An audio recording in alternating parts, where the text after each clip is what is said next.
Hello, what's cracking, people? Yo, thank you for the subs. Nakiri and Turr, thank you for the 59-month resub. And Nakiri for the 59 and Turr for the 25. Yo, much love, guys. Thank you, thank you, thank you. You guys are beautiful. I appreciate the support. Hope you're having a nice Sunday. Friendster, what up? Exodia, what up? What up, everybody? What up, all the VOD watchers and lurkers? Hi, guys. I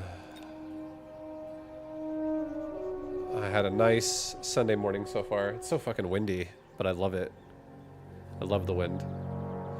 I think some of my favorite weather is when you're outside, it's warm, but you feel a breeze. Oh, so nice. So nice. It is so nice. Feeling better. I wasn't here yesterday. I kind of felt like shit. I had a migraine. but it happens. I feel like that's like my biggest common ailment is migraines, and I feel like it's sinus related. So, but I've definitely been what's up, Rosewood? What up, dude? I've definitely been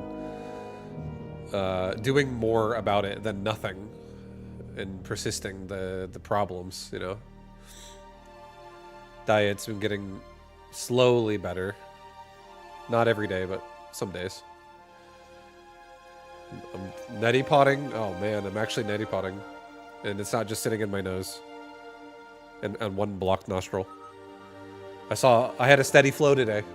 Today was a steady flow day. That's not normal for me. Have you ever seen the tortoise zerg? It's a rush of lurker, nidus, and swarm host. Not professionally. But have I ever seen somebody play like lurker, spore crawler in ladder and try to just like turtle forever? Yeah. Like a zerg player that like literally never fucking attacks and they just like leave lurkers and your spores all over their base. I've played against people who play that way in StarCraft.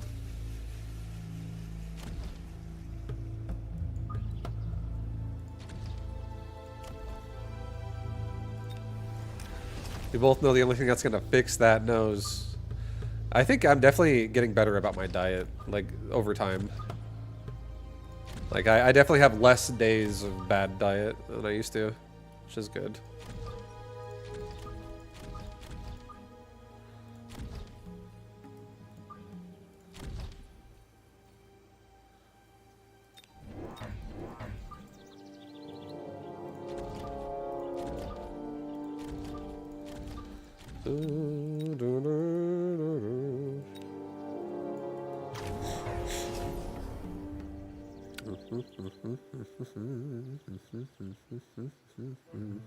This guy sold...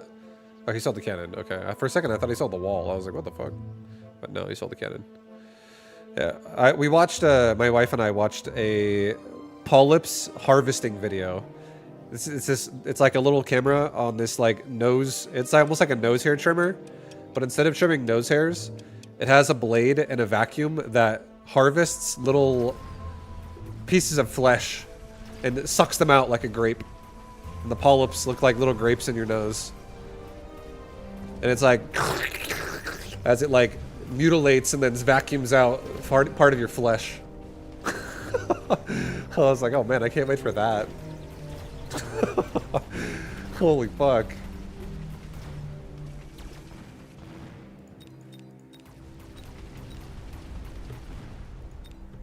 Scary times, dude.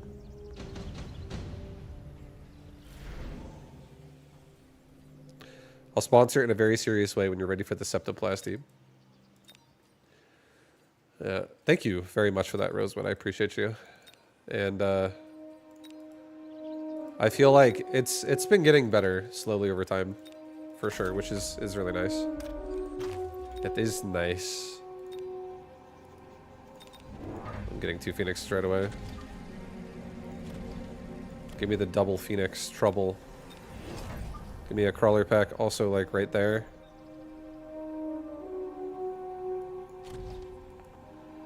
And then hopefully if it missiles, like I need this Arclight to be level 2 for it not to be a serious problem.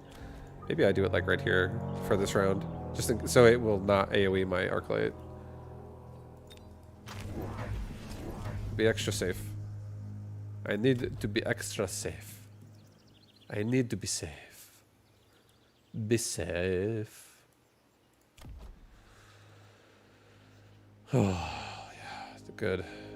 Good stuff. Your nose bled for 5 days straight after my surgery. I was just spitting blood into a bag. It was gross. Oh boy.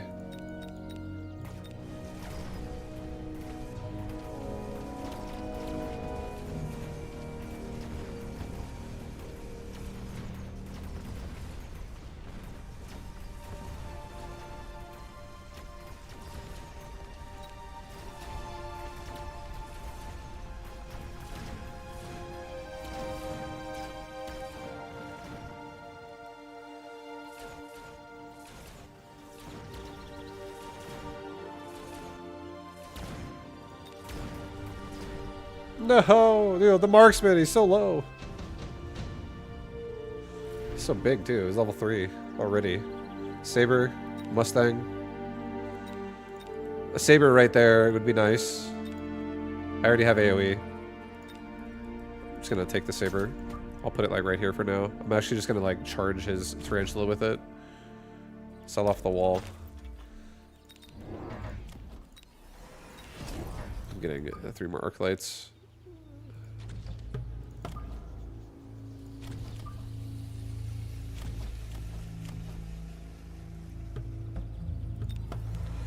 This is definitely a greedy round by me.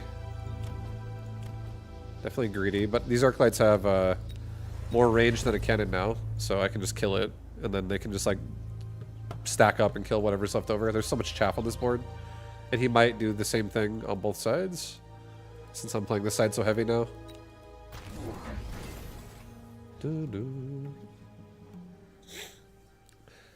Day 7 when the splints came out of my nose was glorious. Having 3-inch silicone tubes up your nose for a week is rough. It's a lot of mouth breathing. I feel like I have to mouth breathe most of my days, but I'm getting these pockets of time, like a day here and there or something like that, where I'm like, wow, I can breathe so much. And it's really, for me, it's so fucking diet based for that to happen that way.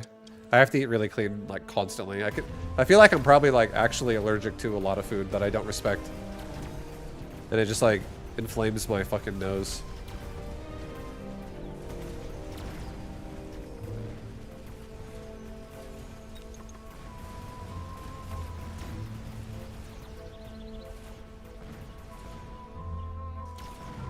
Try Afrin. I bet the end result, if I was where you are, like now, I'd probably be like, I love it. Fucking love this. I'd be telling everybody, guys, I can breathe. Oh my god, it's amazing. Let's get a photon coating, put it on this. Get some more chaff clear, last round of arc lights. Because there's a lot of crawlers in my face, and I don't like that. I don't like that. I don't like it. HP. Alright, we're getting a lot of crawlers myself now. We have 2 Phoenix. 2 groups of Phoenix, so we're gonna be fine. These things will take out any air in the world. Any. Your ENT suggested to me, basically, he said when you try Afrin, spray your breathing is better. If you try Afrin spray, your breathing is better. That's what it'll be like after surgery. And he was right. Yeah. It's the drug for after 2 to 3 days is habit forming. Oh man, fuck yes. Give me the Afrin. I need it every second.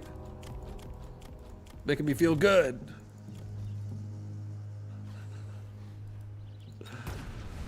No, that's all these things sound very, very correct for me. They sound like my life would be enhanced. But it's slowly being enhanced. And I'm not surgery ready yet still, I think, but that day might come. I feel like I just need some self-control with what I fucking eat. Like, consistently. And then I need to, like, take fucking, like, medication whenever I break the habit of eating healthy. Of some kind. Like, anti-inflammatory.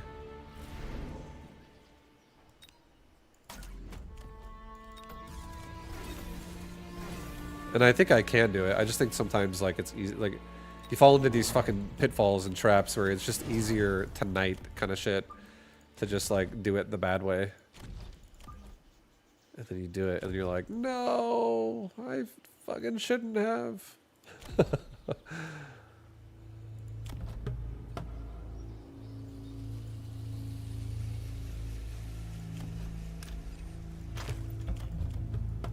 Let's put, device on that steel ball instead. Get some extra, some money. Get some money. I think I'll actually play ball energy absorb, make them have a higher chance to survive. Alright, we'll go with that. Nice, he's actually going fortresses, so this is perfect. Sure, diet will help, but I'm also sure that the surgery will help 10 times more. I think you're right, because I think if I did the surgery, I could just eat anything I wanted and be like, I still feel pretty good, except for maybe my stomach.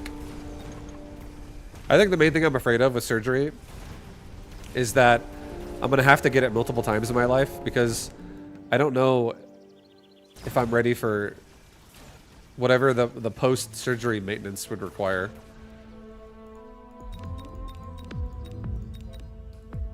And if I have to get this surgery multiple times, I'm like, oh, fuck. I don't know. I think that's one of my biggest deterrents about it all, is the numerous amounts of it.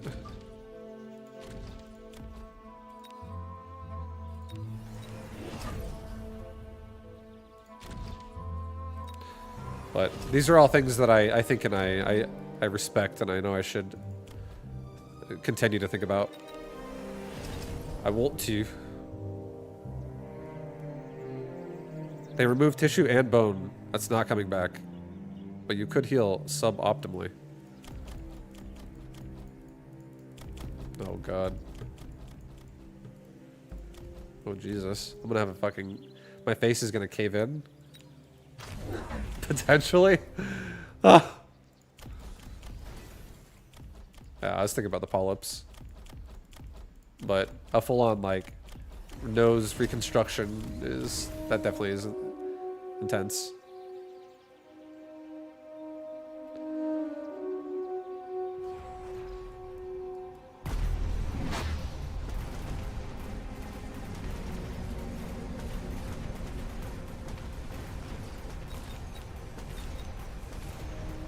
Nice. My balls leveled up!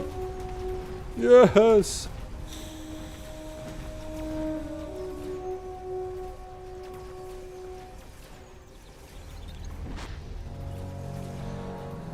Saline rinses. That's kind of what I'm doing now. I'm starting to try to add into my rotation. I never do them.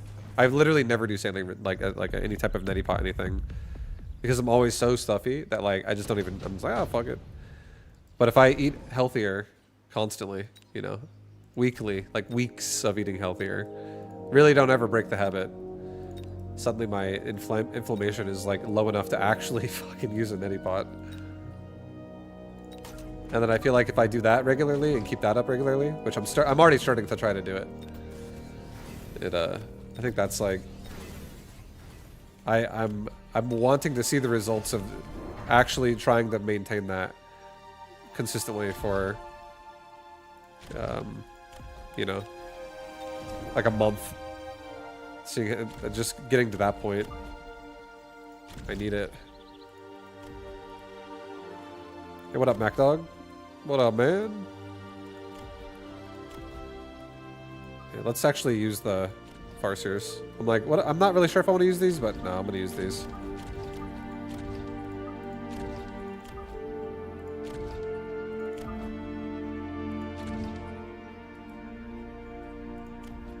We'll do, actually put it here.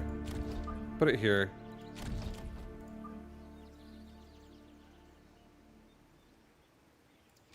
Main reason I want to put it here is because this one already has its own emission anyway, so I don't really care about that. But now I can cover the more of the midline, just have more area of it. Maybe like this. Yeah, that's good. One more up. Do temp range, and let's go.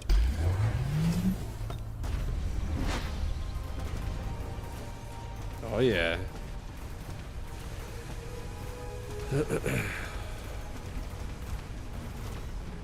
No, no worries. You're not. It's not bothering me at all. It's. I think it's like. I'm so like uninsured and so on everything that. That's, you know, the risk of it for me. And also, money's like not actually good nowadays. Money's bad nowadays. So there's a lot that would be potential issues for me.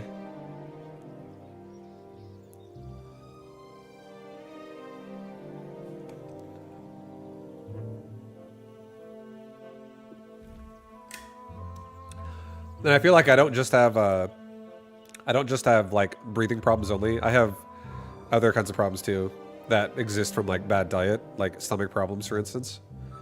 So I have a lot of sources of like inspiration that are wanting to make me to feel cleaner and healthier in my day to day.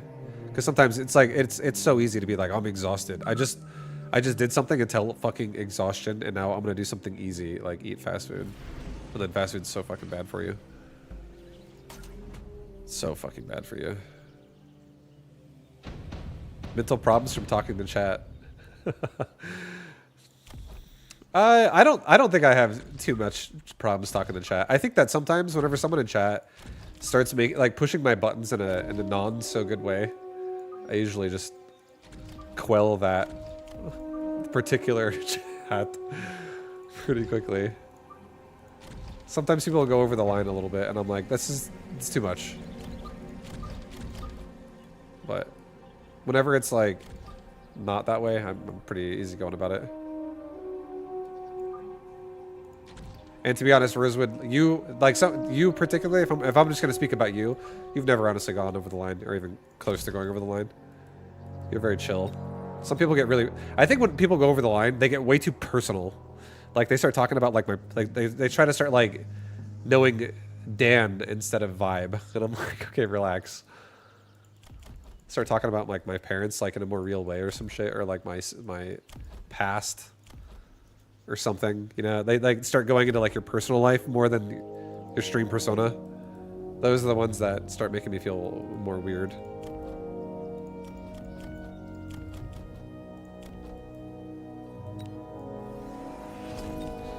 Because it also depends on what's being said.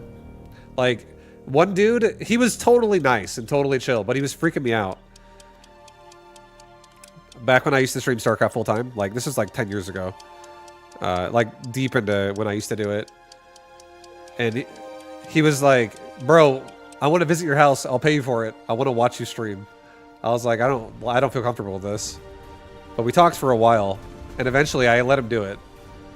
But I don't even know if I'd ever do that again. But I was like,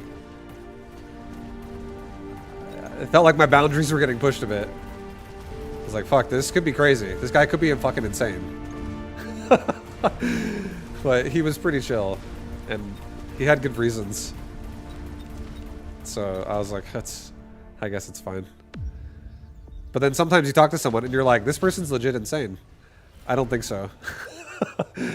You always have to be discerning. You have to be like, these questions are fucking over the line a little bit, but I don't know. Did he pay you? Yeah, he paid me. I don't think I would ever do it again. It's a bit much, especially like now. Before it was just me, in my opinion. But now, like, you know, I have other people. It could be awkward. You don't know what someone's fucking thinking. Like, I'm married, for instance.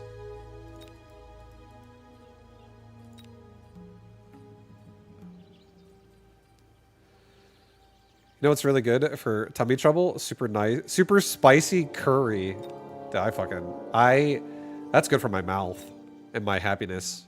If you give me curry, the Zen Japanese curry, my happiness gauge or my happiness bar is at 100%, and so is my stomach bar until it starts being digested. And then that bar starts to go red. But it's okay. It's worth it. I think I'm going to do Elite Rhinos this game. I think I like the sound of that more than mass-produced cost control worms, which are going to be super flimsy and cheap and breakable.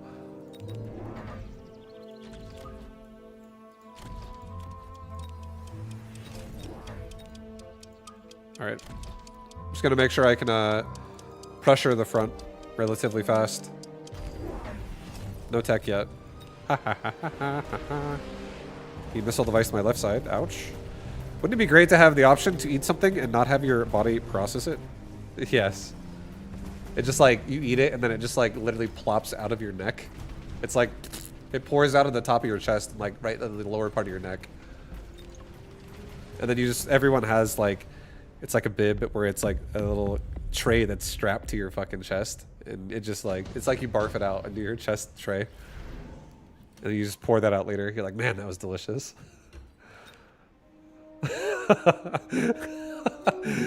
Oh, dude, I think you just... Honestly, I think we just invented something amazing together right there. Probably should patent that now. All the fun, none of the cleanup. Just drop and go. You tired of wiping your ass? Well, guess what? The tray has a maneuver where you can push a button and it drops straight into the garbage for you. Just lean over, push a button, and you're on your way. Alright, we're doing Phoenix again.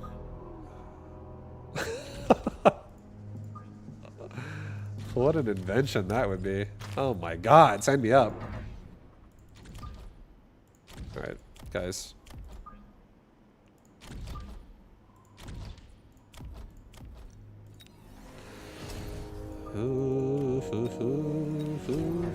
I don't think he'll do the same thing twice.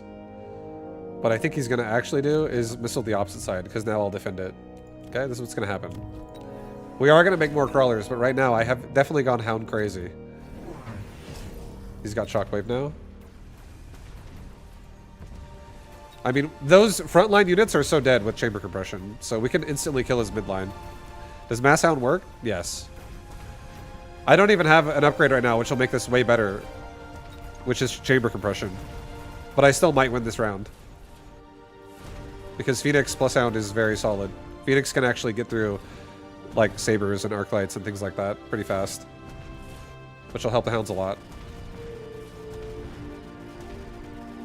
Yeah. Get ready. Are you ready, MacDog? Get ready. Look at this. Additional deployment, even better. Sell off that. It's exactly the kind of stuff we need right now. Hound, crawler, get chamber compression. Level only one Hound. Level the one that's further away from the fangs. We really need missile-proof Hounds right now. Missile-proof Hounds, baby. We're going to get one more crawler here, and we're going to get two more crawlers on the side, and then we're going to crawler out the front, like more behind. I'm just going to rush the shit out of him. Arc lights die, crawlers cannot die. 5, that's too many dogs. No, watch. Look at this. I wish I could level this one up, but I'm not willing to rapid resupply on round 4. It's not happening. Even though I'm cost control. Can't do it. Sorry, Hound, you'll have to wait a turn. But it'll eat its fill plenty times. It's like a chihuahua that's just like looking at you and stomping its feet. I want to level up. My belly is full. And you know, we'll get back to you in a second. Reality, thank you for the 11. FK that Hound, it will eat later. Yeah, it's gonna eat again. I'll feed it right here. But there it is. Yeah, this is the Mila build. I'm done making Hounds now. This guy's trying to flank me and stuff, so we've secured the amount of Hounds I need. We can subsidize some steel balls. That's a good opportunity. Because now I can just start also doing that instead of more crawlers. I can just have crawlers be like an initial line of anti-missile. And we can ball out of control here. Let's get a tower upgrade on either side. Just in case he does like anything crazy. I don't know where he could, what he's thinking. This guy might be insane. He's gonna EMP something. That's okay. It's no big deal. We'll just eat it. Wherever it happens, it happens. I'm spread out enough to not really care. And also, we have good anti-missile, so now no Hounds can be interrupted from their feed at the start. Some will be EMP'd though. Like, probably these guys will get EMP'd because they're leveled up. Or maybe he'll EMP the balls and Hounds together again over here or something. Yeah. I would assume he would have done this one because they're higher level, so it's stronger.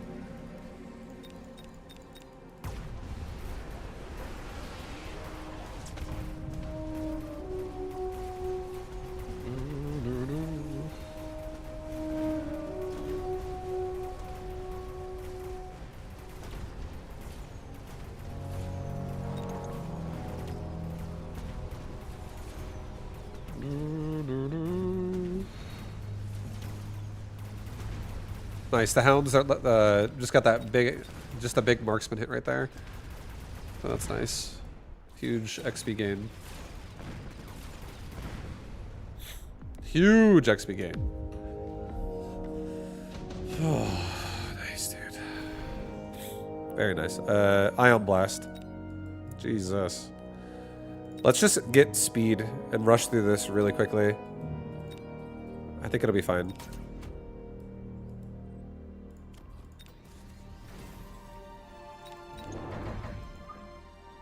It'll be fine, guys.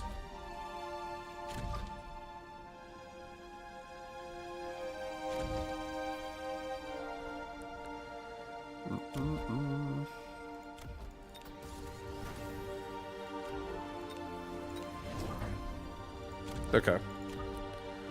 So we are definitely rushing the side of his base pretty fast. I'll missile strike this out. I'll missile strike this out. If he doesn't put another barrier right there, I'll just kill a bunch of these crawlers. We'll try to just get through his units as quick as possible here. Let's get energy absorb on my bows, and let's get range and speed for everybody. I'll also actually do a resupply this round and do a health upgrade. Now that I have so many balls here, I'm just gonna try to like get them leveling up and stronger. And we got speed on too, so we can like run through the spell faster. So hopefully we can dodge a bit of it. He didn't click range. I can't afford it. I'd have to have not got something if I got range. So I'm glad I didn't, because he forgot range vibe. No, I don't. I can't afford it.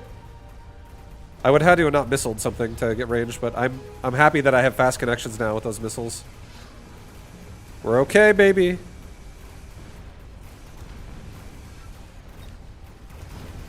I just want to level up. I want my balls to level so they can actually become a problem. And things like barriers don't matter anymore at that point. I want to get strong. And we're always going to do speed every round. Like, never will stop happening.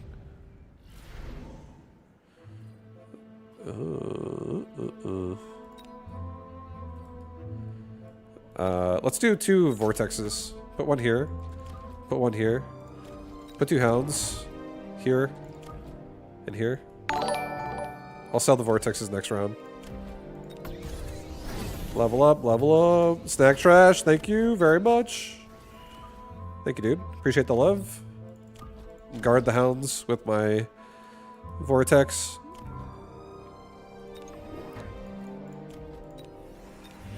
Grab 2 more balls. Again. Get ready to rush forward. Get speed again. This time I don't think I'm going to resupply.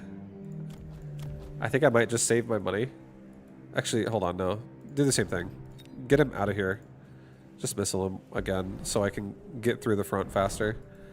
Rush. And he's also turning backwards now, so the tower will be even more exposed. It's fine. Just make sure my army pushes forward really fast.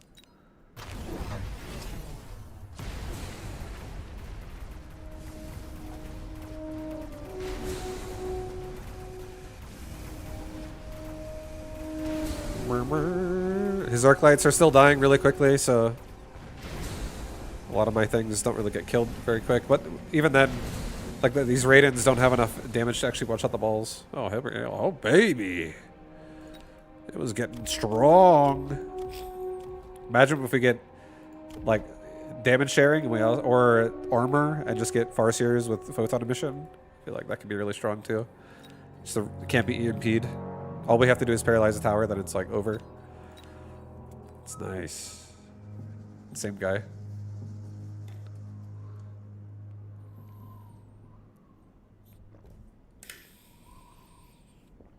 But Snack Trash, thank you for the 15, and Reality, thank you for the 11-month resub. Much love, guys. Thank you. Fortified. We can try some badgers. I hate badgers, though. So much. I'm not a badger enjoyer.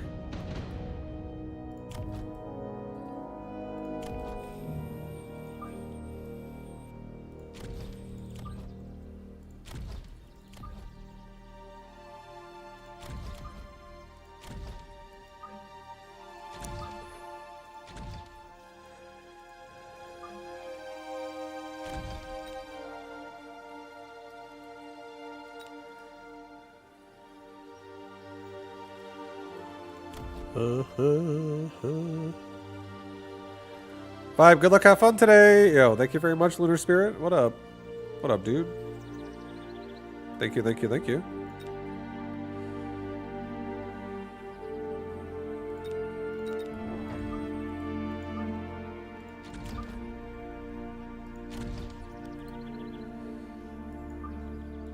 Okay, we'll do something like that to start, I guess. Get a couple of marksmen in here. Badgers feel like 2 deploys, minus 2 deploys to me. I sell round 1, like 90% of my Badger games. Yeah, I want to like Badgers, but I don't like them that much. I don't really like them. I've liked them at times, but I don't really like them right now.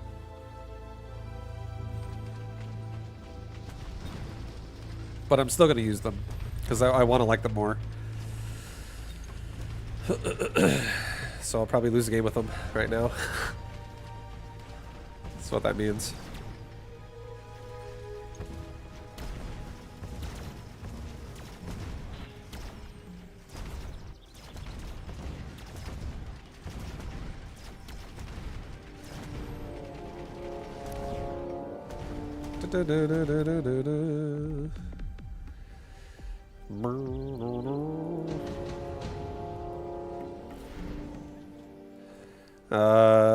Nice.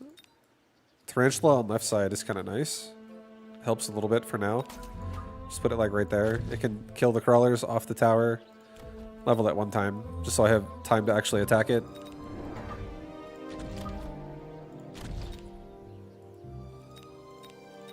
Get one more marksman. Put a barrier like... Put a barrier right there. So that they don't get killed while becoming a nice leveled up marksman, I guess. Maybe a Fang squad that also walks in front of this tower. But not super fast.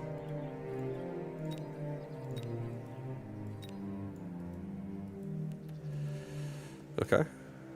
How are vortexes? I can't figure them out. They're either DPS or they're tank, and they're not bad. I think they're better at DPS than they are at tanking. But, Vibe, you forgot to sell. It's okay. I should sell soon, but it's alright.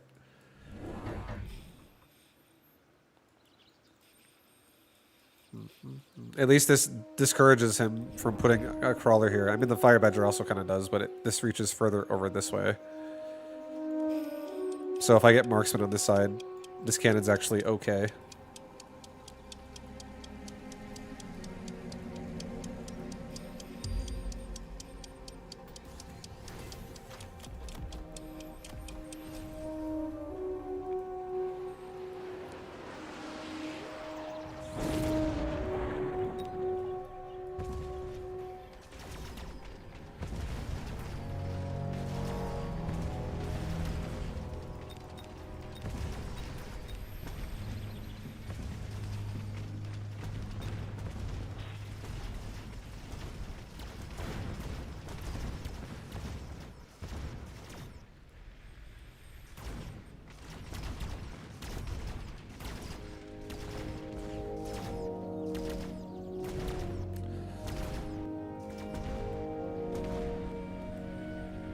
Get him, boys! Burn him!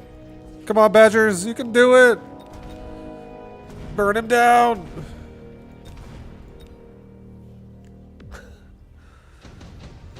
Almost.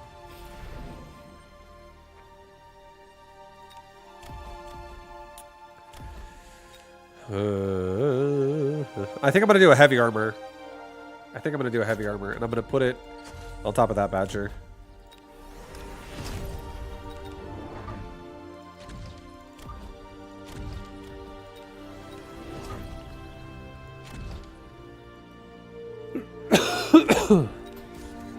Get a level 3 tower on the side. Okay.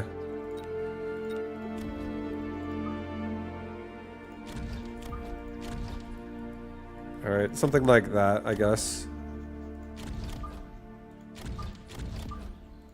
I think that makes me feel decent. That way we can stay further back, so we'll just really grow our range so I can stay behind the towers pretty far.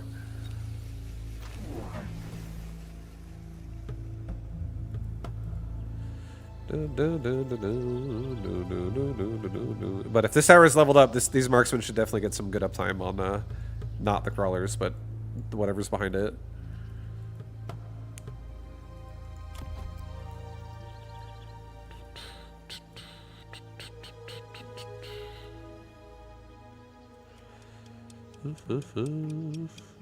Am I going assault mode? No, I don't think so. I think I'm actually going to play just range marksman this game. Like range and elite marksman kind of marksman, maybe even quick reload, but everything besides assault. I don't actually think I want to go assault. If I do go assault, it would probably be when if my marksmen somehow are like level 5 minimum, and I'm like, all right, we're going to turn assault on here. But I think I'm just going to abuse range here. Because he doesn't have any chaff. Like, in the middle to the right, it's really light. So if I can get some good shots in, that'll be nice. If he makes more chaff, I guess I can make more badgers, and it'll be okay. But I'll be getting another badger in place of that tarantula too on left side. I'm not going to keep the tarantula forever. I'm just selling it later.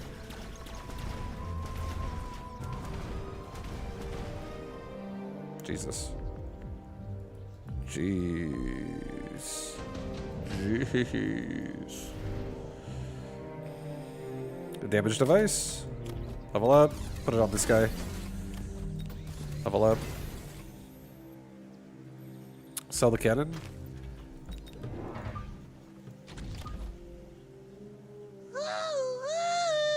Bonjour, thank you for that massive 2,000 viewer raid. Thank you, thank you. Hope you had a nice stream. What up, everybody? Hi, guys. Welcome.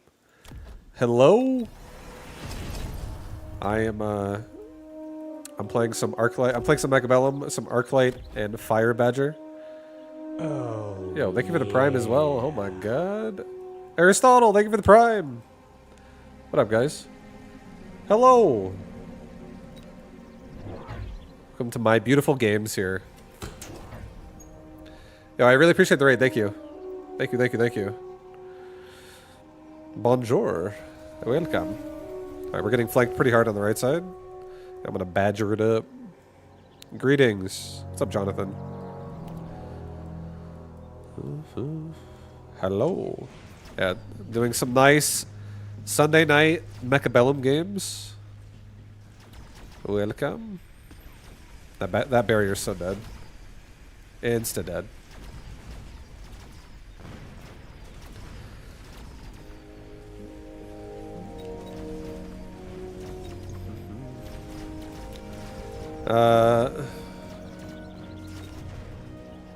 Yeah, we're gonna get paralyzed again. Once we have range on these marksmen, it'll be so nice in this part right now. That exact point that just happened right there, like the last 5 seconds, that will get so much better with range on marksmen. Because he's walking all of his really juicy units in with 0 chaff. Oh man, there's so much potential. There's so much potential. I'm gonna sell something here probably. Actually, I think I might take the Typhoon, to be honest. One missile right here does a lot. He's probably gonna think about getting anti-missile, which is why he has a Mustang right there.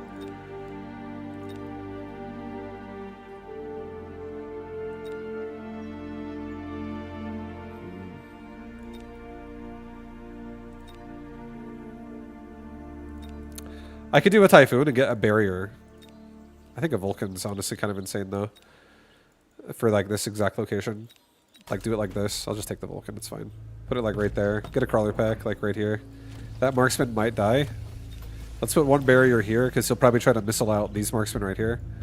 So help them. Let's get range on marksman. Let's sell off that tarantula in the back.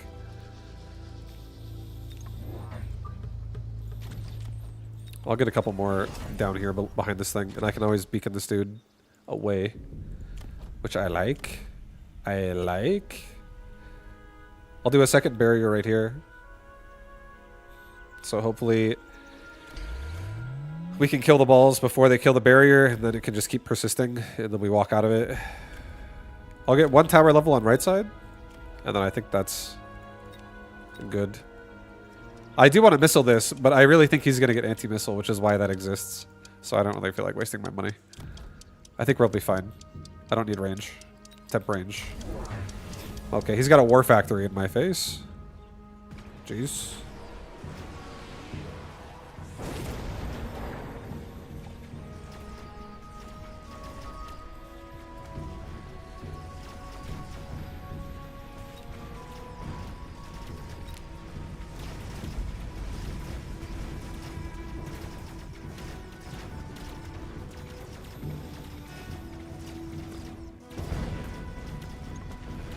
Pretty big factory. That's a big factory, man.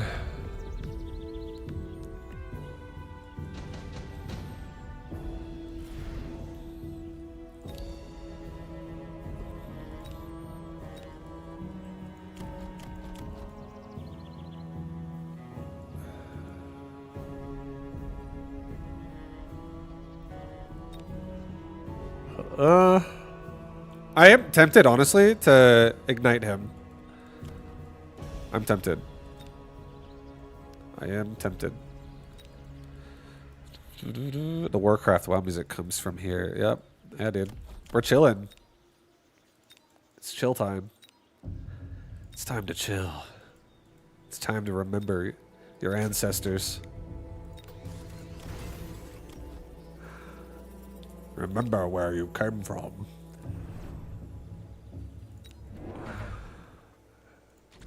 Alright, I'm getting a little more aggressive on the right side. Get a crawler pack in the front. I'm actually going to sell the Vulcan, and I'm going to get range and ignite. I'll throw a missile here. Screw it. It's happening. I'll get one more barrier here, too. Okay. That's good. That's it. Save my money. Save the last bit. It's gonna be fine, dude. Oh, ignite it down. Drop that factory. Ignite has started.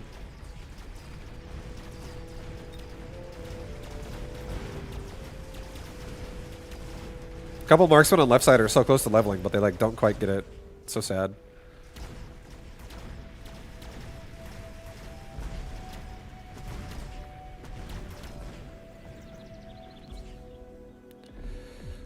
Hi! Yo, what up? Hello, Shave Viking.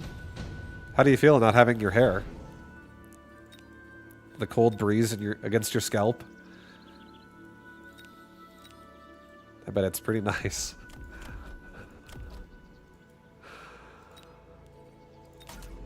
Alright. My love for badgers grows. Good. This is what the whole point of what I'm doing is. And then he'll make photon emission, and you'll be like, wow, badgers suck again. I'm getting another source of ignite right there. Another... We're going to get these crawlers out of the way. Excuse me. I'm missiling here. I'm going to get another crawler pack right here, and another crawler pack probably like right here. Let's just get some crawlers rushing out. No one said it's about the head. Oh. Oh, dang.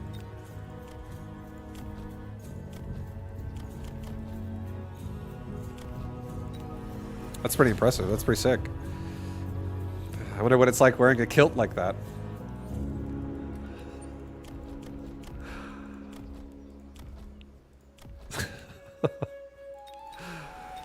Alright, I'm gonna get a barrier right here. What a nice breeze. Air it out, air it out. Okay, there's the anti-missile. So we knew it was coming. But look at those fire badgers. They're just taking on a war factory that's level 2 on the right side. They just don't even... They're not even scared.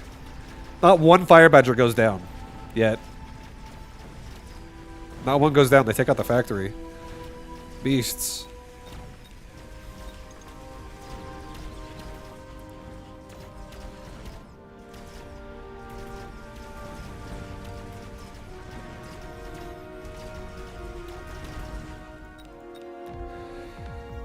Oh, pretty nice. It's almost a tie game.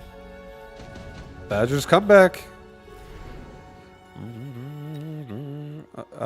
He can't device this, so that makes me happy. But he might get, you know, he might still photon credit with a different unit. That's entirely possible. Let's just do an intensive training and let's try to get these Badgers really tanky. Like, get them up there. Get them stronger. And one Mustang might defuse one missile, but it definitely won't defuse 4 missiles at once. Let's put the missile here. Let's put this missile on this side. So Mustangs can kind of shoot at it. And he might do another Mustang up here, and if he does, I'll chill out. But this many missiles at once, this Mustang can't defuse all of them, so they will all still hit. It'll overwhelm it. It's going to overwhelm it, baby. We're overwhelming it. Let's get 2 more Badgers on this side. Let's really get that fire spreading. Prodigy Firestarter. It's the song you should be thinking of in your head right now. Okay.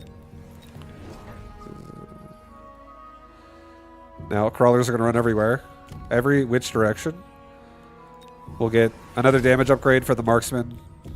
And another barrier right here, just to, like, once again, make sure this marksman doesn't die on the start of the fight. Stuff like that. Give him some help. Give him some love. I'll also level up this one particular crawler that's rushing this little fight right there. I don't want to level anybody else. Resupply, level the tower to level 5 on left side. He might do another war factory. Let's just make it not be a paralyzed like ever. Alright, so now he has photon emission. So we cannot ignite him down instantly on that side. But we have more Badgers on the other side, which we are still getting lots of good ignites.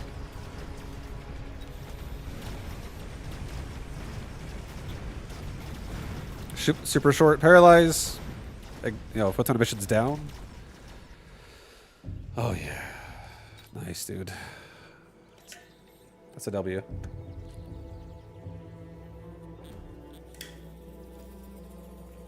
I don't like Fire Badger still. I still don't like it.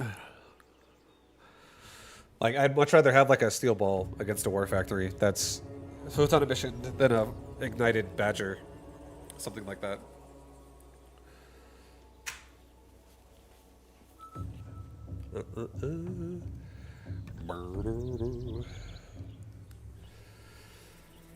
Oh.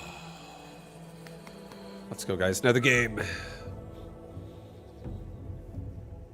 Another game. What are we going to play? Training spec? Balls? Against Angry Potato? Aerial Specialist, Marksman Specialist. I'm going to do this with Arc Lights. I really like Ball Arc Light a lot right now. I'm loving it. I'm loving it. Let's put 2 Fangs behind the towers. Let's put 1 Fang in the middle here, just to like waste cannon shots. I'm gonna have a ball and an arc light on both sides. I'm just gonna rush him with ball arc light. I like this. I like this. And now I'll literally never play anything behind the towers this entire game, except for Chaff. Vibe, you got 1,200 viewers. What's the occasion? I got raided, big fat 2K raid from Bonjour. Bonjour chill.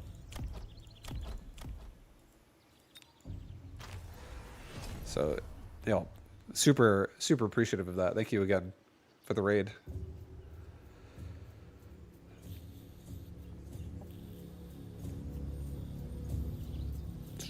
I just showed up randomly. Welcome. Welcome.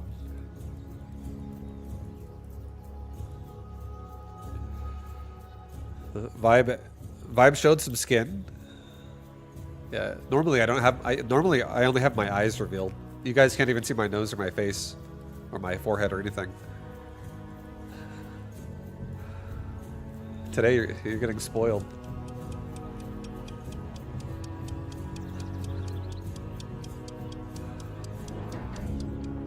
Alright. Yeah, the rush is on. Welcome to all the French viewers. Yeah, welcome, dude. Welcome. And thank you for the follows as well, guys. Much love. I hope you enjoy it. The stream, that is.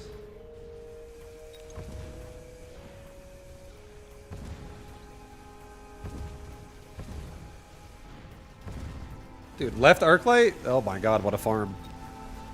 He is level 2, so he kind of dominated.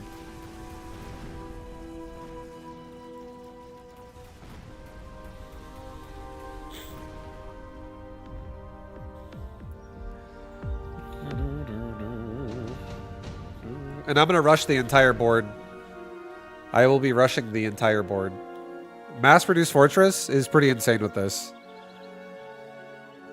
I think I'll take it. Mass-produced is really nice just because of how cheap it'll be. So I'll take that first. Let's get 3 more arc lights. If he missile devices me, no good. No bueno. That's not going to be what I want to happen. But if it's what happens, then so be it.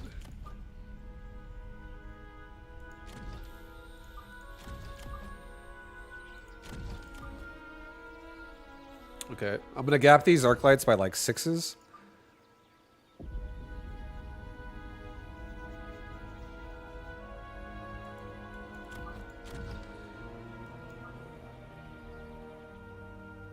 And I'll put this one in the middle.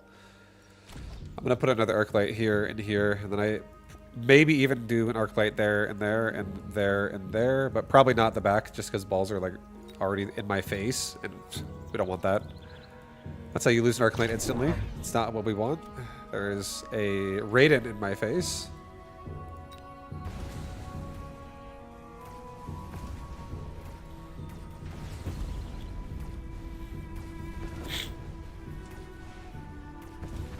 Not bad. We'll do Wasp, I think. This will definitely be a Fortress game. Because we already got mass-produced Fortress, so we can start pumping those out soon. Also, if we get like anything that could kill the Raiden as a drop, that's like free or cheap, that would make me happy. But I do think Fangs could do it if we just win the board. With Chaff. He's got mass-produced Fortress as well. Oh, God. 2 marksmen? Okay, I think 2 marksmen sounds nice. I'll just put 1 right here. Put 1 on like this side. Oops. Put 1 over on this side just to be extra safe in case he does it on both sides. Sell off the cannon. Give me some chaff.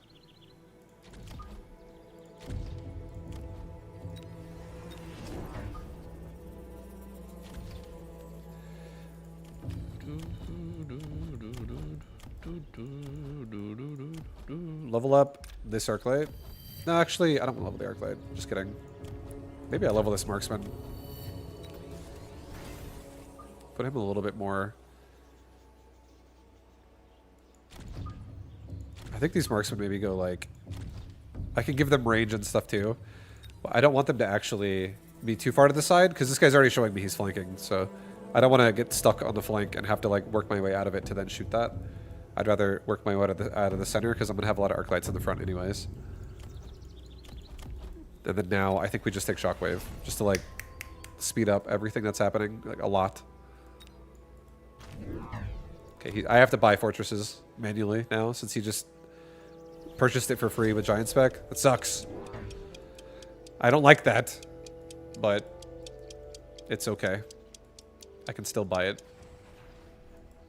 You like the big brain commentary? Oh yeah, thank you. Now you can understand what I'm thinking.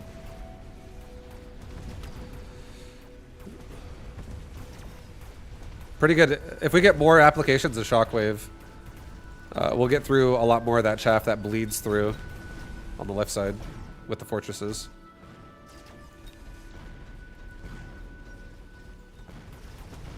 With range marksman, is that going to turn it around? No.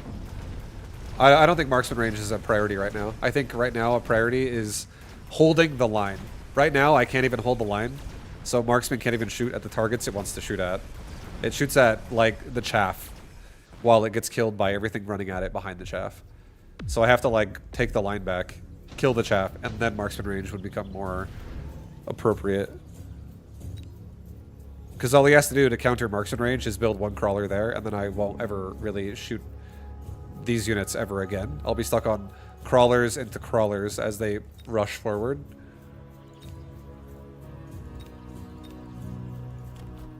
Let's get a damage device. I'll put it on this marksman so that hopefully it's able to do what I need it to do. But it's okay. We'll work it in. I have more arc lights that, again, they target more of the chaff quickly. Getting rid of it. Backside here is not good. I'm gonna level this tower once, I think, on this side. Sell this slow field. Let's get another chaff unit myself. Like this right here. I'll get another crawler pack like right there in a second.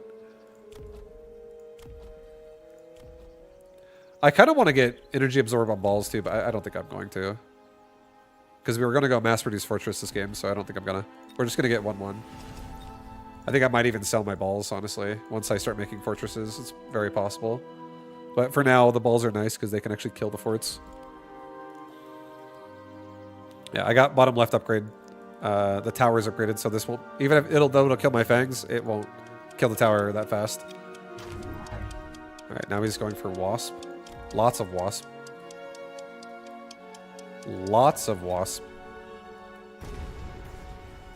I can get anti-air arclight with shockwave and just like AoE the wasp.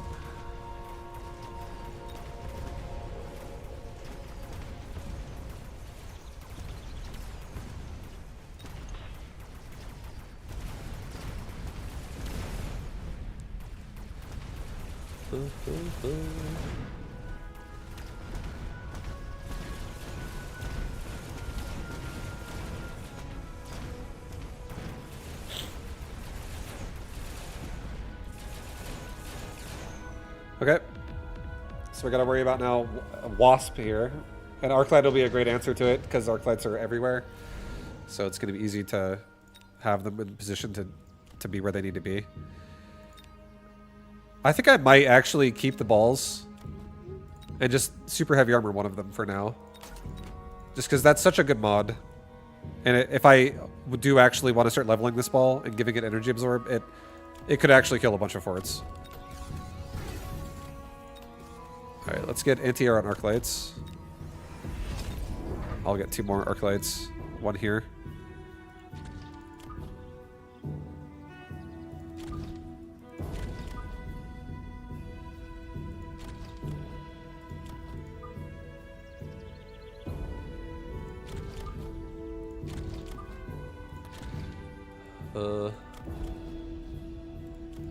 I do need some more chaff pretty badly. But I do not want to resupply. I should though. It's okay, I'm just going to. I'll put an arc light like right against that. And I'll put another one like... Does he have jump drive? He does not have jump drive. I'll put one like this. I just want to have them spread, but not too crazy forward. I'll do the same thing on the other side if he actually adds wasp over there. It's fine. And now we're gonna chill. Let the round start. Okay, he's got Wraith with armor. Oh, he was expecting that, baby. He's like, I knew what you were doing.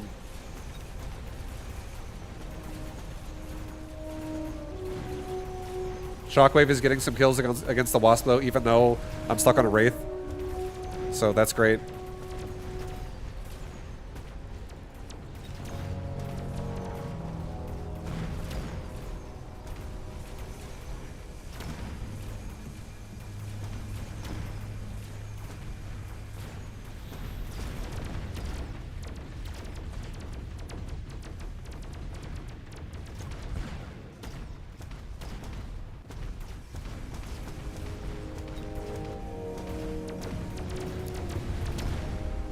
Nice. Yeah, let's level that ball on the right side and let's give balls energy absorb. So this thing can just like become a serious threat as we like march over all the fortresses later on. A sandworm down here bottom left feels pretty good. It's free. I could also sandworm out his Wraith, but if his Wraith don't level up, I don't think it matters. I think I'll just take the sandworm, because that's a possibility I could do. I could take anti-air worm, and I could just one-shot this thing. But for now, I'm going to put it against the Fire Badger, just so my fangs don't get killed as easy, and they just maybe can help with some... That doesn't really matter. Just put it here. It's fine. I want it to just, like, keep everything safe for a second. Yo, Confucian, thank you for the 31! You're just in time for a pump, dude. You're just in time for my pump. I still don't want to buy fortresses yet. I'm going to buy them soon, I think. But, like, he can go ground spec at any point in time. I'm not ready yet. Maybe take the worm off the wall so I can... We'll see if he does more wasp. I might even sell the worm. We'll see, we'll see, we'll see. We shall see. I'll do one more arc light here, just in case he does right side with wasp. I'll get anti-missile crawler pack right there.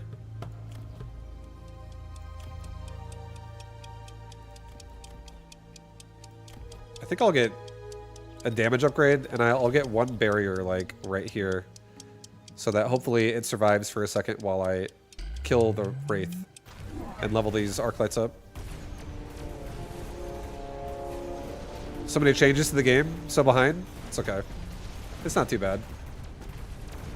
You can learn what's going on pretty quickly.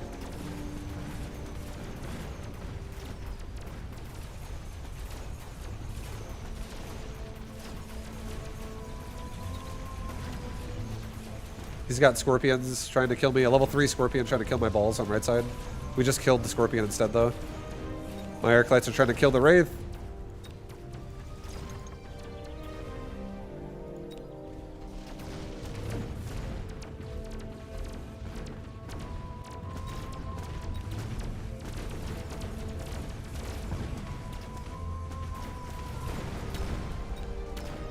Nice, dude. Nice. Arcs are back. Arcs are always kind of in style.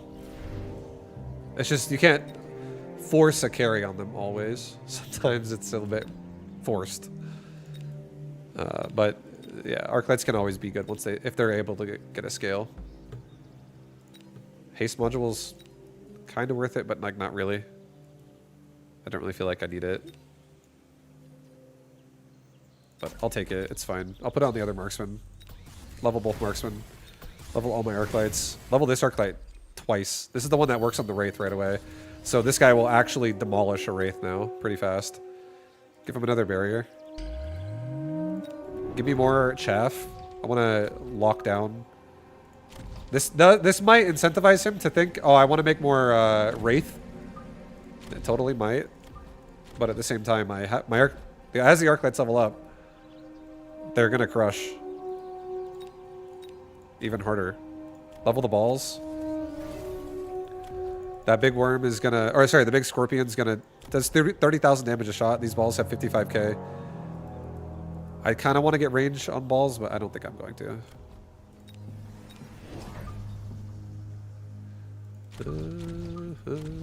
Massive. They're fucking massive, dude. Get another crawler pack. That goes out with the balls on the right side. Actually behind it. So it does really fast. Let's get HP again. I'll get temp range and temp speed now. Alright, let's go. Time to rush. Time to rush. The Wraith are going down so fast to these arc lights now. These arc lights hit so hard. He's got range and ground spec on Wasp.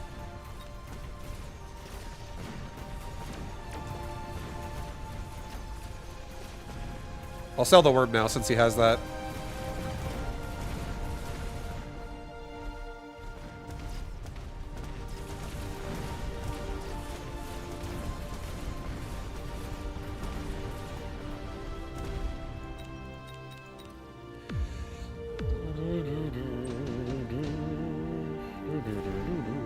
Efficient tech or a portable shield?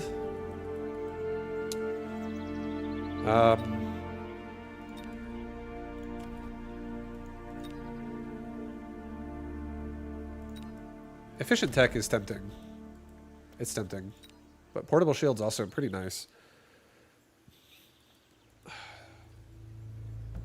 I'll do a portable shield. I'll just get another steel ball that comes out like right here. And I'll give this thing the shield. And it'll just hopefully level up and we'll get more balls active running around. Let's give Arclights range right now.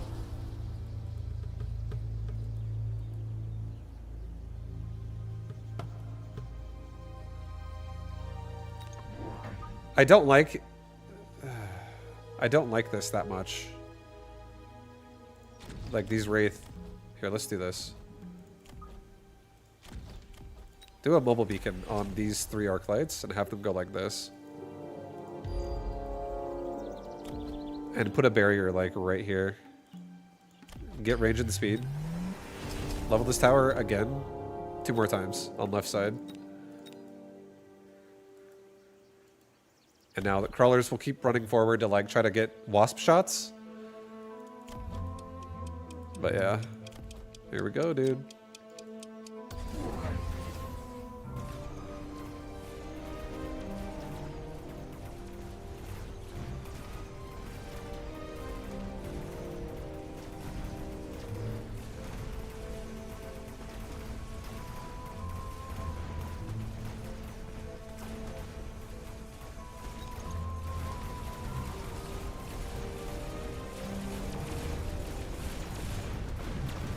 Nice. Arclights are getting in position so hard to kill everything now.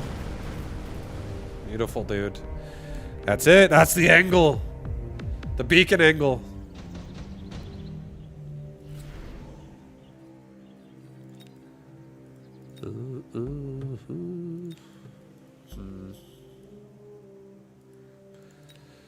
Oh, sandworm, right side.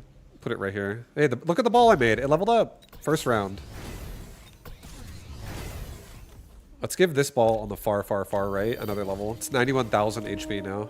These things are very, very strong.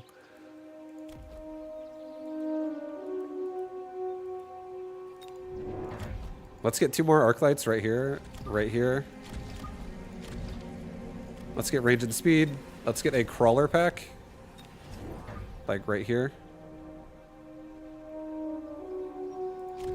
Just so the wasp don't really like directly shoot my face on my Arclights, so I have a chance to shoot at them. But I want to make sure no matter how much he fills this flank out, he's not going to like the Arclights that are waiting for him.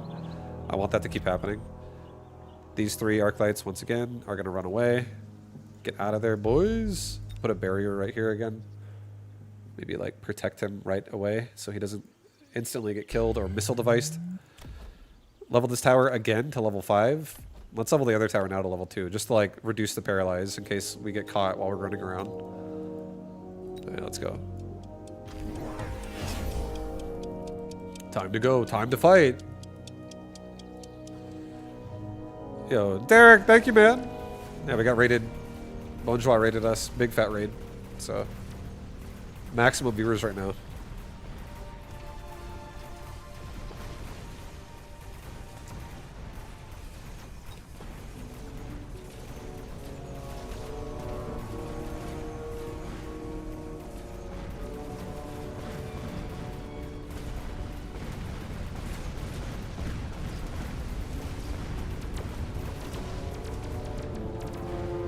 These Arclights are doing so much work right now.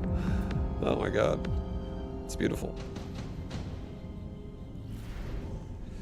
Advanced targeting for everybody. Yeah, just take it. Let's actually sell this marksman on left side.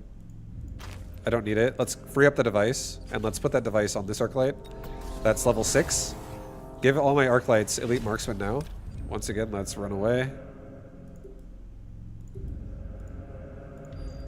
Level up every Arclight. Level the other marksman that has a haste device. If I lose, if the game isn't over, I'm going to sell this marksman and put the haste device on this closest Arclight to the wall so it runs really fast. I think that's a great way to reuse my devices here.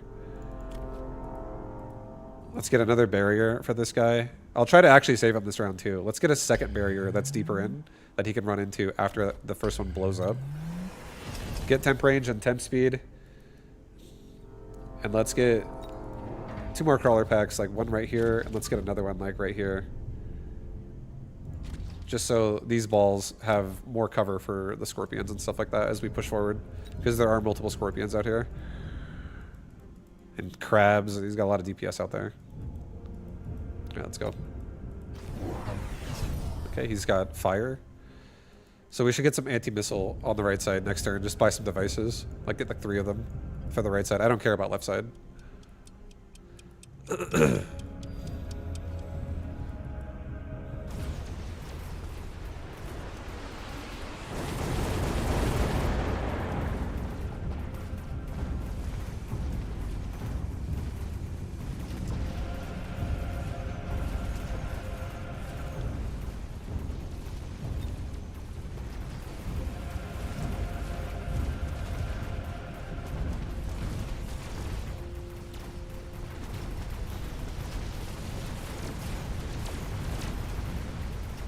He's dead.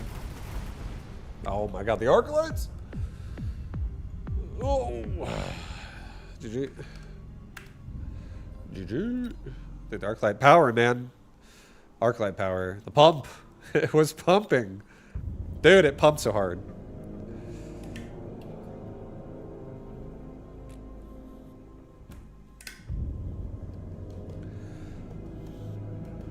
Nice.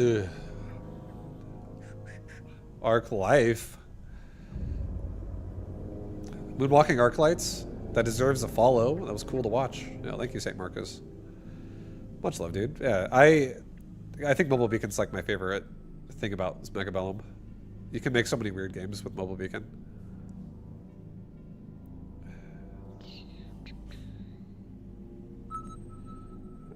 Yeah, Giga Balls in top right. Yeah, they were driving into scorpions and just killing the tower anyways. Healing themselves up. A steel ball that has like 70,000 health that can heal itself is kind of crazy. It's like a vampire, just full heals every time it locks onto something. Drinks its soul, its essence.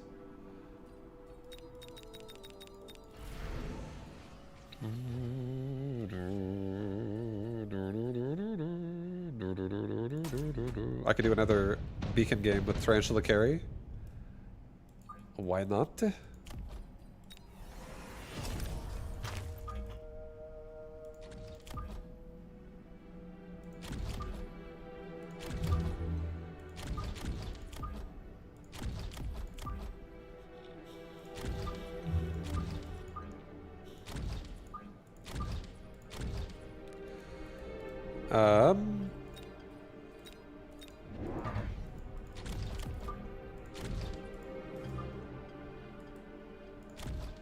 Okay. I don't really want to small lamp core my Tarantula. I'm gonna small lamp core my Marksman, mainly because I might sell these Marksmen off later and reapply them, but this leaves my Tarantula open for actual devices that I probably will take, because I'm gonna do a Tarantula carry. So I can always put these on the Tarantula later, but for now, I'll leave them open in case I get some crazy good devices. Like a range device or something. Or a haste module.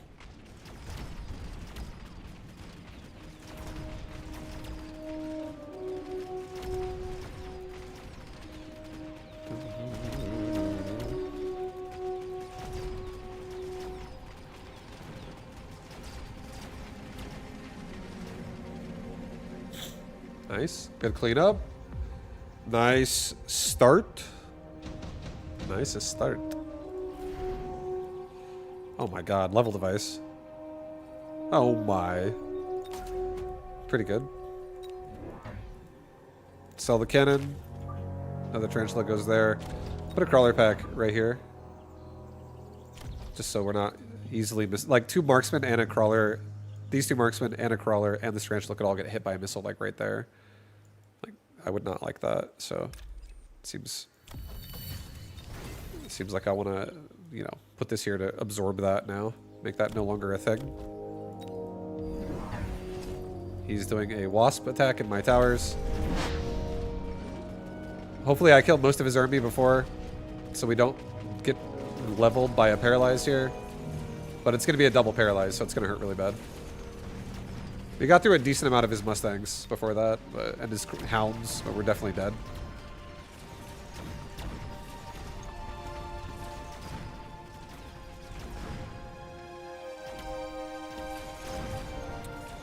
Still killed a lot of his units.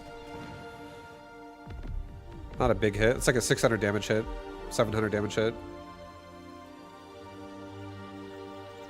It's kind of a slap. Not really a hit. Efficient tech. Yeah. I'm gonna quad tech this game. Fortified Hacker is also tempting. Actually. Maybe we take Fortified Hackers. That is kind of tempting. I could get multi-hack with this, with move speed. I feel like that's kind of gross. And then multi-hack and barrier. And I could sell my marksman and use those instead and have Tarantula just have with anti-air.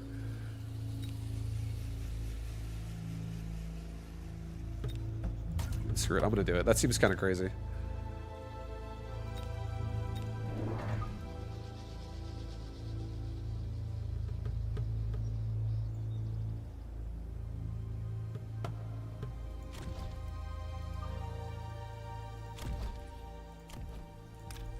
Sell that off. All right, I'm gonna do a tower level on left side. Just give me a tower level on left side. This is pretty exposed, so I want to see him invest more over there.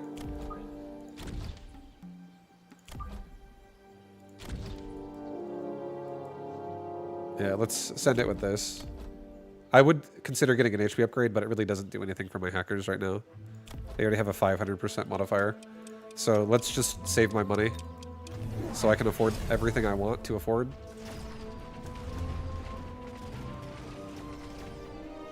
He's got Fortified Hacker as well.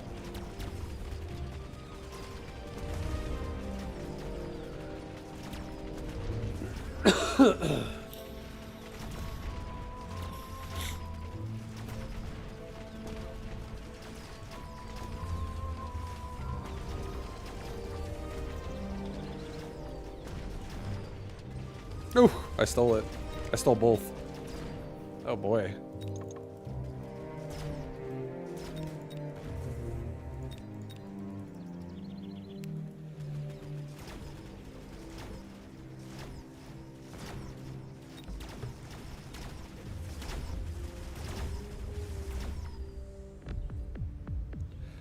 Nice. This is going pretty good, guys. It's going pretty good, man. Rhino spec? Or not spec, but just free rhinos. It's tempting. Putting him in behind my tower means I don't get paralyzed, but putting him behind his tower means he has to then react to that, which is not bad. Let's just do that. Make them... He'll probably put hackers behind his towers, I would imagine.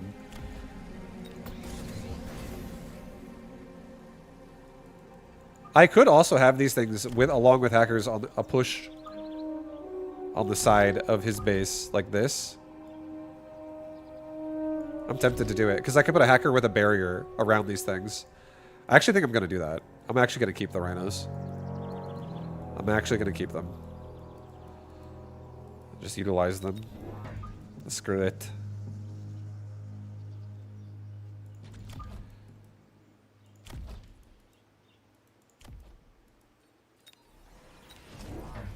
Okay, put a crawler pack like right there. I can do a tarantula, a hacker, and a rhino here. So we're safe from... I could do another hacker on the other side and a tarantula in the middle. Maybe put this one here then. Hacker, hacker, hacker. Oh god, this is gonna be so many hackers, dude. Let's level up the hacker on the flank first. Alright, let it go.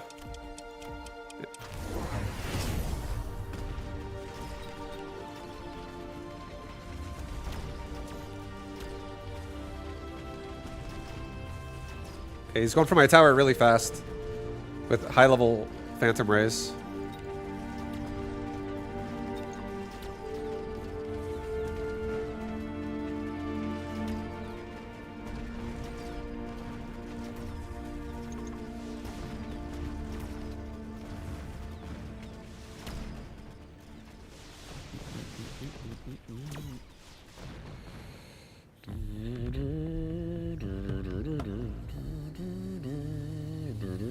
Don't worry.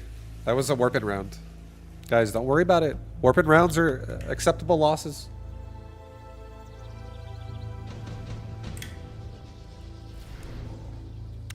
Super heavy armor. Take it. I'll put it on my rhino that's like dueling the saber right there. Let's sell off my marksman. Let's put a device on this hacker back here.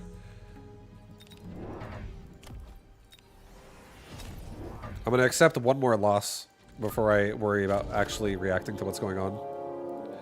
Just kidding. Don't do two. Do one. Or do one less, rather. Do a hacker here. Do a hacker here. Do a tarantula, like right here. And let's finally get barrier. This is going to be another loss. It's going to be another loss. But it's not going to kill me. And I'm trying to get a really aggressive setup here so I don't lose like time on... Once this push is ready to push for real, I want it to like go full blast.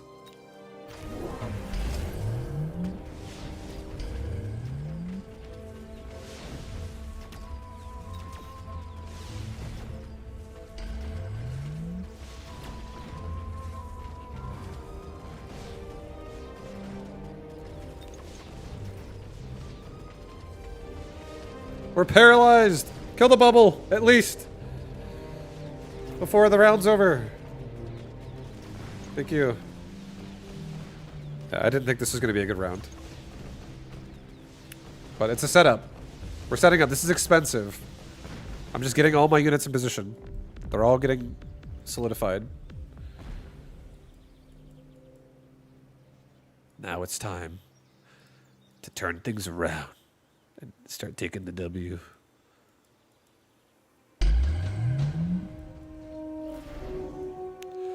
Another intensive training. All right, let's...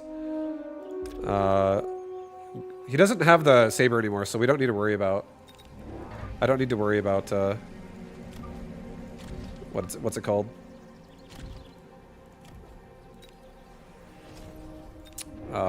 The saber killing my rhino. I don't need to worry about that. Let's level both of these inside. Shit, I need a hacker right there. Here, cancel. Give me one more hacker. Let's level this hacker specifically that's in the middle here to level 3. Make him very strong. Level this tarantula. Resupply. Get a level 3 tower and get anti-air on tarantulas right now. Alright, dude. Alright. This is it. Guys. The push. It's ready. I'm ready to push. Also, sell the marksman. I don't need them anymore. Device another hacker that we just leveled up to level 3. Extra stats for him. It's fine.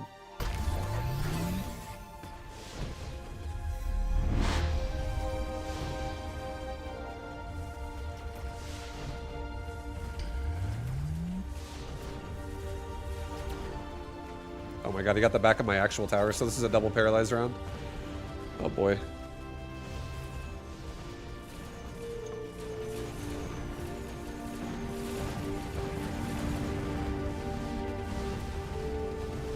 That's not what we wanted. I might be dead. I think we're dead. I can't believe it's not working. Why? Come on, man. Have some faith. Have some faith, dude. Guys, we're dead. Sadly, we're dead. My hackers. Also, this guy has DC'd. Vibe, I love watching you play this game. Thank you.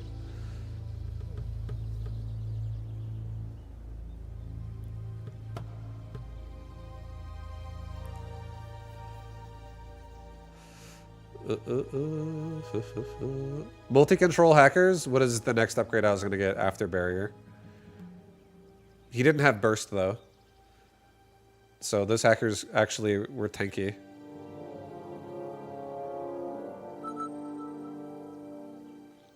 He did not have burst.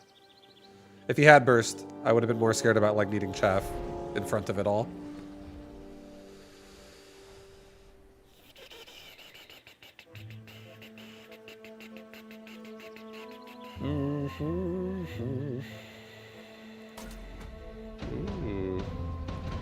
Missile hounds. It would have been better not to flank with the hackers. No, man.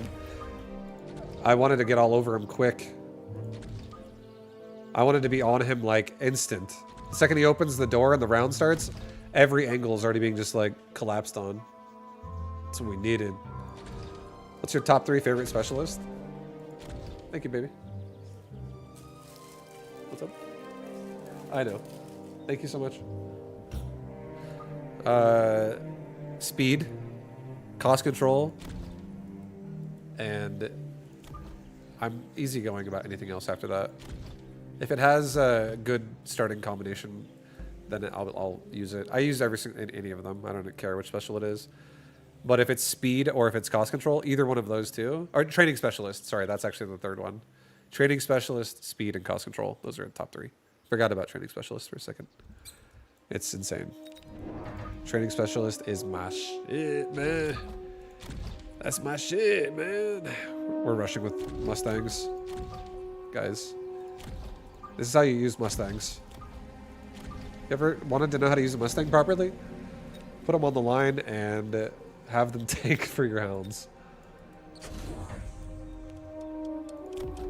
It's going to be great. We actually outrange the Badger, so we'll get first shot. We'll sit back. Hounds reinforce. In case a missile comes at me, all my hounds are protected. No hounds have to die to a cannon now.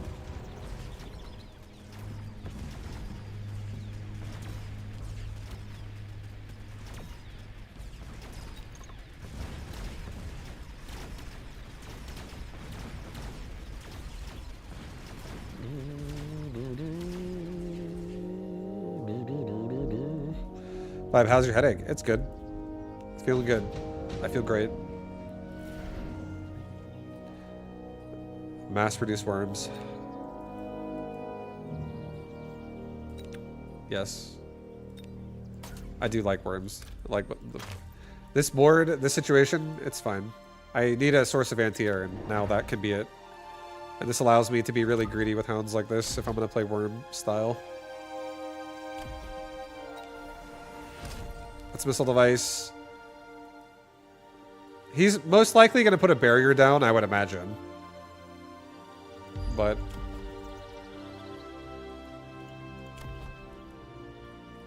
I'm still going to go for it.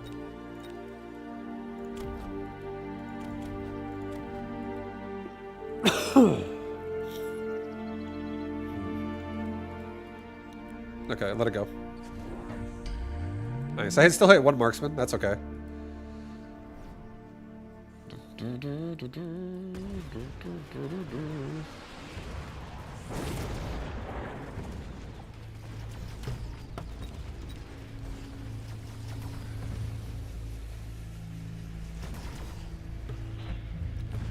Hounds are looking for a lot of kills. Right side hounds are going to die to a missile, but 2 of them live.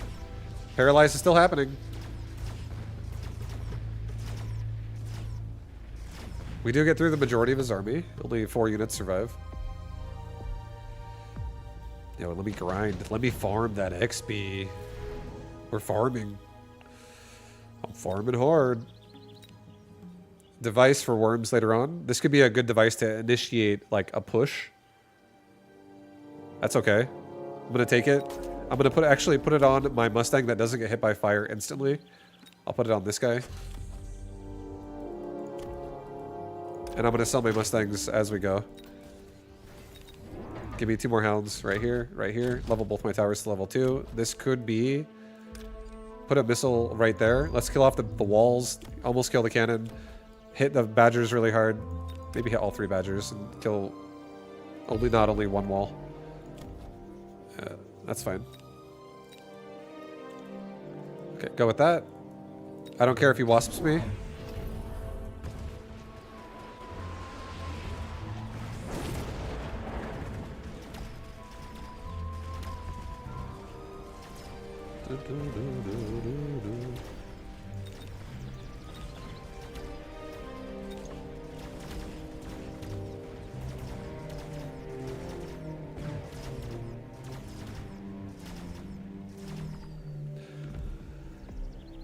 Hounds are still getting most of the XP, so again, I'm happy about all these trades. Because hounds are permanent. Two free Stormcaller. I can sell for the next 4 rounds. I can sell these. Tank the cannon, initially kill the cannon, do whatever damage I can do. Let's actually sell this Mustang and put a device on one of these Stormcallers first for a second.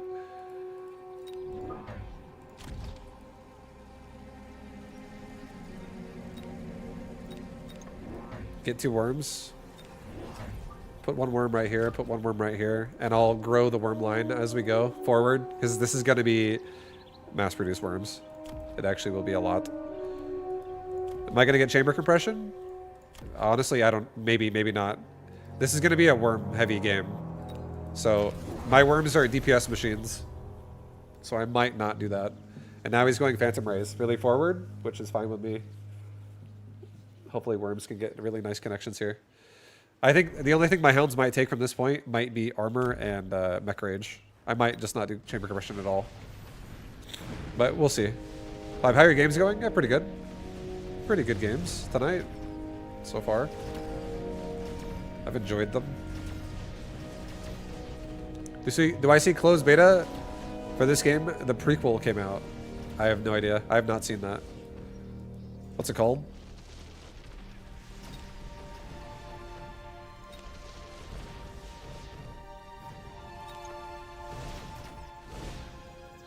Bellum? Oh shit, dude. Just Bellum. Bellum. I haven't seen.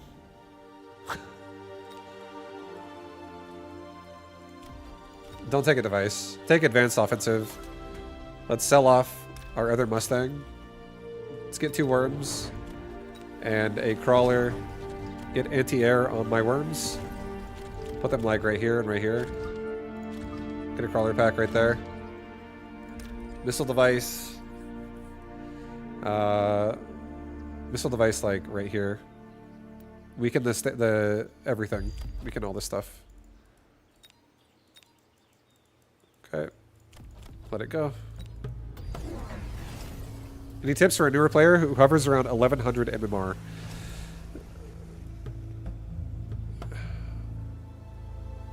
Everything on the board should have a purpose. And you really should. One of the things a lower MMR player struggles with a lot is not protecting their investments. So, like, a lot of times the answer could be something as simple as, like, do I have chaff that engages during the fight that I'm utilizing that protects my units? Or is my chaff not doing that? Like, for instance, if your fangs are behind your units and the units that are important die, and then fangs walk forward after the fact, that's not really good for you. That's like reverse of what's good. Because now your units are dying out of order. Another example of people messing chaff up would be like, someone puts their crawlers in a position where the crawlers run in and die. Nothing gets utilized from that. And then like 7 seconds later, the fight actually starts. And now the crawlers are already dead. Just make sure you're utilizing your units as much as you can be, rather than letting some of them die wastefully and just building more of them. I think a lot of people can not really respect what's already on the board and just like keep making more of what they don't need. Like, people can be like, oh, I have marksman, but my marksman didn't kill everything, so I'm going to make more marksman as a result of that. And it's like the marksmen already are not protected, and now they're still not protected. Alright, put a barrier on this guy, put a regen device on this guy. Level up. Let's get 2 worms, or rather 1 worm. Put a worm like right there. Put another crawler pack like right here.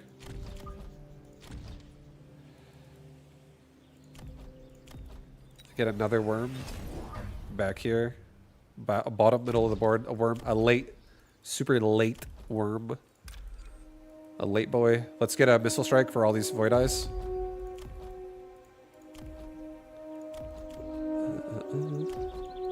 And I'm gonna take strike. I'm gonna make sure my worms AoE and hit hard, hit really fast.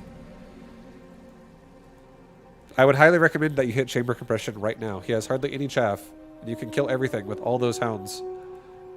Yeah, but I don't want the hounds to take all the XP either. Like, I'm happy the hounds were grinding the XP early on, but I don't necessarily want them to grind all the XP now. I actually would rather my worms be the ones leveling up. Hounds, to me, in my eyes, this is what hounds are to me.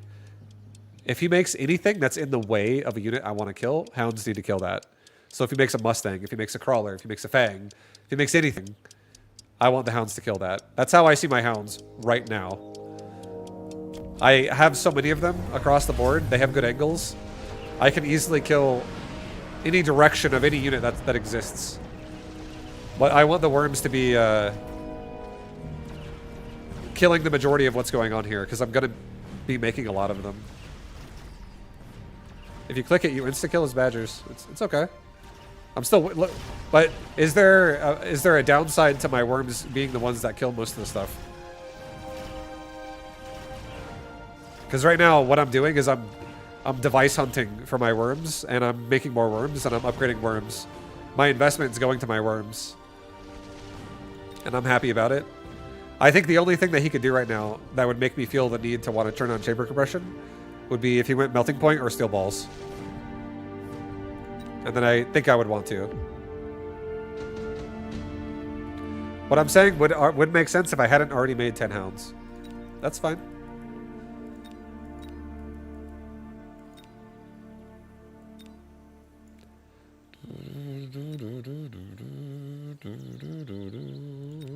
Thanks, dude. Thank you, man. 2 tarantula. Oh, yeah. Oh, yeah. It's the cheapest option. Yeah, I'm taking it. I'm going to be selling it as well in a second. I'm not keeping it. Sell off that. And give me a this. Level up all 3 of my worms. Give me 2 more crawlers. Put 1 crawler here. 1 crawler here. 1-1. Give me move speed on everybody.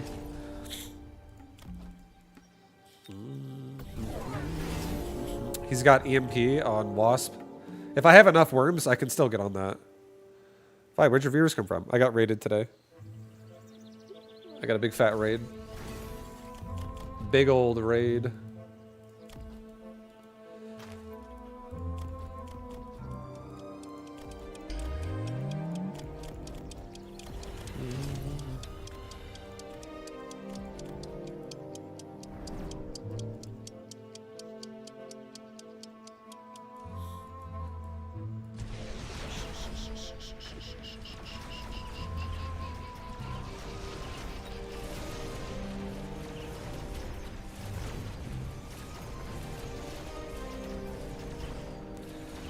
Alright, well, I'm definitely gonna dogpile the left side really hard, because that's where my stronger worm section is, so I'm just gonna keep the pressure on pretty hard over there.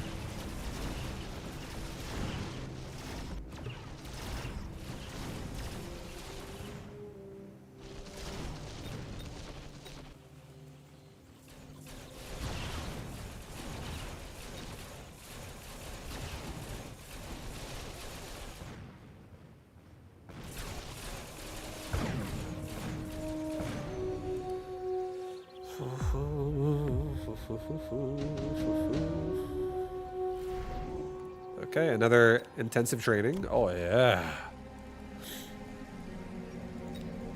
Oh, yeah, dude. Oh, another device? Hold up. Hold up. Another device, though. This could be a way to start getting through the Void Eyes. But intensive training, it's pretty insane. It's pretty insane. Let's level up the device worm over here. The other device one. Level the hounds. Give me 3 more worms. Give me a worm. Give me a worm. Give me a worm. Sell the tarantula on this side, actually. I'll missile device out some of the wasp. So, like, he can't save those. They'll definitely die. Let's get HP. Let's get HP and move speed for everybody. And now the worms are going to continue to go to town here. Lisa Nalgabe! Lisa Nalgabe!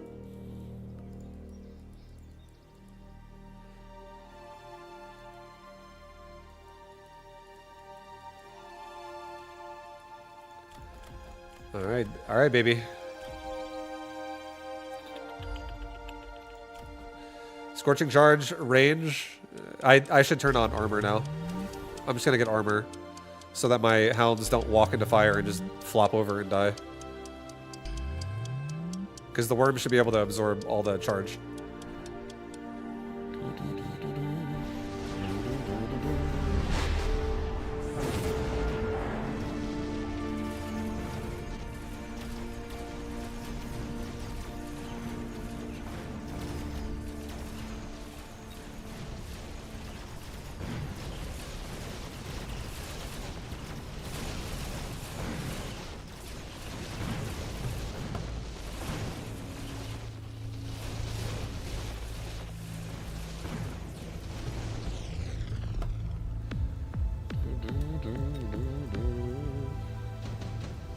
Nice, dude. Big levels. Big levels. I'm gonna take, again, the efficient, cheap option. I don't think I need any of these choices. I don't need anything. We're just gonna sell the Scorpion. He might take a Scorpion. It's possible. Let's get Mech Rage on these worms now. And let's get more worms, again, that pile on the left side. Not even close to stopping. These worms are piling on. Get temp speed. Get a...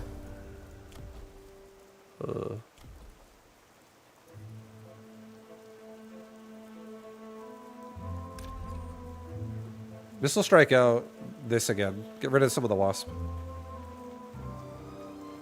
And hit some Void Eyes while we're at it. I have Mech Rage. I have as much move speed as possible. I guess I'll take Armor and Hounds. I don't think Armor and Hounds is like as good as I want it to be right now, though. Honestly.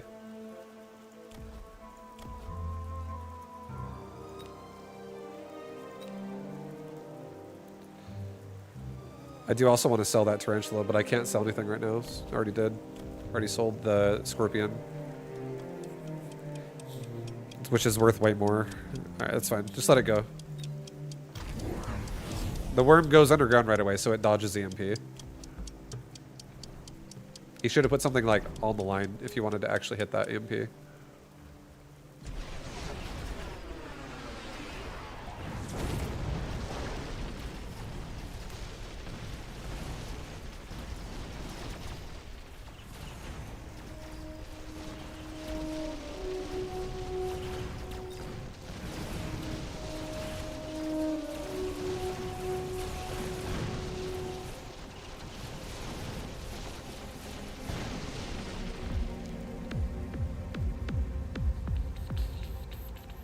Nice.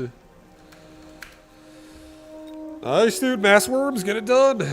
Alright, guys, give me like 2 minutes. I need to go take a pee really fast. But thank you for watching. Thank you for the raid as well. Again, shout out to Bonejaw for the raid. If you guys want to follow anything else, if you guys like the channel, thank you to everyone who did follow. There's all my links and stuff if you guys want more. But I'll be back in like 2 minutes, and we'll continue playing some more games. BRB.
Okay. I'm back. He has an outhouse he has to walk to. Oh, bathroom's right over there. But I did hold in having to go to the bathroom for about 2 hours before I actually went, which is like the whole stream. Because I'm a wild man. Fine, what would you have done to counter your own board last game? Had something that could kill the worms faster.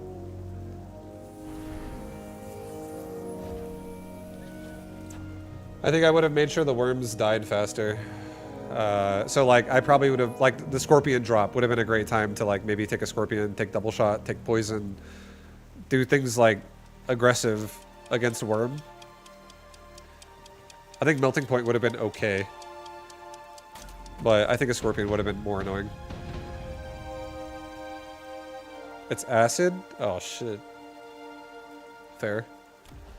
But yeah, I think I would have probably prioritized the worms, because the hounds were, all they really were was chaff clear. The hounds were chaff clear. All the hounds are doing is making sure the worms are not getting stuck on chaff for a long period of time. Yo, Sassy, thank you for the gifted sub. Thank you, Sassy. Okay,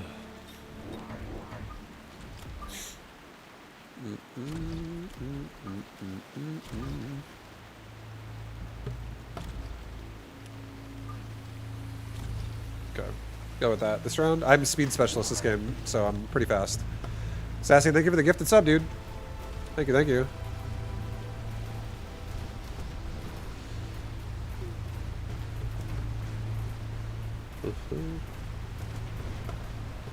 He could have dealt with my worms a lot of ways. Like, he could make a Titan unit, like a Mountain or something like that, that does like a lot of DPS. He could make Sabretooth. He could make, as long as they start leveling up and getting some, you know, good connections, he could make like fortresses, especially with like launcher overload. Something like that, like burst fire units. Something like Phantom Ray with burst would be a good option. Something that just does a lot of damage really fast would be a great answer to it. There's a lot of choices, I feel like. But I think the worms being uncontested for too long, because like it just makes it really hard to deal with, because mass-produced sandworms with like actually having a lot of worms is kind of scary when they're all behind like a level 3 worm with a device, or level 3 worms with 2 devices, which is what I had. I had 2 level 3 worms in the front with regen and portable shield. So that makes all the worms behind those front ones like really much harder to kill.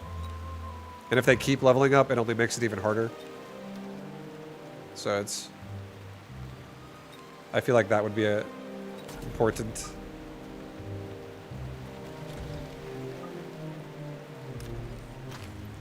Let's sell the device, or sorry, sell the cannon. I don't need it. But we're defending the tower in case he tries to flank me. I don't want to be exposed right now. I think I'm gonna just really double down on like rushing him. Yo, Billy, thank you for the gifted sub. What up, dude? Thank you so much. Hope you're having a nice day, dude. Appreciate you, Billy. Thank you, thank you. He's going crabs. This guy's gonna go for DPS crabs. So this game would be a nice game for a shockwave on Arclade. To just kill. Yo, Sassy, thank you for 5 gifted subs as well. My god. Thank you guys.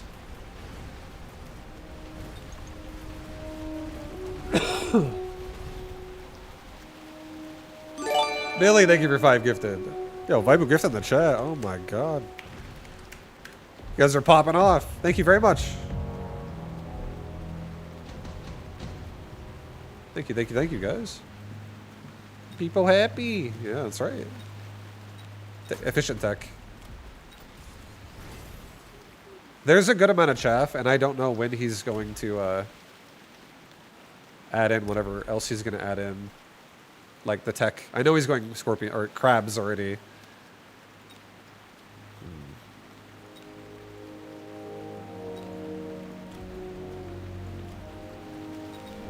Going for another Arclight. I'll leave myself gaps of 4 so I can use Giants if I need to. And I guess I'll just take range on these Arclights so they have a higher chance of actually leveling up right now. I'll level the left tower too one time, just to be extra safe, because the Mustang might just get killed.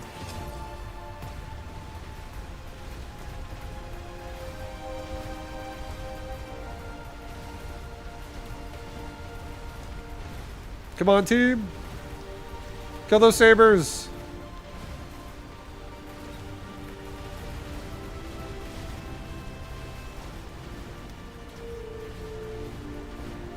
No! Oh god, please paralyze! Oh, so close. One more shot. And then I could have killed the marksman. Probably got level 2. Would have been nice. Efficient light manufacturing. I'll do that. Hopefully we get like a mass recruit going on.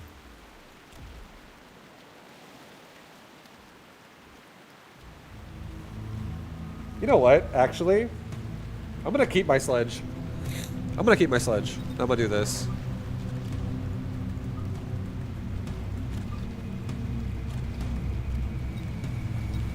Give me another crawler pack like right here. Get armor piercing bullets. And get a tower upgrade on right side. And I'll actually keep the sledge. I'll just have armor piercing bullets, like really push in. Really aggressive. Get through the HP bars. Did I miss a raid? Yeah, we got raided for 2K viewers like an hour ago. From Bonjour. Bonjour.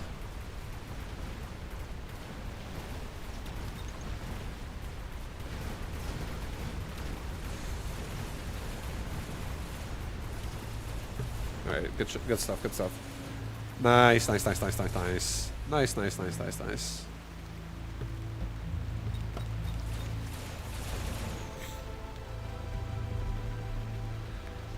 I don't think I even have all the techs available yet. Yeah, it takes a little bit if you just started playing the game to get more of them. Let's get Fortress.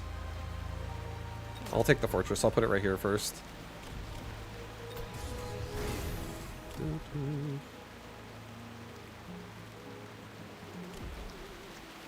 I'll take anti-air Arclight just so that any air he makes... I'm already level 2 on like every Arclight basically.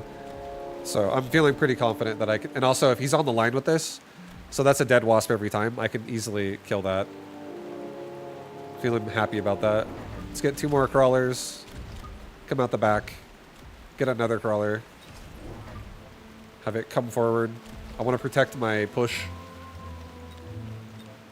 I'll get HP.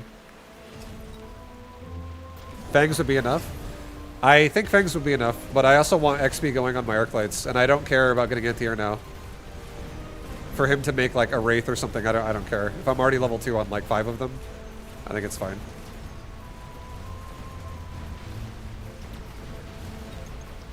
I like targeting where experience goes a lot in this game. And I like making units carry that don't necessarily have any place carrying right now. Unless you force it. XP from 1 wasp. Yeah, and any potential air that comes after, which was a lot this round. Because now I don't have to get any anti-air at all. Super supply. Super duper supply.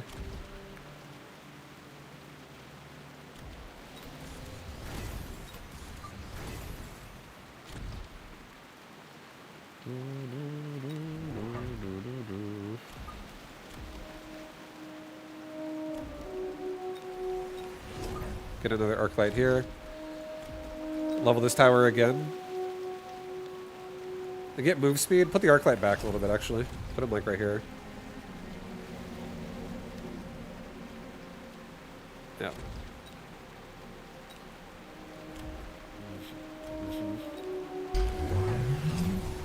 Okay, we got hackers in my face.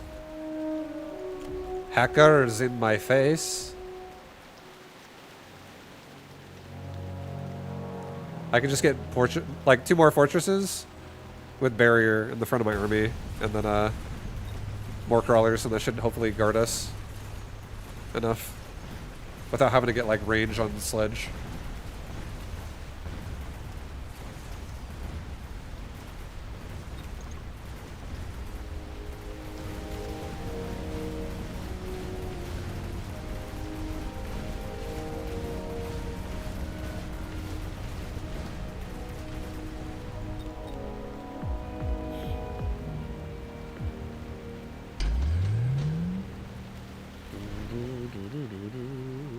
EMP? I'll get EMP. I'll throw it at his barriers right here.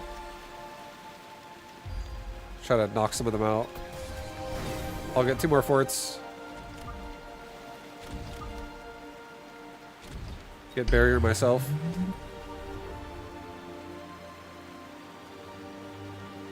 I don't really want to sell anybody.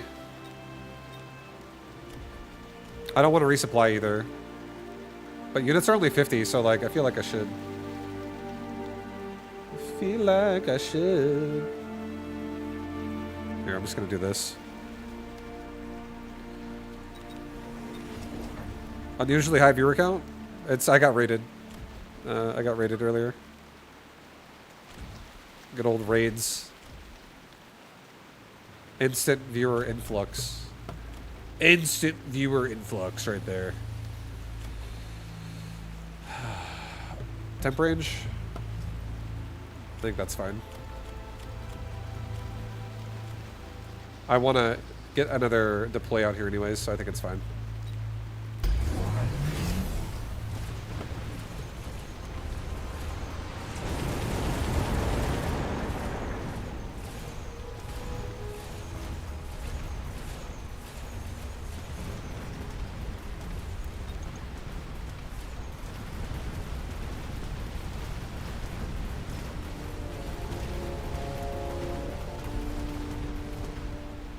Yeah, these forts are going to be really expensive to level up. It's a lot of money, but they're doing great. Absorb module. Oh my god. Even nicer.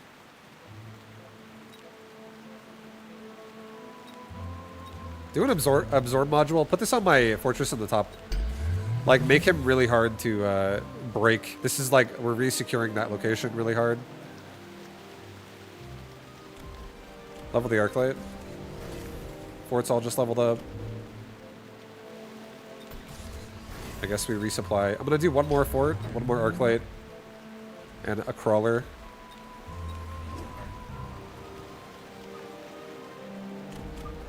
Put this arc light like right there. Put this fort in the middle.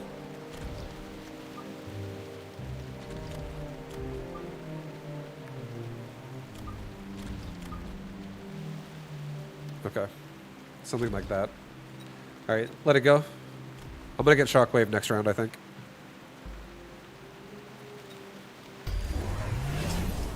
He's got enhanced control. Vibe, do you seldom use Elite Recruit? I don't use Elite Recruit very often. Yeah, I seldom use it, correct. It's expensive. And a lot of times when I play this game, I'm about quantity.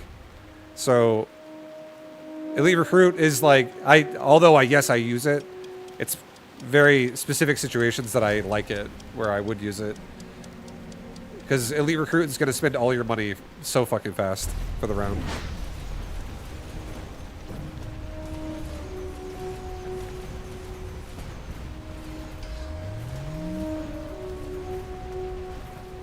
Once we get Shockwave too, we can kill all of his little crab hallucinations really, really, really well.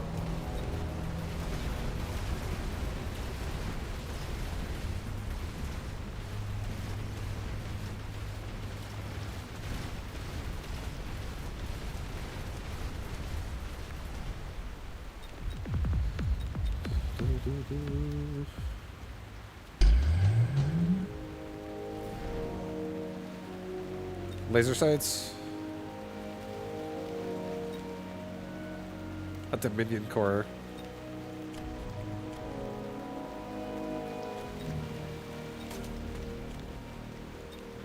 I'll do laser sight on this top right arc light. He's already high level as well, so he'll be able to reach the tower really fast.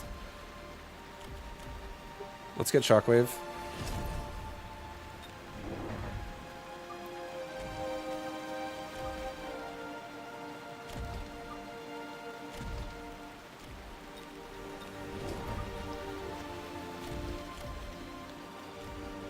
I'll do range and speed, and I'll do another health upgrade for everybody.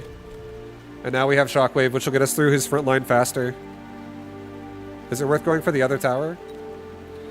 If I go for the other tower, I'm going to have to balance a composition a little bit, which means I'm going to have to build a lot of things.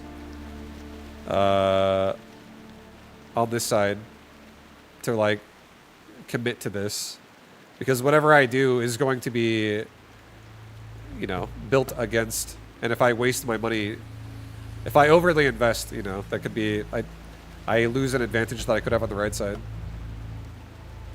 Right now, he's got nothing there.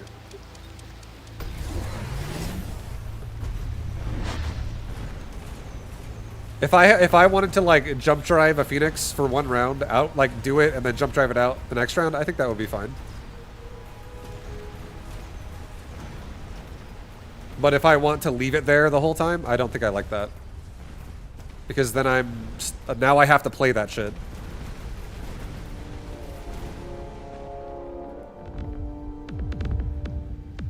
And I was making a composition on the right side, which is taking all my investment.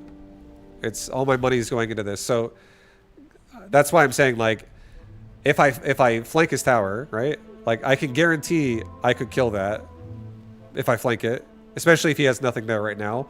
But it's a one turn thing only. And if I don't invest enough over here to like activate what I think I need to activate to make this, because this is like, I think this right here is extremely committed. I feel like that is like putting my hand in a garbage disposal. Like, that's like, if this doesn't work, this is very bad. This is bad investment if it doesn't work, especially against hackers. Because if this doesn't hold and breach, it's going to be like extra negative to me. It's going to be extra bad for me because now it's like, not only does it die because I don't support it very well, but it also gets hacked. And then now it's like against me for the rest of the fight. So I'm trying to make sure this is not wasteful. And if I don't have enough like synergy push invested into this, which is why I think Shockwave was really important, because Shockwave speeds up how fast I get rid of like the chaff in the front. It also speeds up how fast I kill the chaff that's not directly in the front. And it also speeds up how fast I kill all these grid or electromagnetic twin fucking crabs, because they only have one hit point. So Shockwave AoEs that in one tag of it, it's deleted. But like all of this stuff is annoying to get through. So I'm like trying to make sure I have enough investment. This many forts as well is also really expensive. But barrier is really annoying for things like a hacker. And then I'm trying to also make the crabs not just only hit the barriers, because like crawlers are running forward, all that kind of stuff. But if I do like a flank here, if the game does not end on the turn of the flank, and then it just gets defended the next turn, but then I don't have momentum on my push because it's not being supported enough, I don't like that. I think relying on a paralyze for like one turn and then you move on from it is great. And I think if you're gonna do like a drop unit and then sell it the next turn, or if you do something like redeploy or jump drive and you do it and then you get out of there the next turn, I think that's fine. I don't think there's a problem with that. I think that's good. That's no problem. But I think if I made anything out of my current army, which is Fortress, Arclight, Crawler, Sledgehammer, Crawler would be the only thing I would find like somewhat acceptable. But if let's say I made a Fortress like right there, or something. Like if I made a steel ball right there, you know, yes, it could work. If he missile deviced it and it did nothing, then it would feel bad. And then now I'm going to sell it anyways next turn. I just want to make sure I have what I need to have to support what I'm pushing with. And a push can be supported by a paralyze to give you like swing momentum in your favor for the moment that the paralyze happens, which could be the difference of like, oh, I leveled up my units this round because of that. But if it's a lot of pressure to put on that to go for that sometimes, in my opinion, because if your opponent does anything to defend himself, it could be wasted. So if you sacrifice like turning on an upgrade when you don't now have the money to do it because you're investing into a flank on the other side, then it could be rough.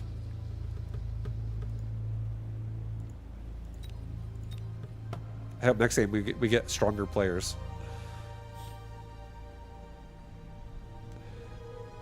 Mr. Theodore. Mr. I don't know. Will we? Look, this guy's 1729. Last guy I just played is also 1700.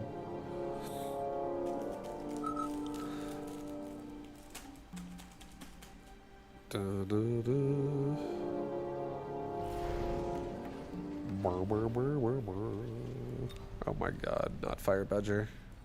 Not the Badgers. Not the Badgers, man. I hate the Badgers. I'm not a Badger guy.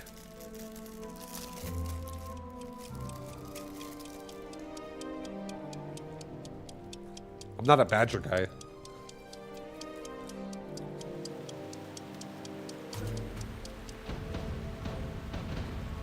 But it's okay. For this game, I will be.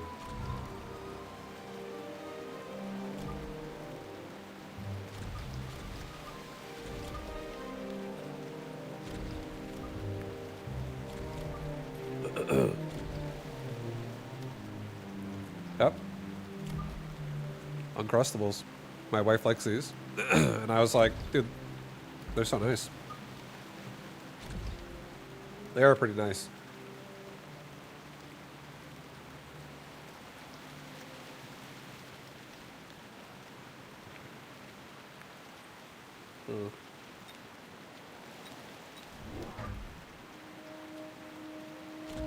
I'm gonna get an early game wasp on this one.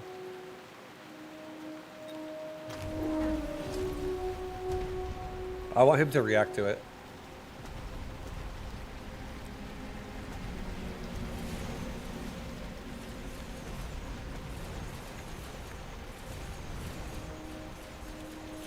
Air cheese, yeah. React to my wasp.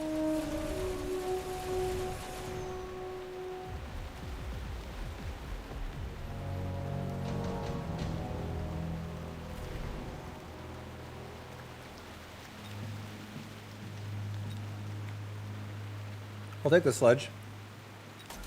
I'll put it right here. I'm gonna sell this the rapid fire cannon. Level the wash.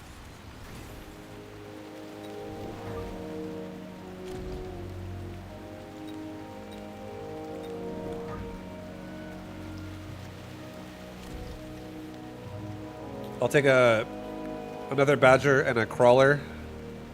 I'll try to support my badgers with crawlers, not only just fangs. Alright, he got 2 marksmen for what I have. He made 2 marksmen. Well, I'm gonna get a nice paralyze. See, like, this makes me happy to get a paralyze with a sledgehammer over here, because I'm just gonna sell it anyways. And I don't really care. Makes me feel very happy and satisfied.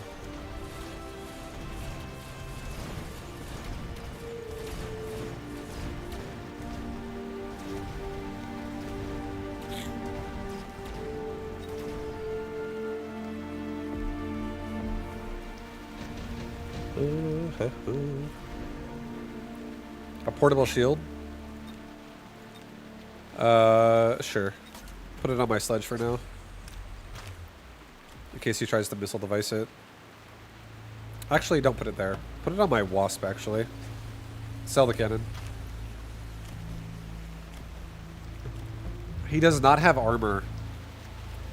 He does not have armor.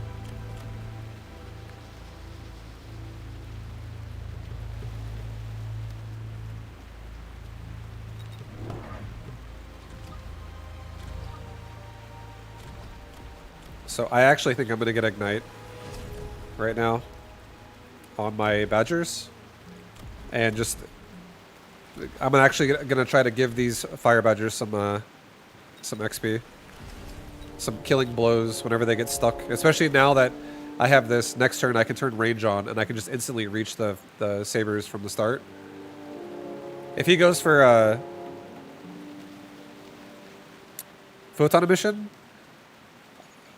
we'll see how that goes. I can add things though. I can literally like sell this and add in like an abyss and just like cleave his fucking front line if I really want to. But we'll see what he does.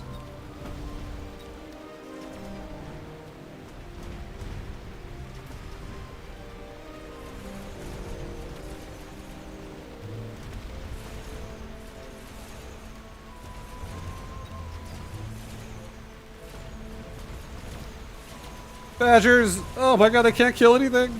But these wasps are so tanky. They're unkillable.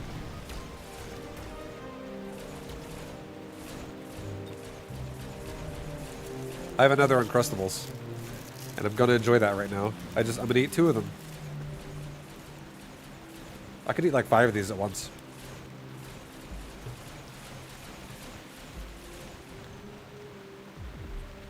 It's really good.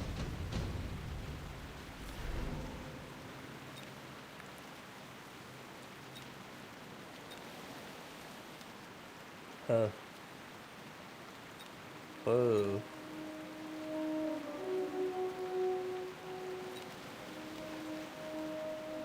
I'll take a laser sight. And I'm gonna go like this. I do not know. I do not know if he's about to rhino drop me. I'm gonna put a range device on my far right. Phoenix, level the wasp. Give me another badger, like over here. Just in case. Let's level up the tower that has no chaff at it.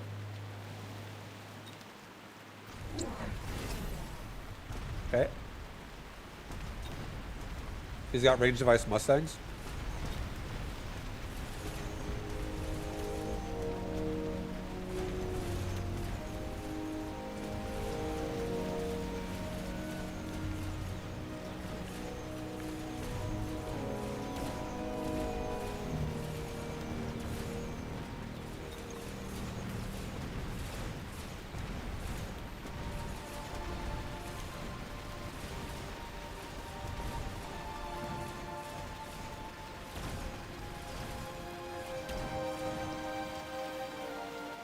Oh.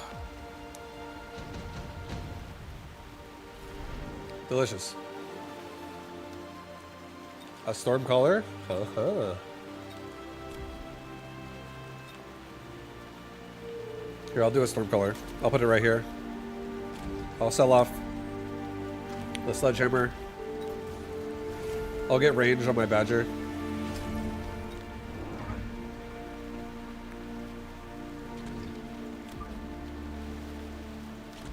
I'm gonna take 2 more, just so my Phoenix are covered from like all angles on the board, from things like fangs, and then this can also kind of like stack up and pile up and kill the rest of his army. Most of it aggro's left anyways.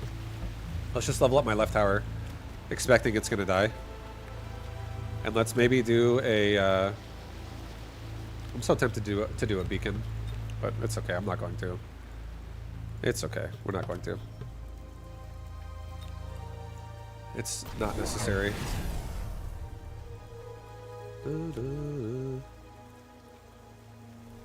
I should put range on the wasp. I'm selling the wasp. I'm not keeping them. I'm not actually going to play wasp.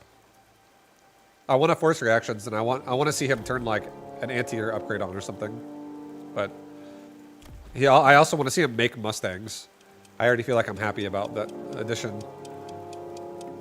And I just sold my sledgehammer, and next round we're going to sell the wasp. And we'll be moving on from that. And he's going to go into photon emission. So next round will be photon emission for him.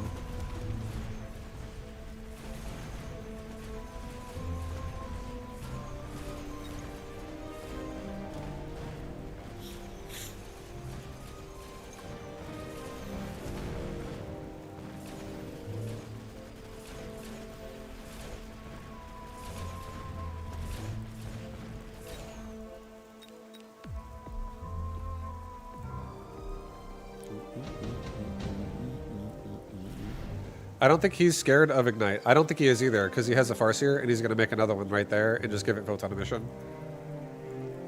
I don't think he's afraid of it either. I also do not think he is scared. But I do think he is scared of something, though.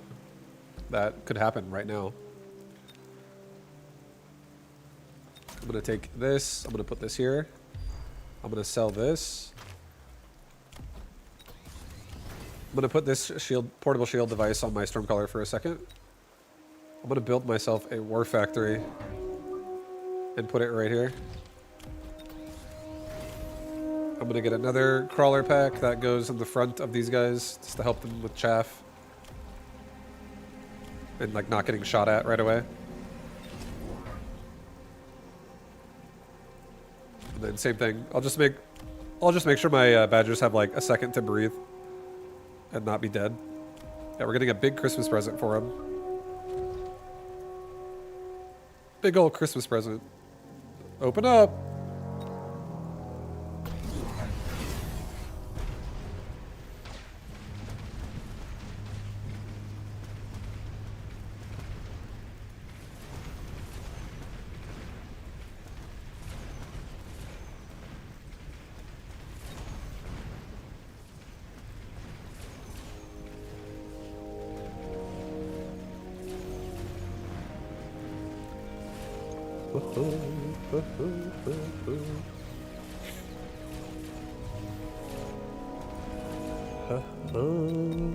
Nice. Nice.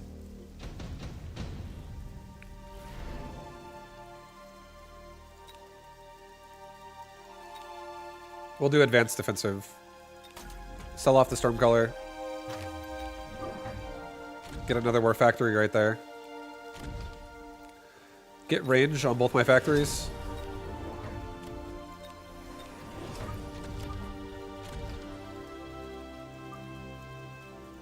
Get some more crawlers that help out the right side. And then I think I'm going to get a portable shield on my far left front. Badger. It's about to hit level 2. It's also in like the most important location of the board that needs to like not die. He's got an Abyss now. But we're locking onto his Sabertooth like right away now with these war factories.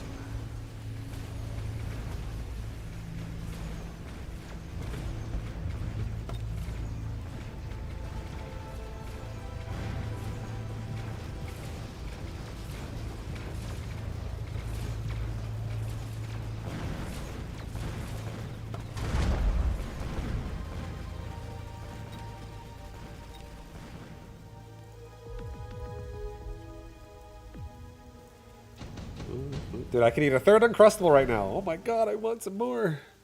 I want more, man.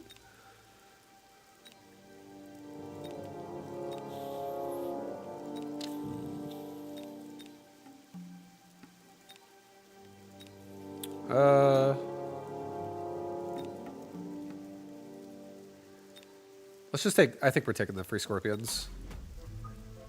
And putting them right here.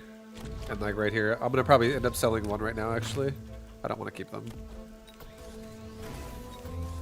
Just give me Phoenix production on, give me range on Phoenix too. Give me Phoenix production on these factories so I can also kill the Abyss a little harder. Let's get 2 more crawlers. I'll do another crawler pack like right here and another one like right here. Get the Abyss to turn sideways for a moment. Not just attack forward. Give me some time to push it.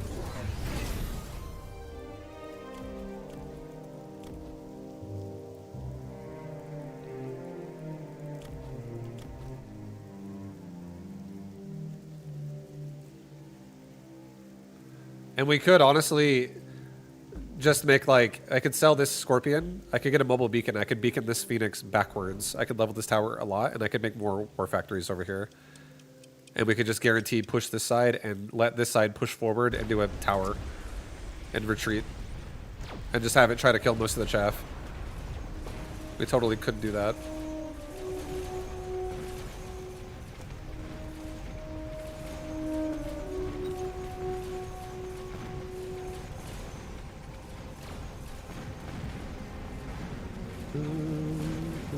Because he's like making Wasp now to try and kill me. Which I could be like, oh, I'm gonna make Mustangs or whatever. Then I have to deal with missiles and shit from Abyss. I think we're just gonna run away, honestly. I think I'm going to run away.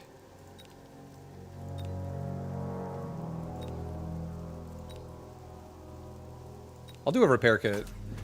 Let's do Level up, level up. Mobile beacon, run away. All of you guys run away. Just get out. Sell this scorpion. Give me... Oops, not a sledgehammer. Give me another war factory.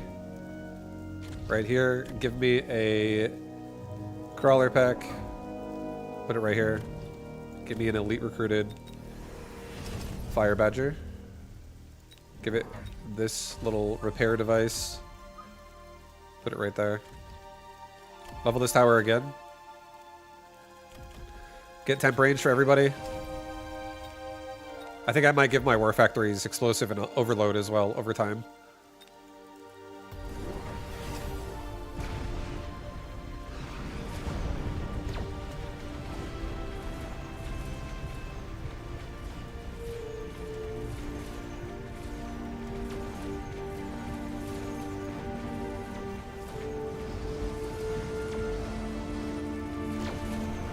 Now we don't have to worry about swarm missiles because we're not going Mustangs.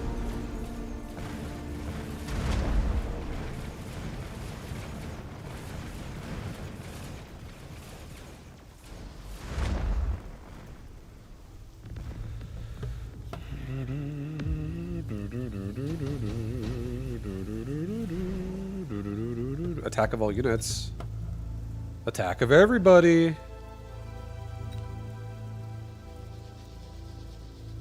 Let's take offensive.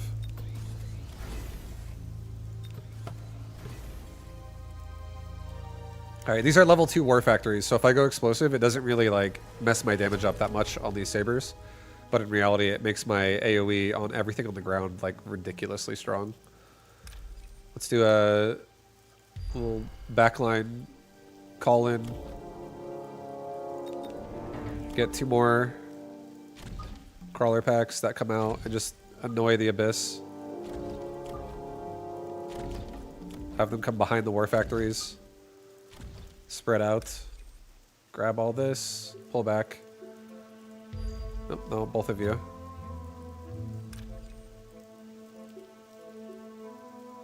Okay, save the Phoenix. Save a couple of those fire badgers. Get temp range again. And let's go. Oh, shit. Oh, damn. Alright, these are explosive war factories. Explosive factories. So, crawlers and hounds will die much faster now.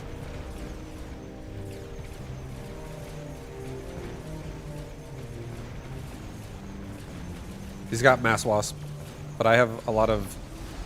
At this point now, and he's also got mass wasp with range and aerial specialist. So we could think about getting some super backline Mustangs. But, I mean, that's a lot of wasp.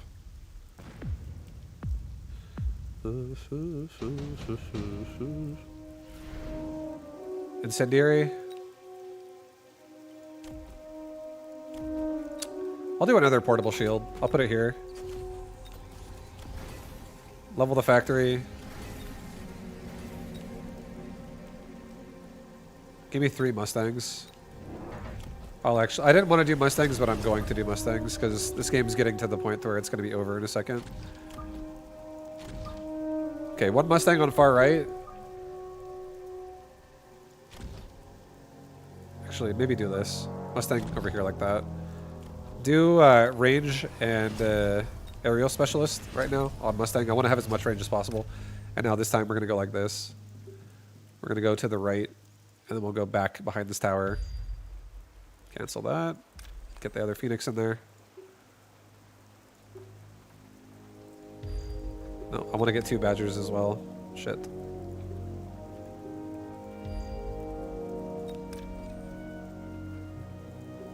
I should just make the camera go straight up. There we go. Okay, so now I'm going to try to kill all of the Badgers, like, quickly. Or all the wasps quickly. And I'm just going to camp the tower. We'll make a barrier for the back of this tower.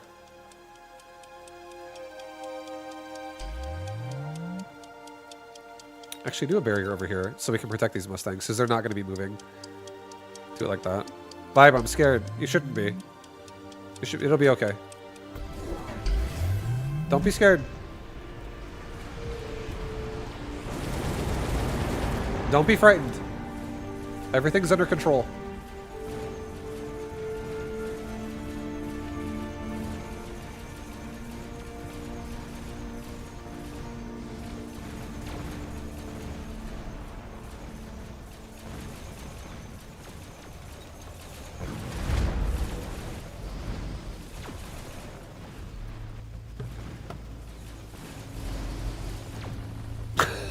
Shit, dude. These fucking abyss have like 1 health each.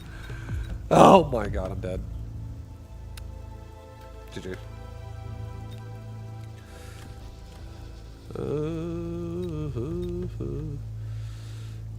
Almost had it.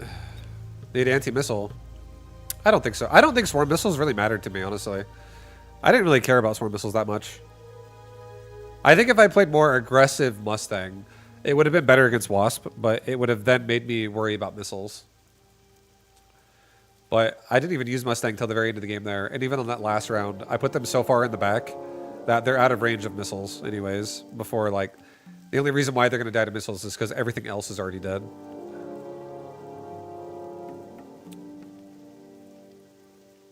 I think it was close.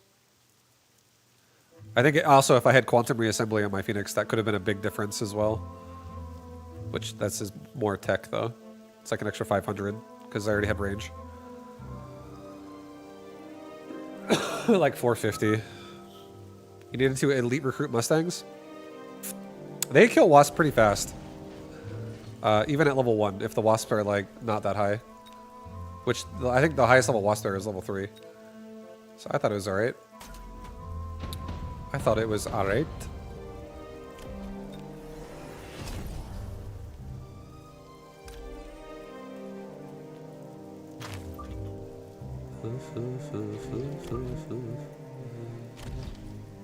Alright. This is going to be just a classic rip his balls off hound shove. One of the classics.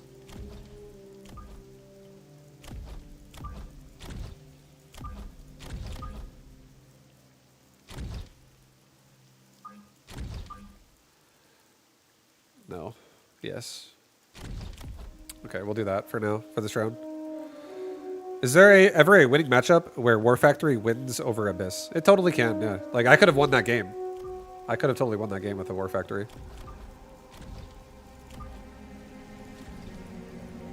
Let's go.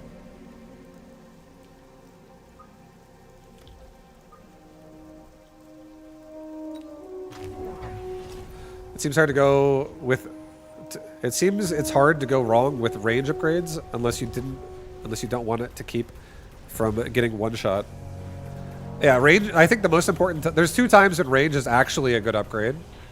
The first time is when you can reach something further, which allows you to start the fight faster on your side, which allows you to have more... You can, like, remove his damage from the fight while doing damage to it, simply because you reach further. Like, moments like that, usually early game, range is great. Sometimes you have to be careful about getting your units stuck on something that they don't want to get stuck on. But range would, you know, just... It's a most simple reason for it. One way is range is really good at killing something faster. The other thing that can be good for range is if you think about your army as a composition and not just one unit, having whatever has range now stand that new range of the concave. Like if it goes from like 70 to 110, that can absolutely change like if it gets targeted first or not, based on how you engage. So if it's meaningful for you to have that, then it's a great upgrade then too, depending on what you're doing. But outside of those 2 things, range is not always necessary. Even though it still can be good. Alright, sledge in the front. Shove. Go horizontal.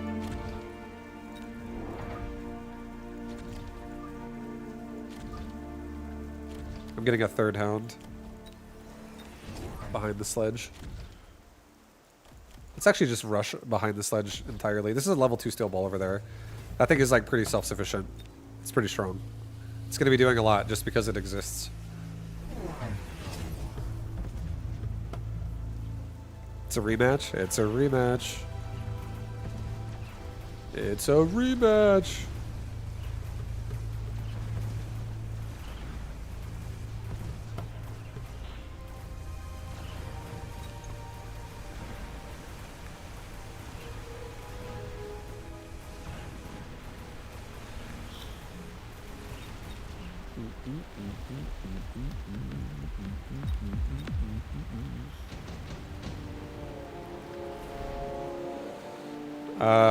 Oof. Underground threat and Rhino Assault kind of sketchy for me. I'll take efficient tech. I'll probably sacrifice a round here. Let's sell off the sledge. Let's level each tower once. Let's get 2 more hounds.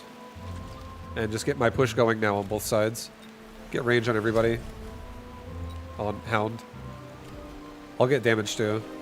Just so I can like push as fast as possible. I'm gonna allow him to kill my tower. If he tries. Yeah, he's going for my left tower. That's fine. We'll get paralyzed, but hopefully when the paralyze happens, we've already at least killed most of what's important.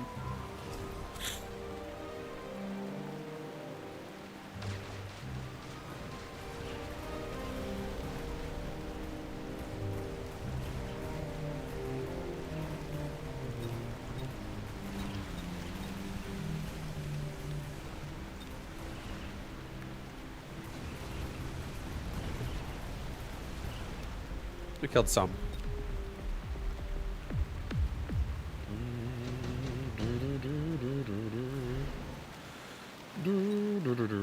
Okay, take a haste. Put it on my ball. Sell the wall here. I'm doing my final 3 hounds this game. Put one here, put one here, put one here. Actually, put one here. And here. I take it back. I like that better. I'm going to really charge left side, like, hard. And we're going to really pressure with these, like, speedy balls. There's a smoke bomb on the other side. We don't really care.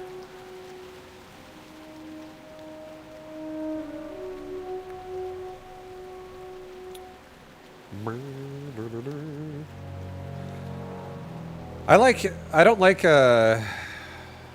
chamber compression right now as much as I like mech rage. I think Paralyze is very real on this board. He's so defensive and he's so spread out. So I like Paralyze a lot right now. I definitely need more chaff. There's too many Void Eyes.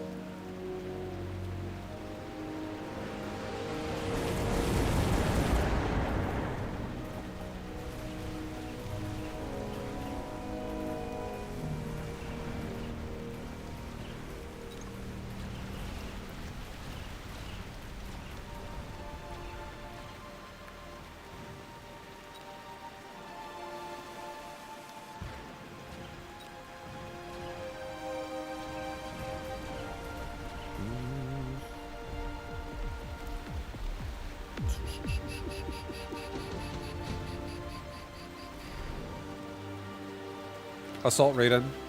Fuck yeah. I'm doing that. It's Assault Raiden time. Soon.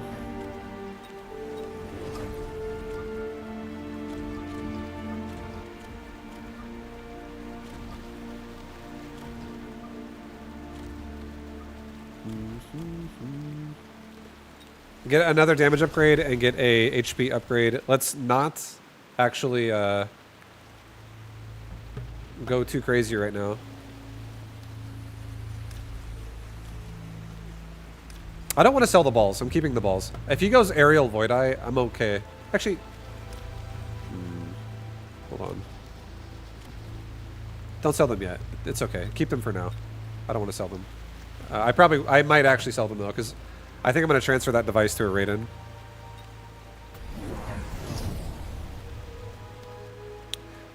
My anti-air this game is going to be Raiden and only Raiden. I'm not going to do an assortment of things.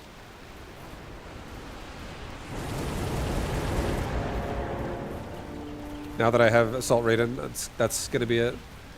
Chamber Compression? I don't think I'm going to go Chamber Compression.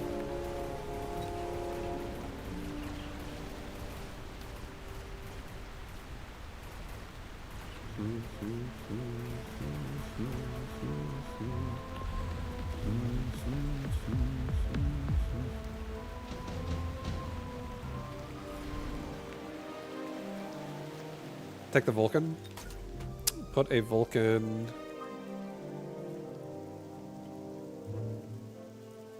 I don't want to light myself on fire. I mean, he might light me on fire anyways. I'll put a Vulcan right there.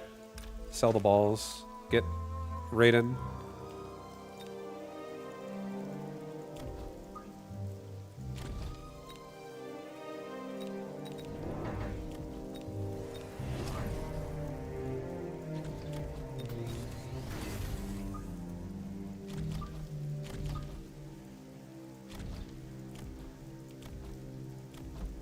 Okay, take move speed.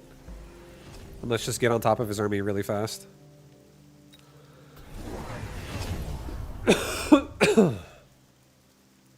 Get the move speed. Get the move speed. Now.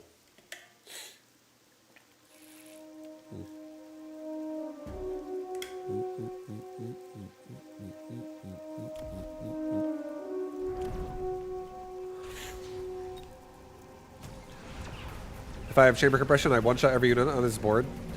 If I have chamber compression, it means I get through his crawlers a little bit slower, in my opinion. And I'm killing all of the crawlers before I really get on top of most of his units anyways. And the Raidens one-shot his units anyways. I feel like the only thing that would make me want to make chamber compression on my hounds is if he went mass wasp with barrier. And I was like, well, now my Raidens have a lot of chaff to kill that hounds can't help with. Then I would probably be like, I like chamber compression here.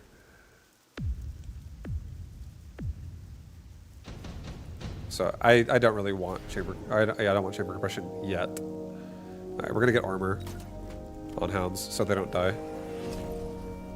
Get tank device on Raiden on left side. Sell off balls.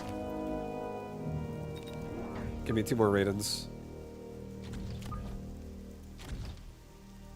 Resupply. Level the hounds. Get move speed. And temp range. Actually, don't get temp range. Put a missile right here. And put a missile right here. I don't know where he's going to drop these crawlers, but I want to kill most of them. Maybe you should take it off your bar to shut me up. What, chamber compression? I fucking love chamber compression. But I love using chamber compression when I want the hounds to carry. And I don't always want the hounds to carry. I want the hounds to carry when I want them to be my DPS. But I don't think it's always good to make them your DPS. Because the only reason why I say that is because it costs 750 resources. And that's also including the fact that I got armor. I don't always get armor either. But I feel like I need it right now because I feel like fire is about to happen.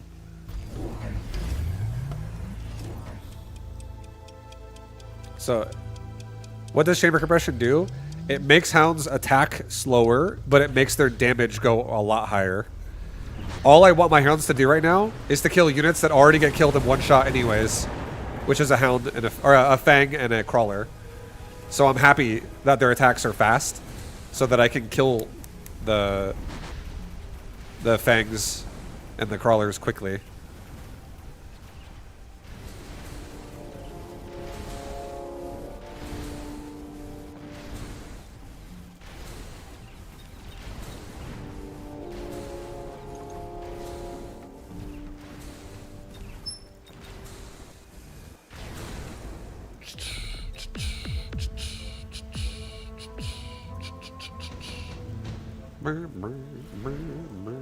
Another haste device.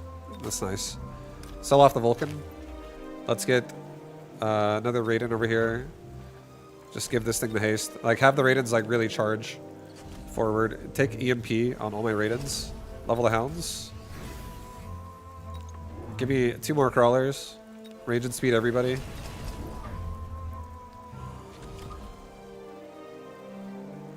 I just want to make sure hounds don't get killed right away. I'll do a missile device right here. I'll do a missile device like right here. I'll resupply. I'll give my Raidens range also. That's fine. And I'll do a barrier like right here, just so my hounds don't get like smoke bombed so aggressively. But if he smoke bombs me, there's fucking not much I can do about it, because I'm already pushing the line as it is. Yeah, there you go. You see this?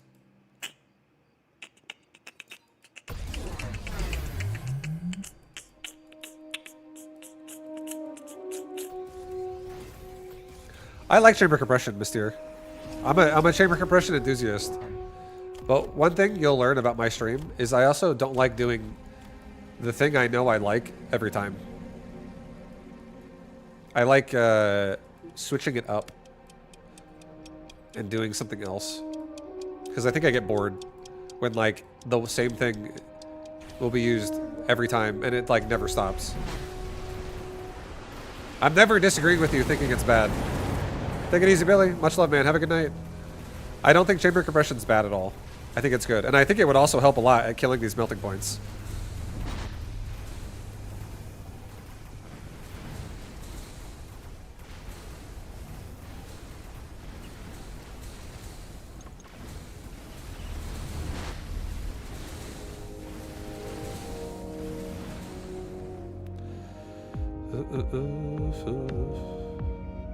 Do you not like clicking a tech when you would win the game?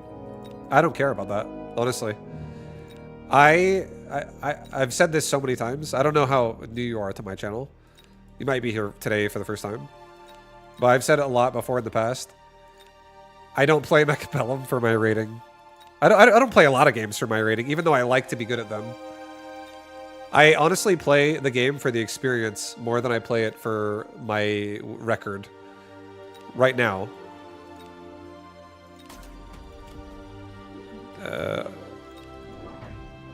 That's about as...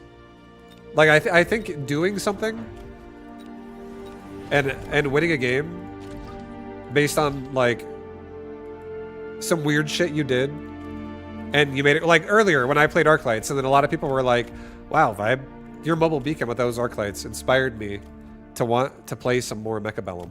Like, that's... That, to me, is worth more. And again, you don't have to agree with me. It doesn't matter if you agree with me. But to me, showing something that's fucking sick and entertaining, or like a different thing they might not have thought of doing, or doing whatever I'm in the mood to do, is more interesting to me than doing statistically what I should do every time in terms of like, oh, this is good right now, so I have to do it. I genuinely don't play mechabellum that way. I never have. I will sometimes have days where I'll tank 500 MMR in one day, and people will say things all day like, oh, Vibe, I thought you were a lot higher MMR at this game. What happened? And I'm like, I played fucking Sledgehammers. And I didn't play carry Sledgehammer, I played regen Sledgehammer. And it's like, my record today was 2 wins to 16 losses. But I got in the mood to do some regen Sledgehammer shit. Or something like that.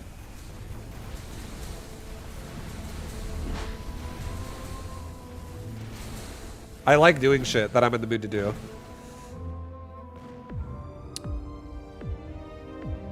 Since you made so many hounds, look, I won the game. Is it okay that I won, or is it not okay that I won?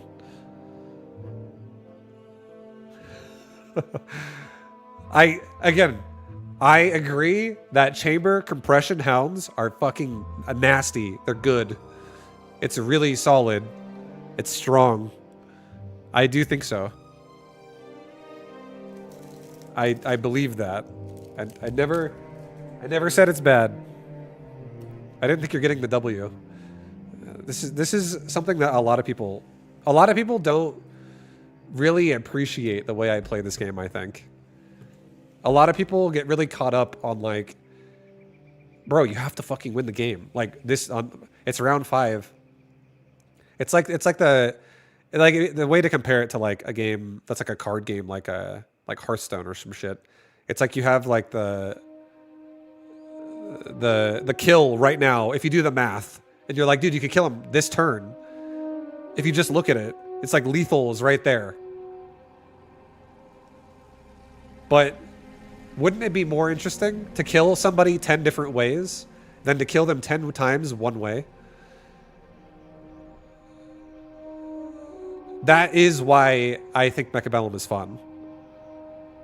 Even if a difference in how I play sometimes is very subtle, I have a fixation on doing something a little different rather than doing the same thing every time.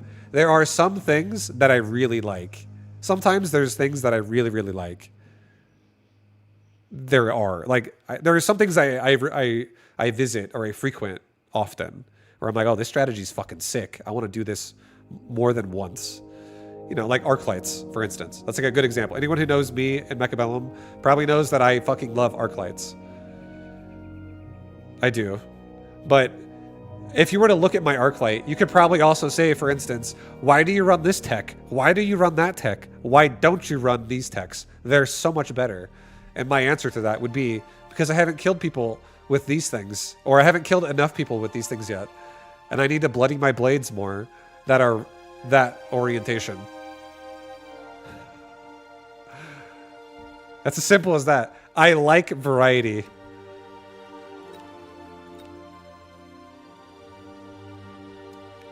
Earlier today, I beat somebody with mass-produced sandworms, and I don't think that that's my strategy every single time, but I do like killing somebody with mass-produced sandworms.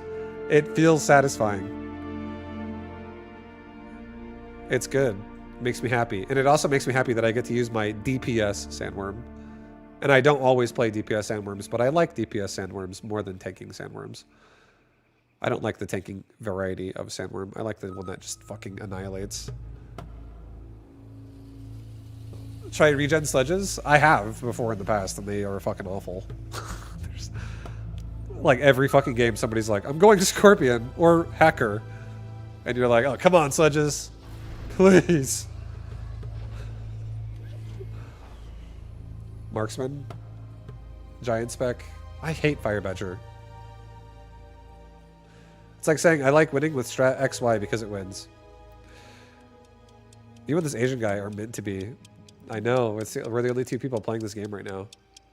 It's just us.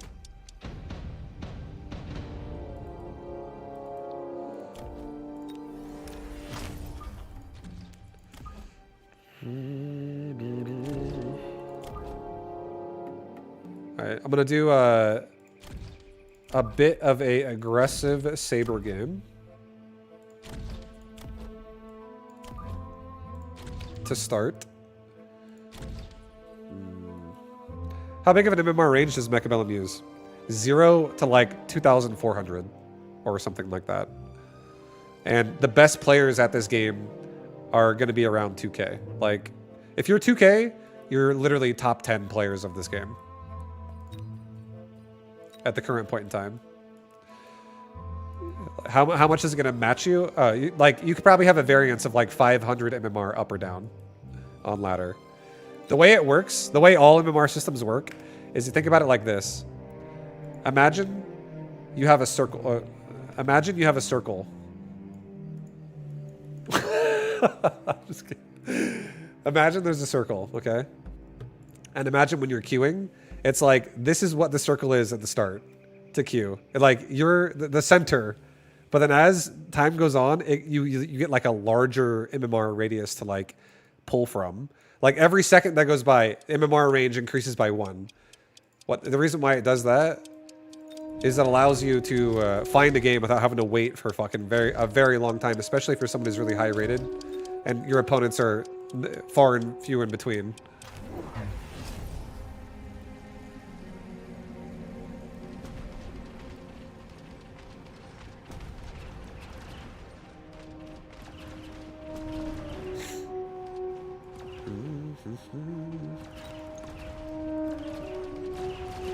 First day I played 7 games and played 2 unranked and 2 1000 and 3 times in a row someone 1500 because there's no one playing at that time. Exactly. And that's the nature of the beast.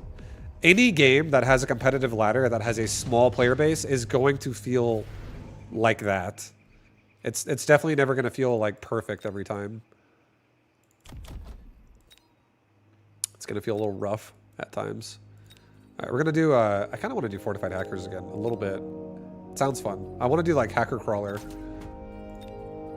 and we're just gonna like Zerg rush his ass.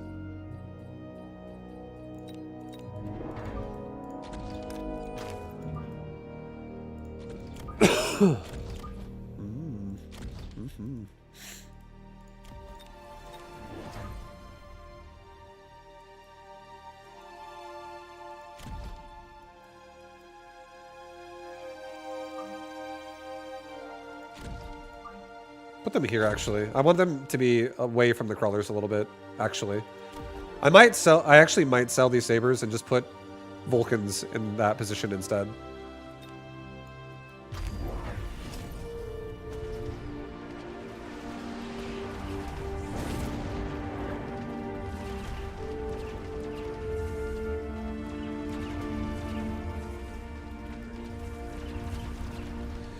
I'm a little surprised this game's player base is so small because it's such a good game. It's because last year, this game went through a bit of a kerfuffle.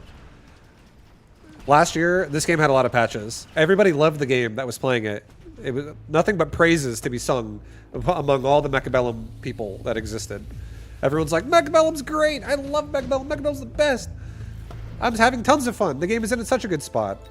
And then they're like, guys, we're going to implement buildings. This is like literally a year ago, like last April. They're like, guys, we're going to implement some building patch. Get ready. And then they implemented buildings, and then everyone started being like, I'm starting to hate this game. This game sucks. This game is bad. Remove buildings. And then they were like, no, you're keeping buildings. Forever. And then now, today, the community is 1/10 the size.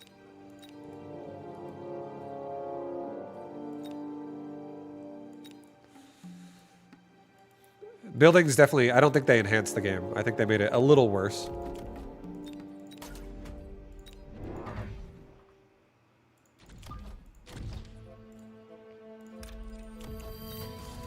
Alright, let's sell off my left saber.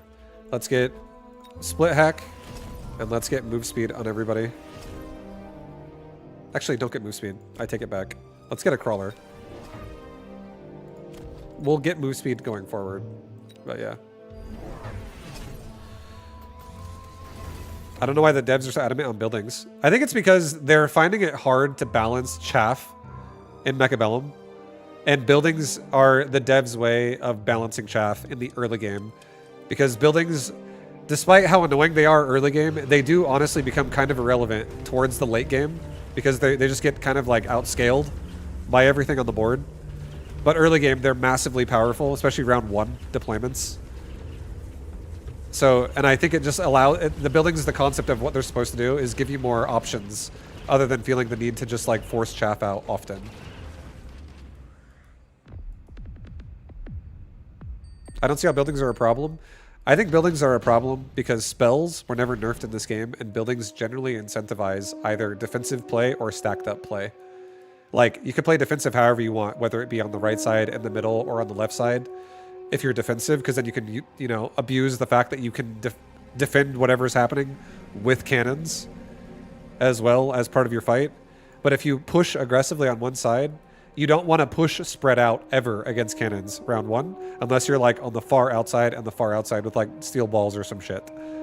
But if I have like crawlers spread out on the line, somebody's going to just get annihilated, and it's going to feel very wasteful for the start of the game. So I feel like it incentivizes clumping a lot more. And clumping is like something that spells get great advantages out of, because the more clumped you are, the more AoE efficiency a spell gets, like Thunderstorm or Fire or whatever. 5, do you play 2v2? I used to, but honestly, no. I never play 2v2, really. I'll take the Wasp. I'll put a Wasp right here. I'll sell off the other... Sell off the slow field, actually. Let's get a barrier. Let's get 2 more crawlers. Crawler pack, like right there. Let's get a crawler pack, like right here. And let's get move speed for everybody.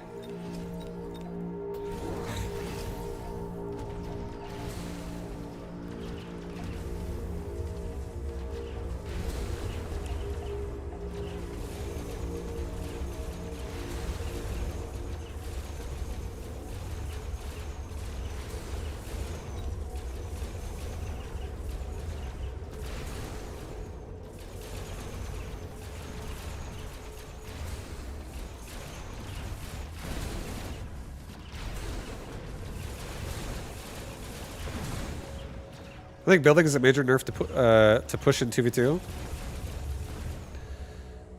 Because you always have a defensive building on the outside. Yeah. Also in 2v2, if you die, your cannons are like still active, or like if you're like they're, I don't know. I can't remember exactly what it was the problem. Maybe it was the fact that they weren't being paralyzed when the tower would die. I can't remember. I haven't played 2v2 in like literally such a long time. But yeah, I don't think cannons honestly made the game necessarily better overall. They're okay. They're not the best, but I think they're okay. All right, he's got I think I'm gonna take a regen device. I'm gonna put it on this guy right here. I'm gonna level again. I'm gonna give myself 2 more wasp. I'm gonna take a wasp like right here in the middle. I'm gonna take another wasp on the outside, so I have no open non-defense. Are those fortified hackers? Yes, they are. Yep. I'll take a level up on that saber, it's fine. And I'll get another crawler pack on the bottom left. We have move speed already. I'll get damage for everybody.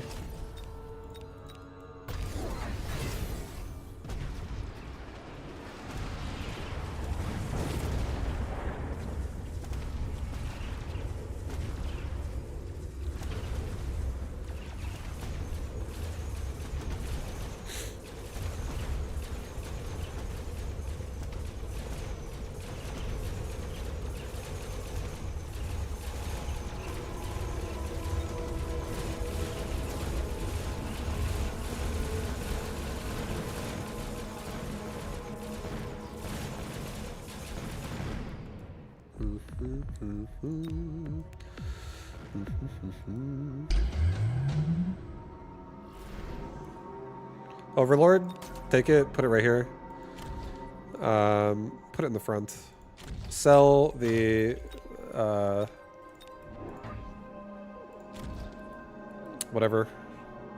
Saber. Sell the saber, put a Vulcan in its place. Let's get move speed again. I'm gonna get regen on boat. I'm gonna get another Vulcan on the other side. And I'll get another crawler pack in front of it so we don't get targeted right away by all this shit that could exist later on. Okay. Nice. Get move speed, we already have it. Alright, go with it. I'm happy.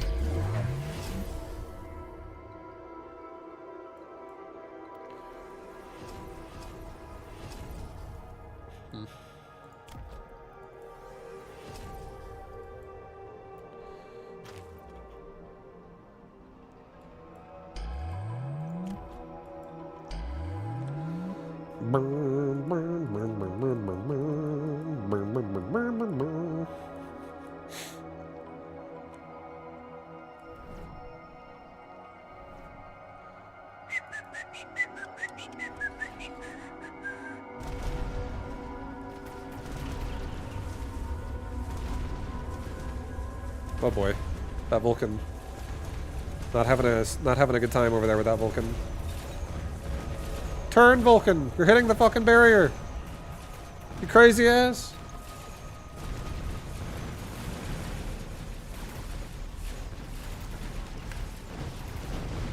Yeah, he was too close. Instant locking on the barrier and getting stuck on it. It was a bit rough. There's so many crawlers in my face. I think the sabers could be a little bit further back if I'm going to replace them like that. Oh. I don't think there's anything wrong with them. I don't think there's anything wrong with buildings. I just think the game is superior before... The game was superior for decision making before buildings existed. Because I actually think buildings... The intention of buildings was to give you more options. But I actually think it limited your options more rather than give you more. Cost control arc lights, baby. Oh, yeah. Oh, God. I can't refuse an arc light game.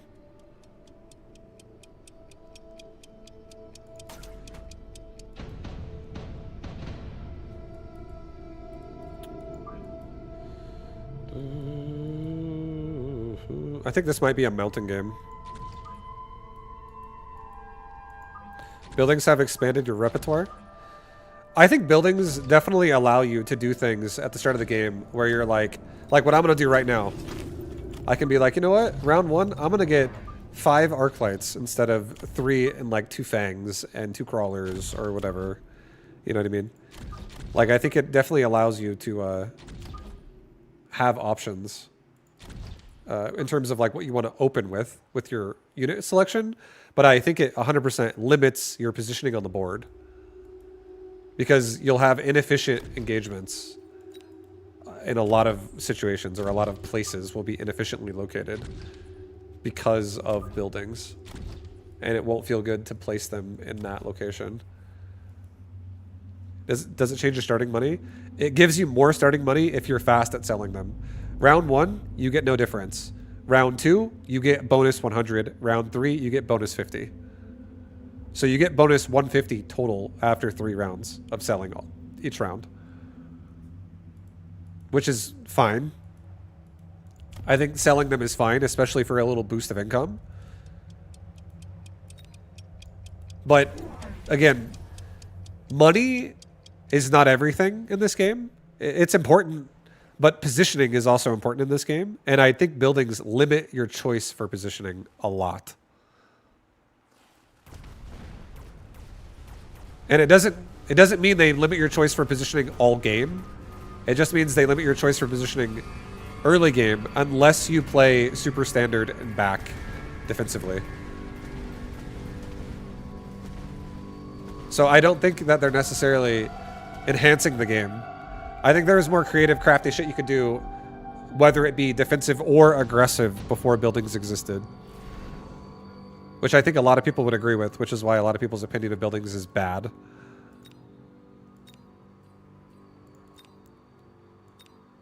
Extended range Vulcan again. I don't think we need it. Man, I wish I had both of these and I was going Marksman Vulcan. I would totally do it, dude. I would totally do it, dude. I just wish I could deploy buildings my way. And the buildings could be on the bar like shields and missiles. If buildings were like that, they would have to be like not carryover, killed round to round, and then they don't respawn. I feel for it to be like fluent, or like it would flow well with the current game model. But I mean, I still play the game. Buildings are in the game. It's whatever. It's but my opinion is I don't think they made the game better. I think they made it a little worse. Even if I can sell them.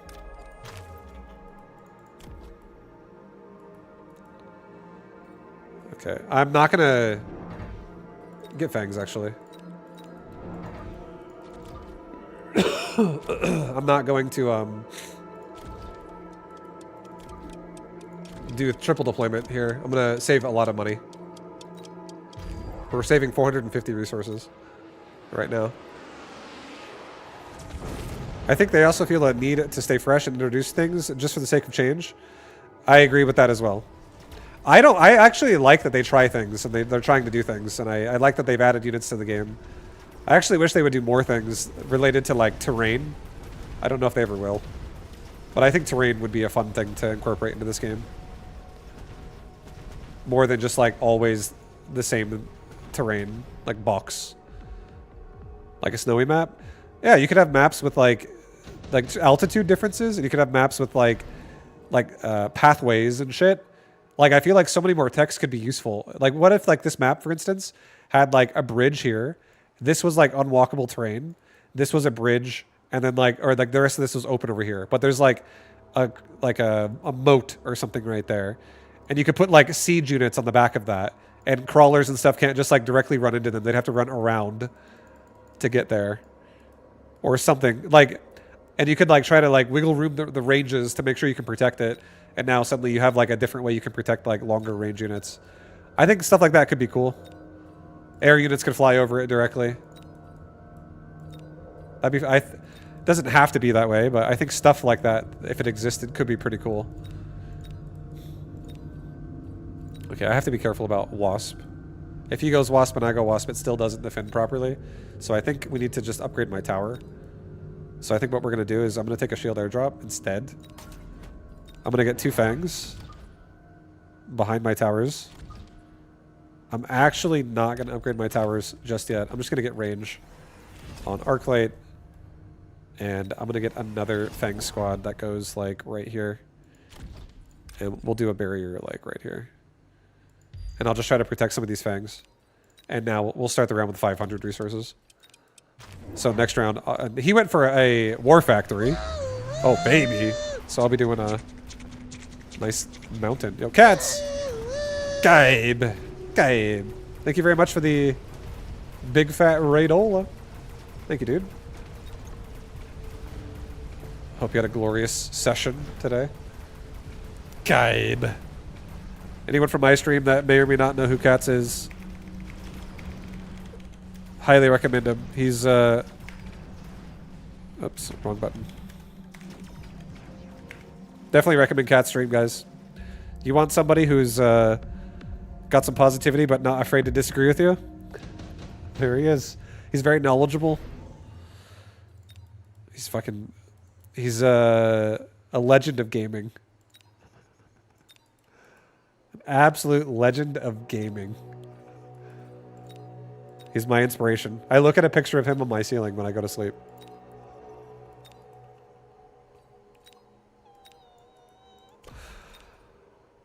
I do not want this Raiden.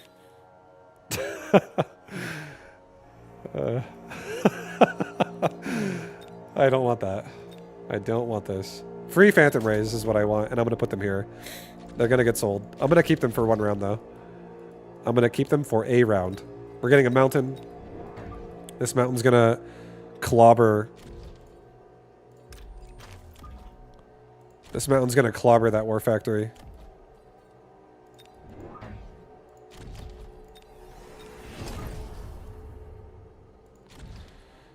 Okay, let's get 1-1. Ionized Raiden. I love Ionized Raiden versus Factory. I agree. It's nice. I don't actually have Ionized in mind right now, but when it is active, it's pretty crazy. It's like you're playing Diablo 2 and you're static fielding something down. 50%. 50% of that. 50% of that now. 50% of that. 50% of that. 3 hits and it's like the mob's almost dead already. Or the unit's almost dead already. We'll be selling the Phantom Rays next round.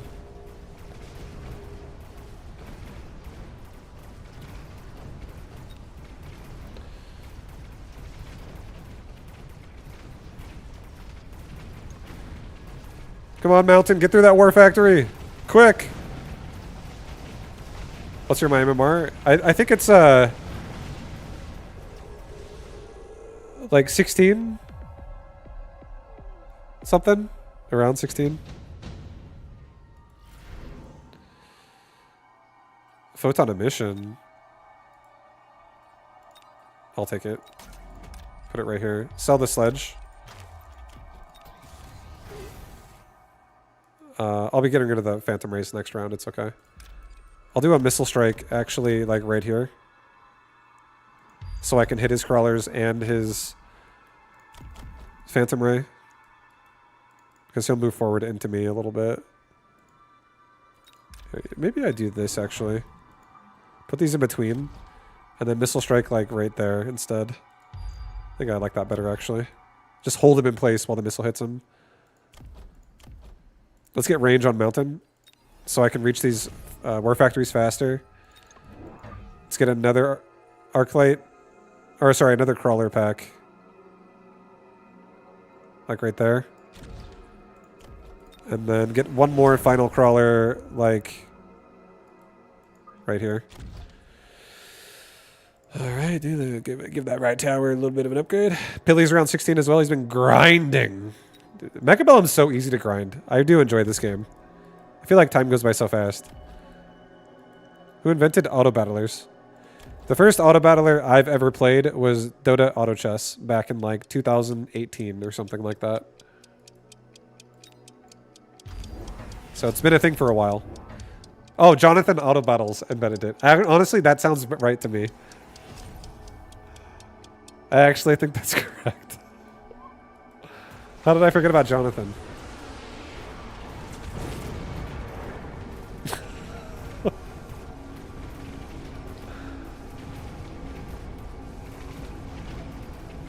Have I ever played Backpack Battles? I don't know that guy. Yes, I've played it. I played it for like 10 minutes.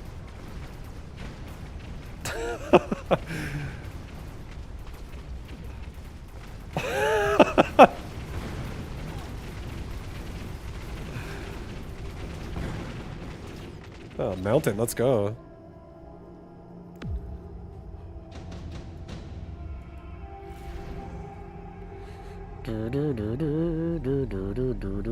Take the Wraith. Sell off the Phantom Ray, put the Wraith right here. We'll just have it be right behind. And, blasting. Another mountain right there. Give me 2 more crawlers and take move speed. Crawler pack like right there. Crawler pack like right there. I'll do a barrier.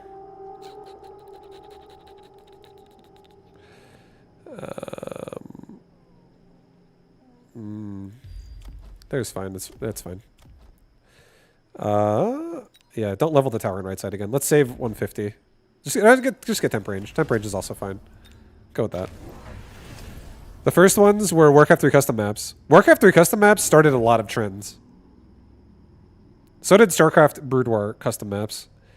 Like, a lot of games in Brood War and Warcraft 3 were made like as custom variants. And a lot of them were insane. Like Dota was made in Warcraft 3. Tons of different kinds of tower defenses.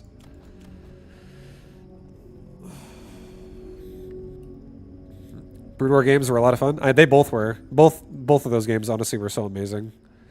Brood War, if you're able to experience any part of Brood War back in like the late 90s to the early 2000s, the game was insanely good. And then if you were same thing about Warcraft 3 in the early 2000s, if you played that, it was amazing. There was so much fun stuff to do in so many different ways. It was a very good game.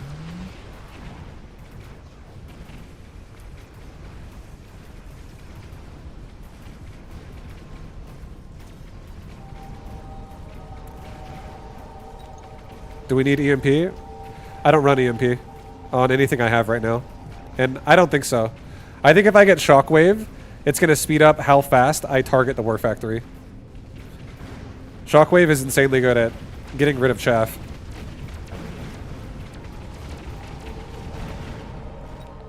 I'd be curious to see Saturation Bombardment, what it does right now. I don't run that either right now. I don't have that on my bar either. But I think it would be alright. I don't think it would be bad.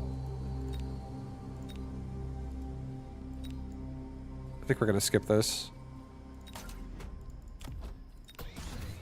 We're going to sell off my Phantom Ray. I'm going to get 1 more Mountain and 1 more Arclight. Put this over here. Level up that Mountain.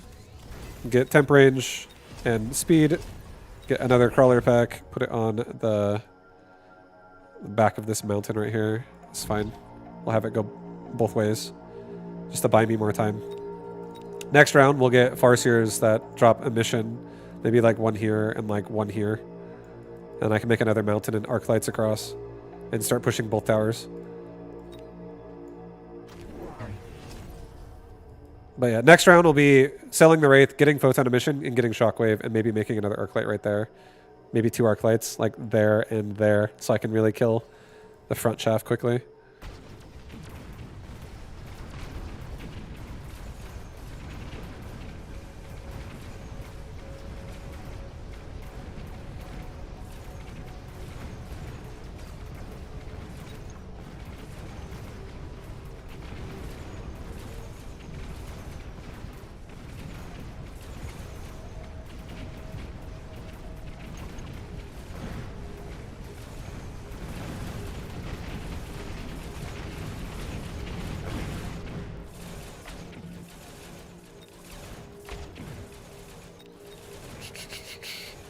quite a serious buff if you are extended range. What is?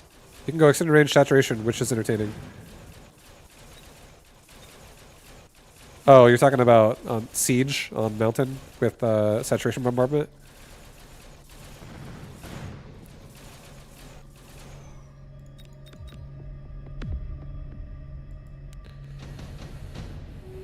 Do mountains not have anti-air? They do. They have anti-air. I'll get a boat right here. I'll get another boat. Sell off the Wraith. I'll get another mountain. Put it right here. Get another arc light. Level the arc lights. Get another arc light. Put it there.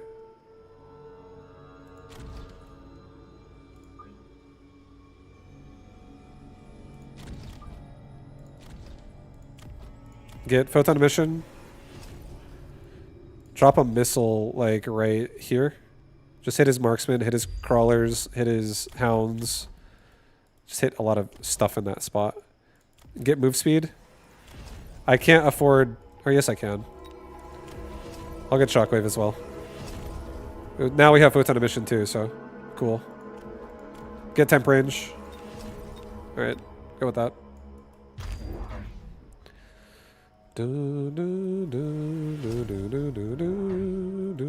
So now we have Shockwave. This is the first round we've had Shockwave in, so I'm going to target his war factories a lot sooner than I do previously.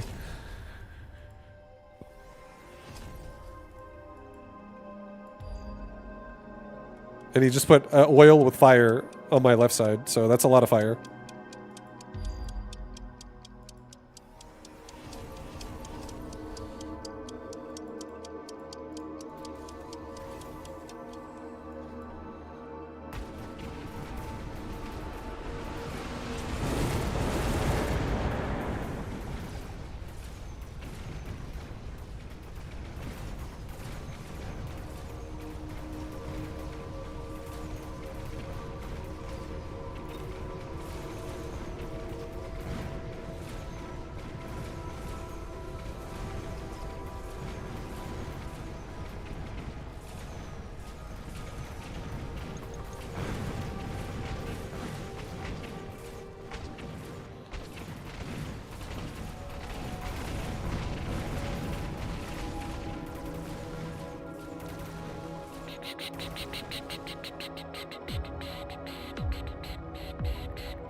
Additional deployment?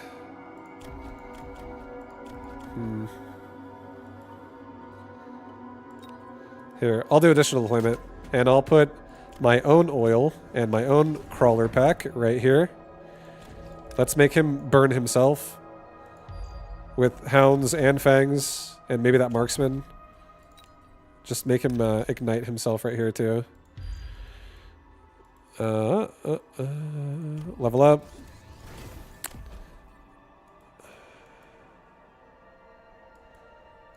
Do a barrier like right here.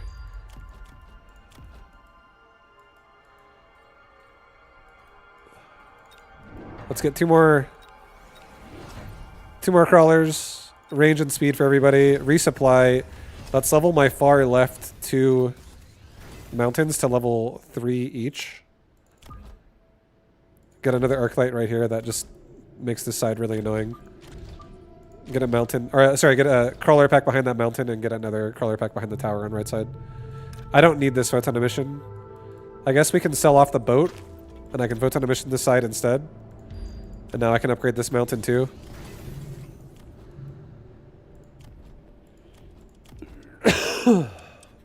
That's fine. I mean, it's killing... this one does die, though. Here, let's do anti-missile, like, right here. And do another anti-missile, like, right here.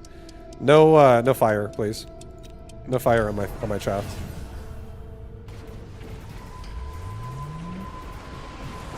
Well, he just killed all of my anti-air.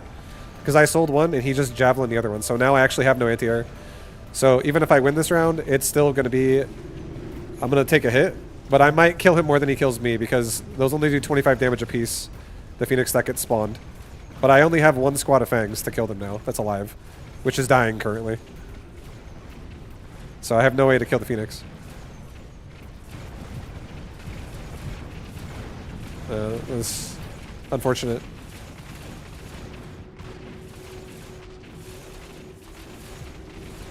We're dead. GG! That's unfortunate. Also, I mean, maybe I should have javelined my boat with the anticipation that that needed to not die. It's okay. Why don't you redo the round and learn how to win?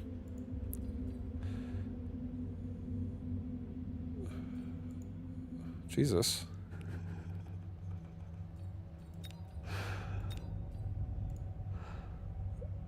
I mean, I can already say what killed me there was Phoenix. Would you agree or disagree?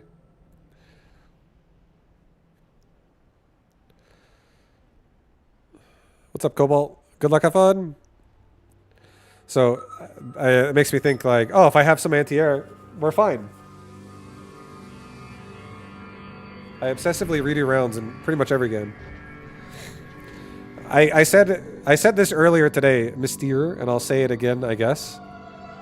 I do not care about my MMR at this game.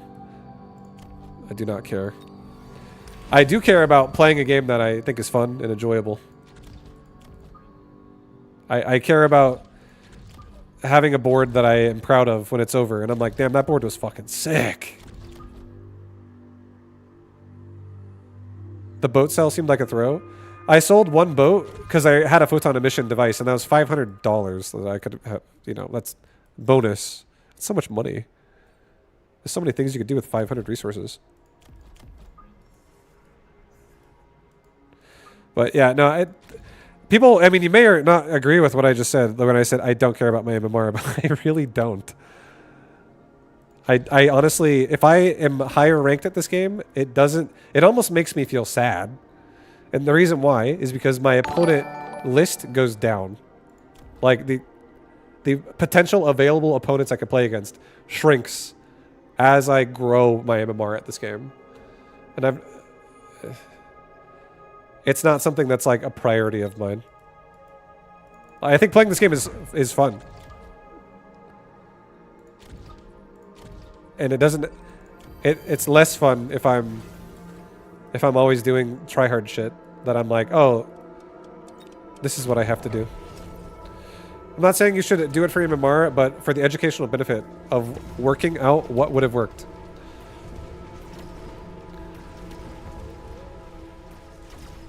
I don't know how to answer this without you not believing me or not agreeing with what I'm saying. But I feel like I've done a lot of things in this game, and I have good ideas about what can work often. And I want to just queue up another game, and I want to set up another beautiful board, as opposed to studying and feeling the desire to learn something, especially if it's something that I already have learned in the past. Just this, I don't know if you're going to believe this or not, but look at this hours played really fast.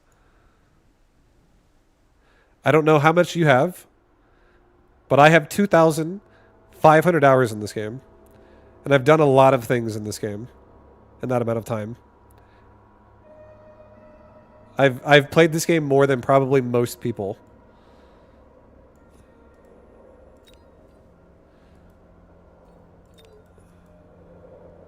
Those are rookie numbers vibe. I played this game a lot. I definitely have played this game a lot. And I don't think necessarily like for instance last game, I did what I did mostly because I told this is how my brain works, okay? This may or may not give you an insight as to how my brain works when I play mechabellum. A game starts, and sometimes, not always, but sometimes when a game starts, I have a predetermined strategy. That's predetermined. Like I'm already going to do something before I get to the point of doing it, and it's going to happen. Okay? It's literally predetermined. And the reason that's not every game, but some games are predetermined. And the reason why some games are predetermined is simply for the purpose of going like this. I haven't done this in a while. I'm going to do it. And it's like, it is like using a unit. It is like doing something that I'm going to just weave in or add into my session. I feel guilty about doing something I like too much because I think it's boring to watch. I think if you're somebody who watches me all day, if you watch me from start stream to end of stream, and I do 2 strategies all day, and you guys are constantly seeing me do the same thing every single time, I do think that you're, and especially if my moves are always exactly the same. Like if I'm always doing the same thing every single, like, oh, round 3, he's going to do this. Round 4, he's going to do this. Round 5, he's going to do this. In these situations, this is what he does. I think that is boring to watch. I would believe that people watching that would get bored. I believe that.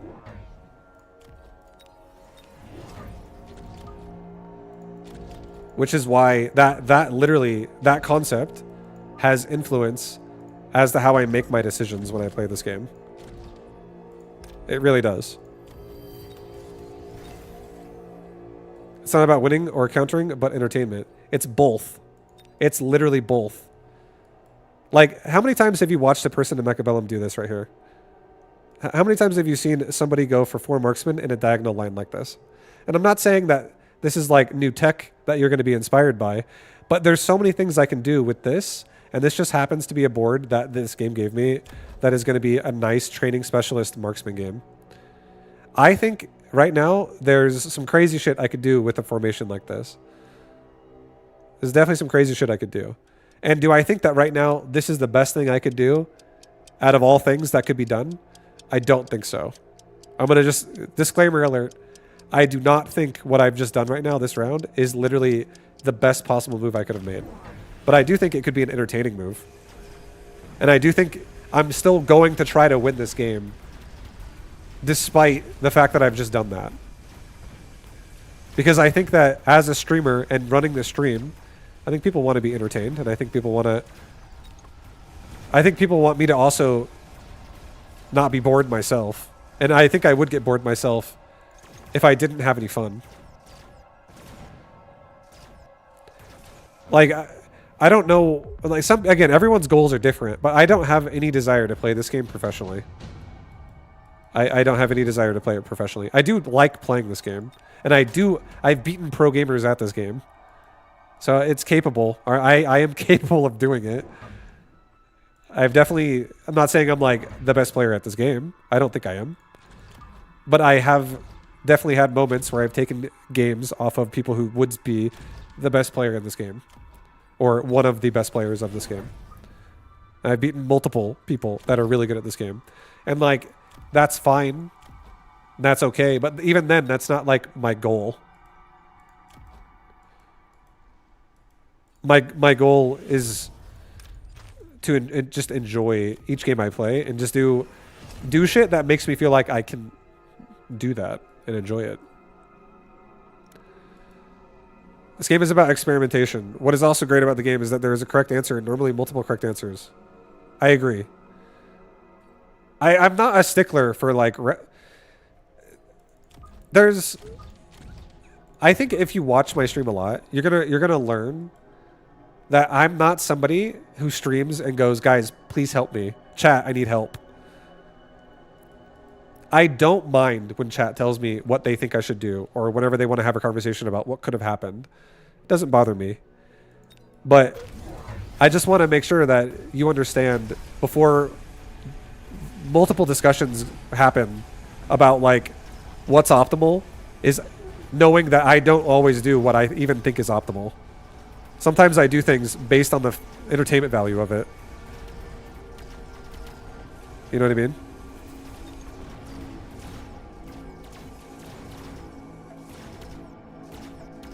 And it's not even just about stream, it's also for myself.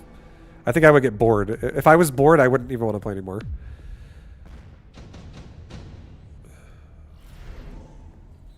Holy shit, dude, we have so much tech. Efficient, efficient, efficient, efficient. Oh my god. A damaged device.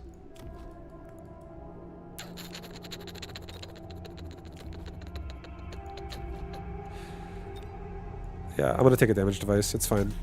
I think it's time to turn it on. Level this guy to level 3. It's time to turn it on, guys. It's time to turn on that assault. Give me 1 Fang Squad right there. Give me 2 crawler packs. Right there. Right there. Give me 1 more marksman squad right here. That just covers the backside of any type of weird calldowns and shenaniganery. Shenaniganery. Do a resupply. I'll level the badger, and I guess actually I'm gonna give myself regen badgers. I'm gonna try to make them like somewhat tanky.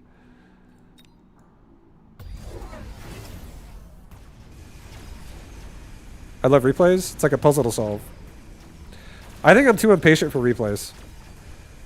I think whenever a replay opportunity happens, I would much rather just log in to another game, like queue into a new game, and get a new beautiful experience started. That's kind of how I feel about it. I like grinding games constantly. I like getting into a game. I like taking people on journeys and seeing if they succeed or if they die.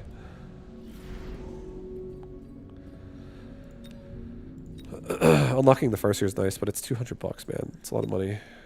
It's a lot of money. I think we'll just take the Raiden because it's free.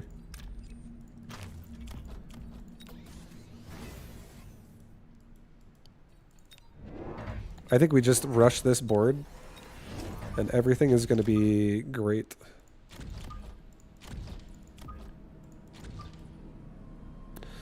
And right now we take Subterranean Blitz.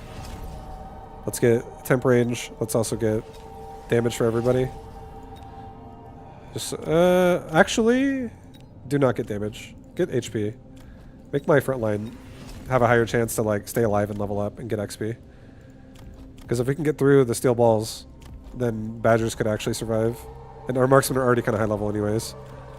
Except for this guy, he sucks. This guy's not looking good.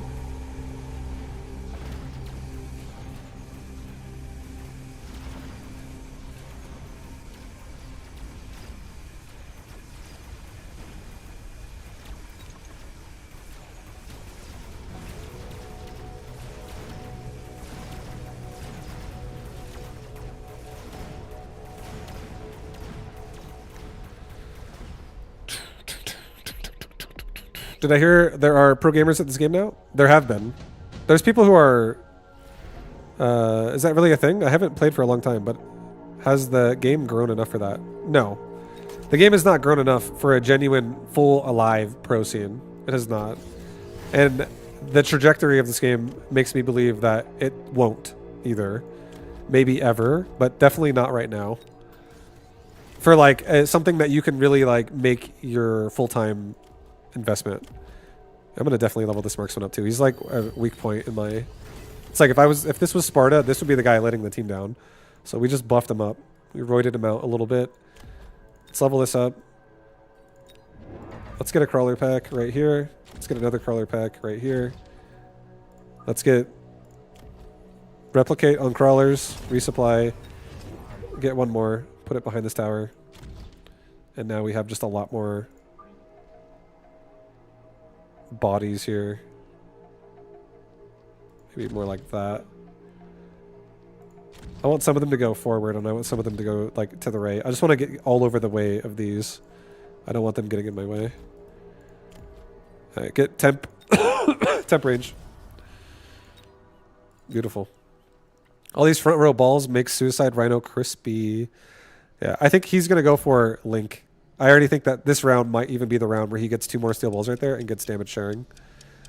And if I really wanted to play super counter heavy in my own thoughts, I would definitely get a steel ball right here with my own range on it. and just have it ramp up and kill them all. But I think I'm gonna maybe allow my marksmen to be the heroes here.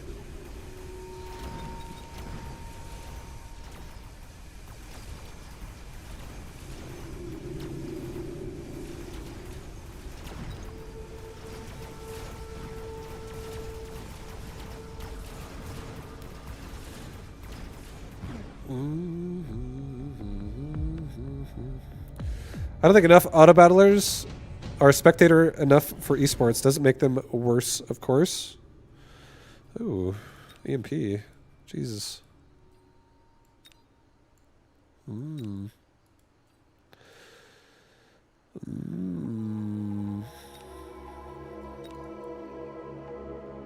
I'm actually, you know what? I think I actually might do steel balls. I'm afraid. I am afraid. I'm gonna get a couple barriers.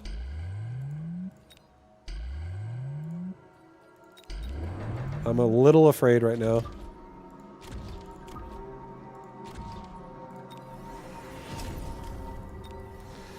Alright, crawlers with replicate, please save me. Please save me.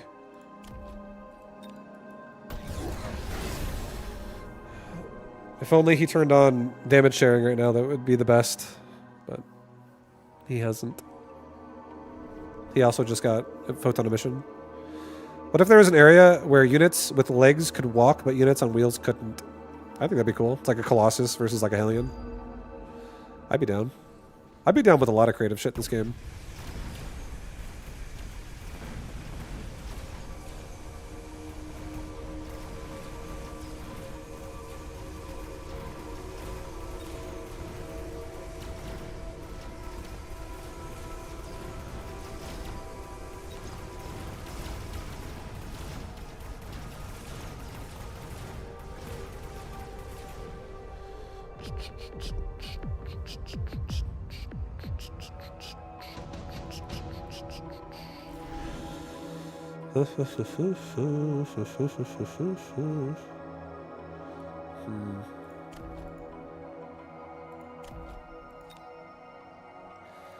Okay, I'm taking the, I'm gonna take the, enhance, wait, hold on, cancel. Can I sell anything? No, I really can't. I'm actually just gonna go like this. I'm gonna get crazy fucking DPS here. Crazy DPS. Get 2 more crawlers, get a elite recruited. Elite recruited Phantom Ray. Put the device on the Phantom Ray. Put the level up on the Phantom Ray. Oops. This particular ball is very annoying. I'm gonna burst it. I'm gonna put a crawler pack in the back. I'm gonna put a crawler pack in the back. I'm gonna level every crawler.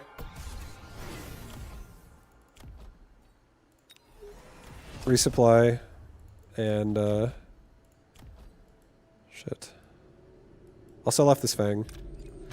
And I'll get...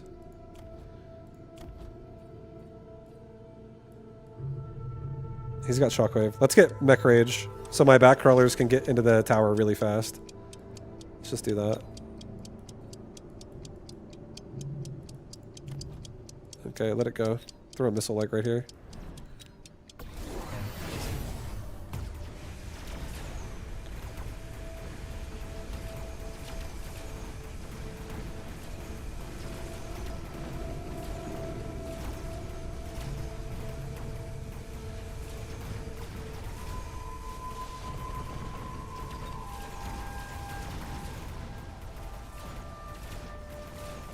Dead.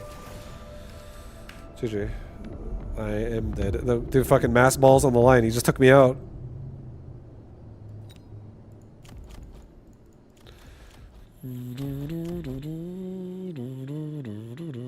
So Arclight Light. His Arclights are really smart though, dude. They have smart Arclight. They're little geniuses.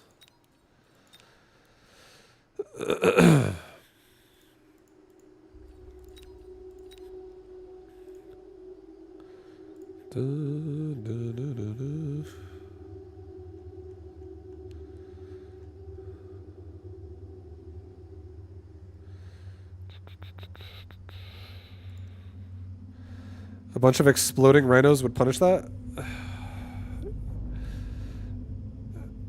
It could.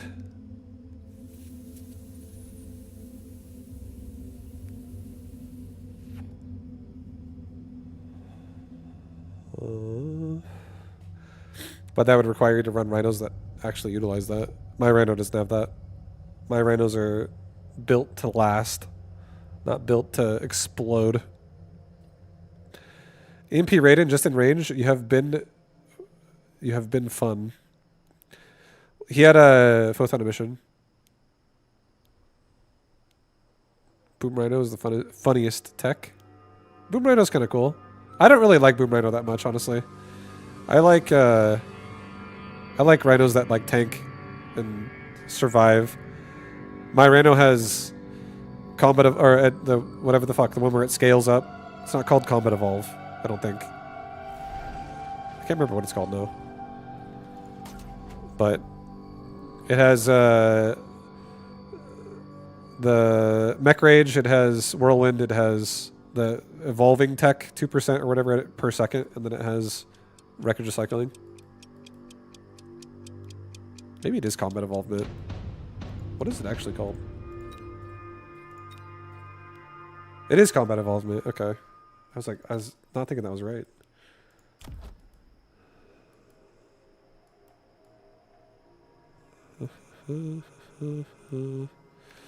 Yo.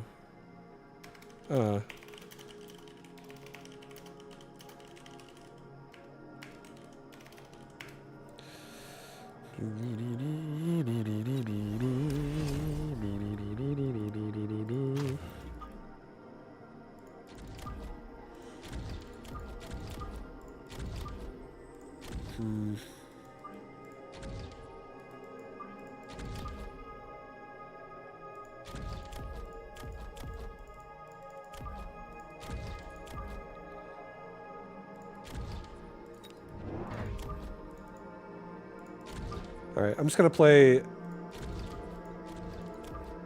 a generic opener here.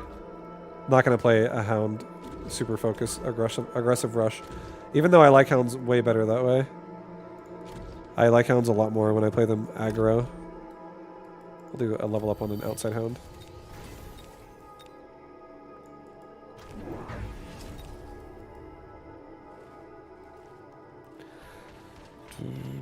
I wonder if your current opponent runs self-destruct rhinos. I feel like a lot of people do. I see it often. Whenever people actually play rhino. I feel like I see it often against me. Because I play similar to how Cobalt just played against me, where I like to build a lot of shit aggressively forward. But I do think there's ways you can stop it. I feel like if you run Kaboom Rhino, you have to also run like Photon Emission on your fucking rhinos. Which I don't run that either. Assault Stormcaller. Oh my god.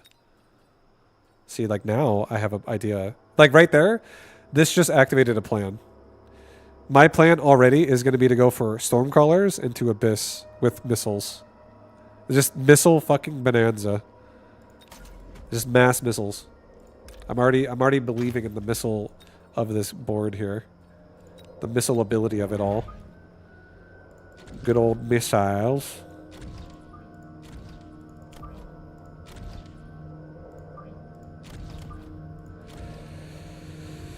Don't even bother leveling the or the Mustang. I'm gonna sell the Mustangs too at some point, I think.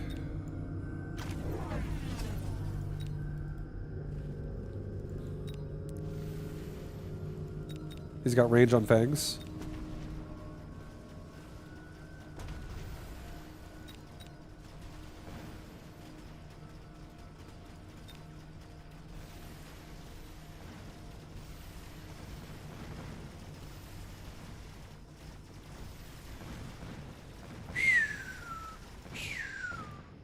I actually don't mind Stormcrawlers getting all the XP here too, because they have tons of HP, so they could level like crazy strong.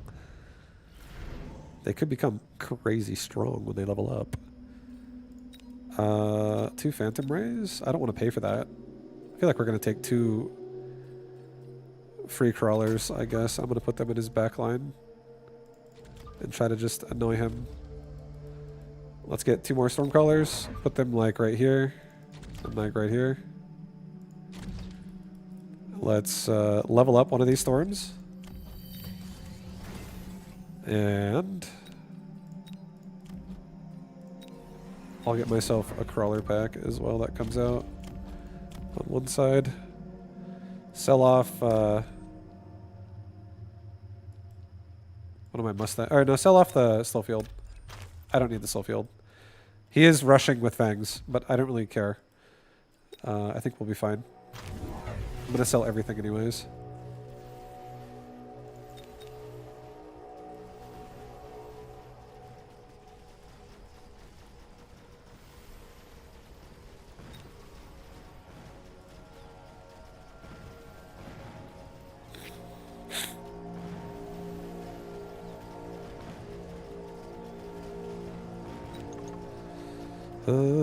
Looks like he's running Fang Gang. Yeah, he is. Yeah, yeah. This is gonna be fun. Nice game of Fangs versus Stormcrawlers.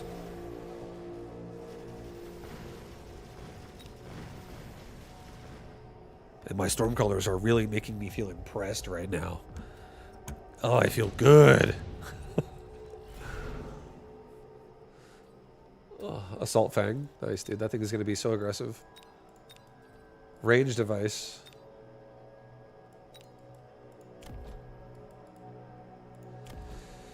I could just keep the Mustangs. I think I might. The range device is like a nice opportunity to actually keep the Mustang. So I guess I will. Let's level up that Hound. Level that Stormcaller.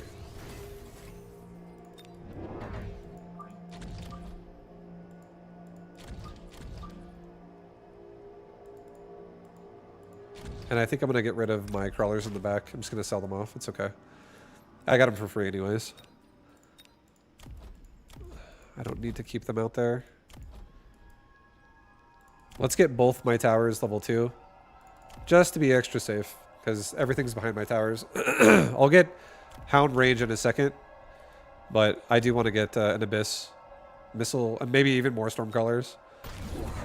This is going to be a beautiful game. Beautiful game incoming. I think our Hounds might only take armor.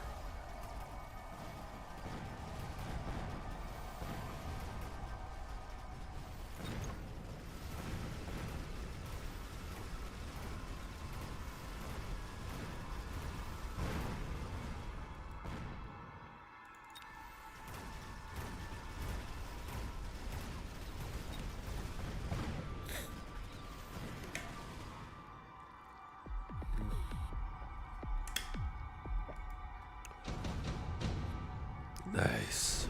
Oh yeah. Another laser sights. Okay.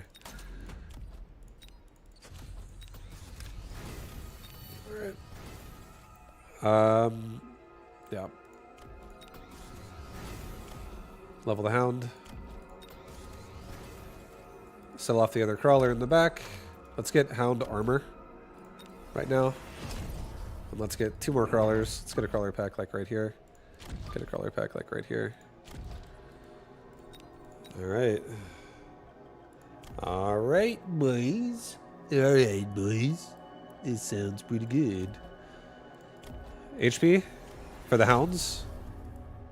I mean, it's okay. It's alright.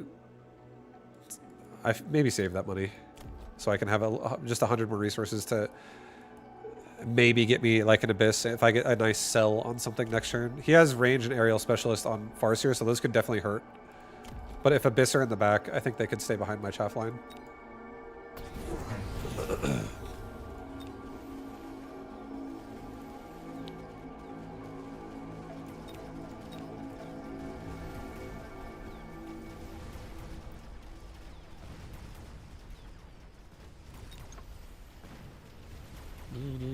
Armor Hounds, baby! Take them up!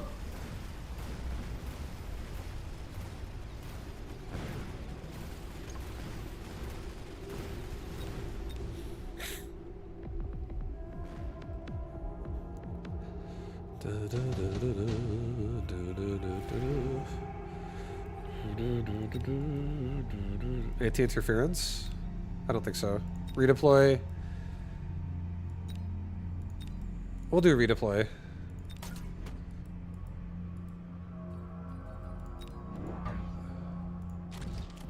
I'll do 2 elite recruited hounds. I'll put them here and here. And try to, like, paralyze his tower.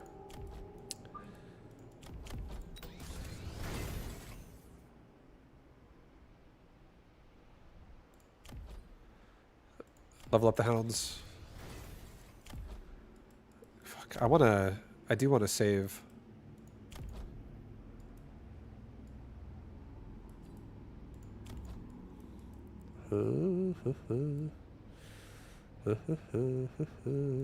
Yeah, I think we're gonna save.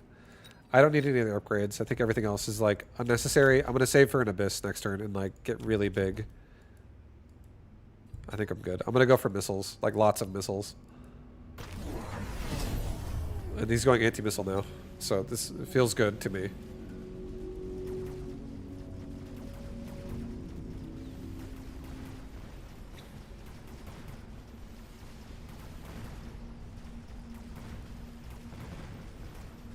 Those things don't give a shit, dude.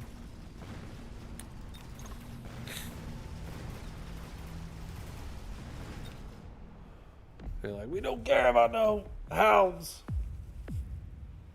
We don't care.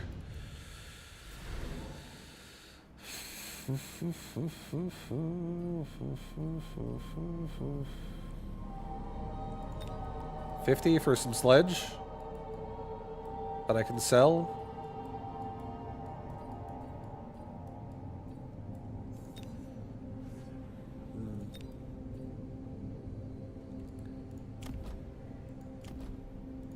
Okay, we're gonna do this. I'm gonna try and push his backside one more time, and maybe I get through it this time. I'm gonna take the sledge. I'm gonna sell 1 sledge. I'm gonna put a sledge right here. I'm gonna redeploy this hound forward to right there. I'm going to level this hound again and hope that it's able to push. Sledge can try to finish off whatever's left back there. We're gonna grab an abyss. I'm gonna build an abyss. Like right there and right there. Yep. 1-1. I guess that's fine at this point, especially with Abyss here. It's okay.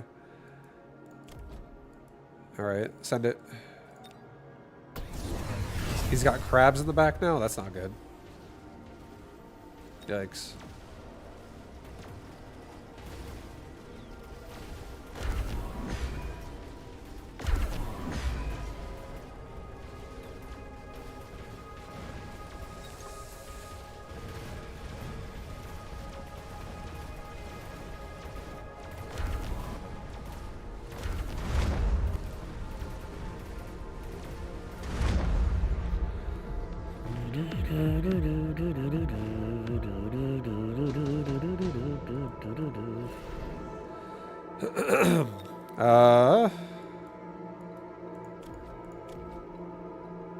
Here, let's do a absorb module. I'm gonna put it on my Stormcaller on the right side, the highest level one. I'm gonna sell off my sledge. I'm gonna redeploy my hounds out of there. They're gonna leave. They're gonna go like in front of my tower, I guess. Just so I have initial defense. And I'll redeploy these guys in next round into my tower. It's okay. I'll maybe make a crawler pack here this round that distracts the vortex for a second, and then I'll just redeploy both of them out over time. Let's get missiles.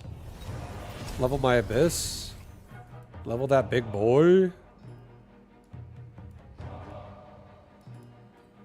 Give me 2 wasp. Or give me a wasp. Put it like right here.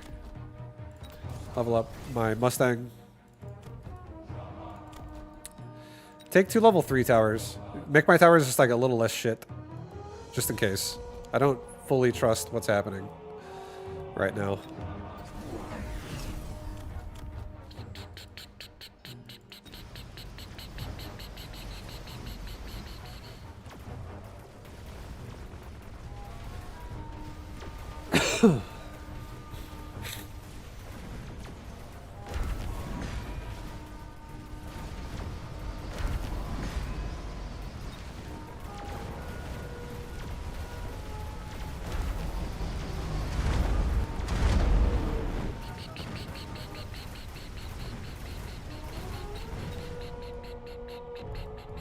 right, this next round is like the strongest we're gonna be, and is it gonna work? We'll see. We're about to find out. We about to find out. I don't feel 100% safe, but yeah, we'll see. I'm gonna get mass reduce wasp. I actually like that. Redeploy out. Level that abyss. Give this abyss another level. Give my abyss wreckage recycling. Let's give myself more wasp. Wasp here, wasp here. Another wasp here.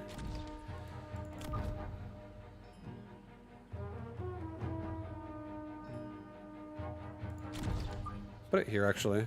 That's fine. I guess we'll take range and speed, so I can really try to like get my dudes in position faster to help. Lots of farcers.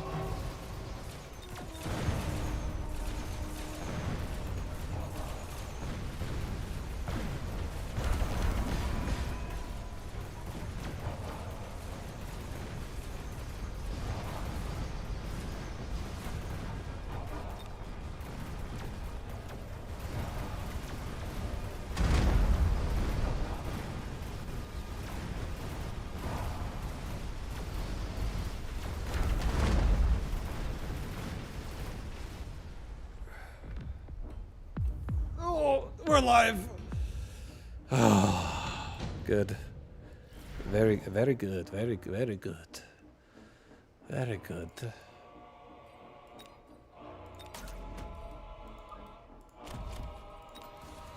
Probably sell this for it. Give me 2 more abyss.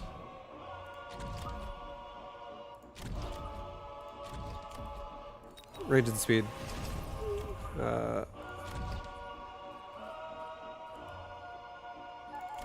Resupply. Give me range as well. Like range for real. Long ass range on my abyss. So I don't even really walk in front of the towers.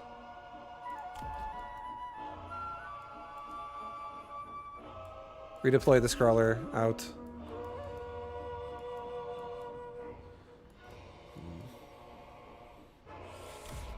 It's fine. Just put it there.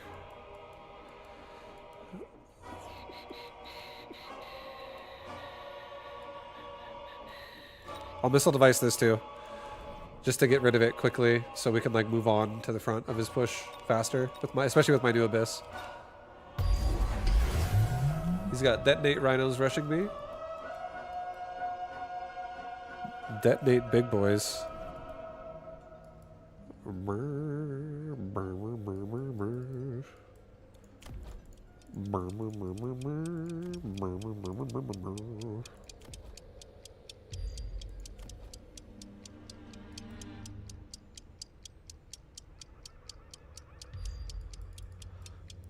We're about to find out. We're about to see.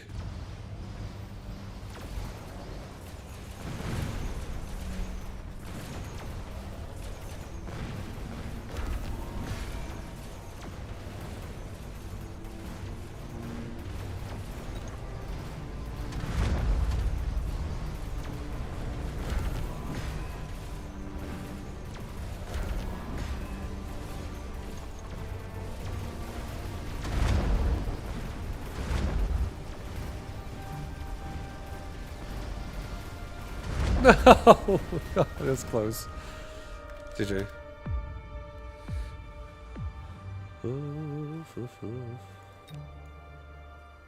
Oh no! Oh no!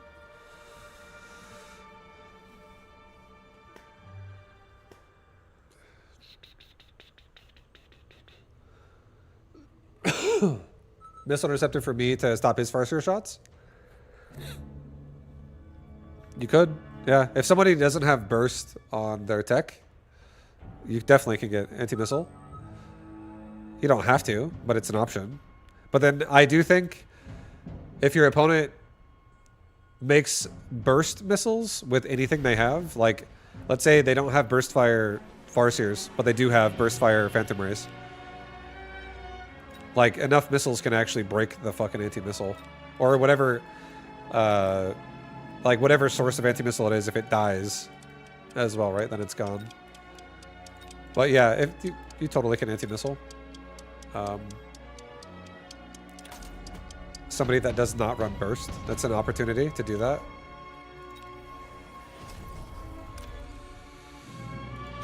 GG, yo, Hacker Man, GG. GG, dude.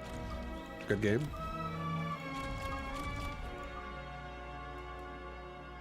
To be clear, if I have 2 packs of fangs attacking 1 group of hounds, you only get 1 ignite proc, period. No, each fang has its own source of ignite. So, although fang does stack, or although ignite does stack, it does not guaranteed happen every single time a fang shoots a shot. It's a chance to proc. But if 10 procs happen at the same time, ignite doesn't stack. It totally stacks. Units die so much faster when multiple units are attacking it with ignite.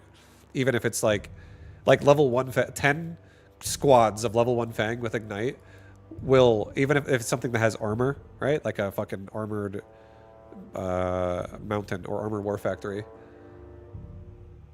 It will still apply. A hound doesn't count because ignite damage is based on percent. And if ignite doesn't do more than 60, it won't kill the target. Like it won't do damage, just like its auto attack won't do damage. But if it's a unit like a Titan unit, right? Something large, doesn't have to be a Titan, something with 10,000 health. Ignite will absolutely stack and kill that target faster. It doesn't feel like it's stacking because it doesn't do damage, period.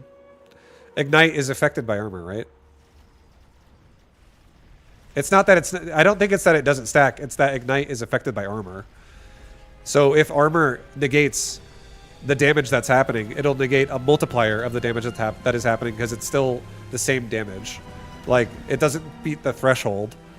But if the threshold of damage for Ignite surpasses armor's defensive buff, then you'll see it.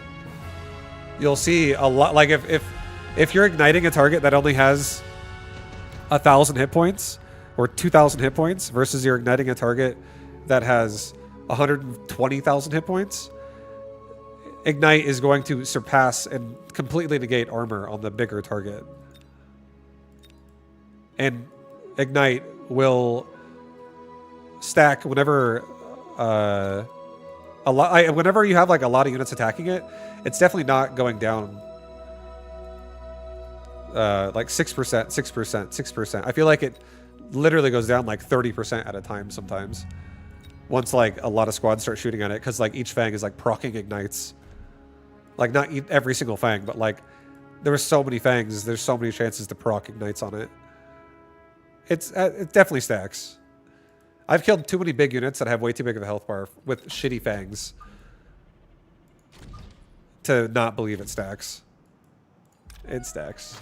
Guys, take my word for it. I'm the guy with the microphone. I have the mic. My word is final. It stacks. It stacks. Alright, I'm gonna do a little bit of a Fire Badger build up on one side of the board. Put it here, actually. I'll do that, yeah. So Fire Badgers on the left side, pretty thick boy badgers over here. Maybe do this actually too. A little bit more defensive badger towards the right side of the left tower. The minimum damage something can do is 1. So you'd still notice it on a hound.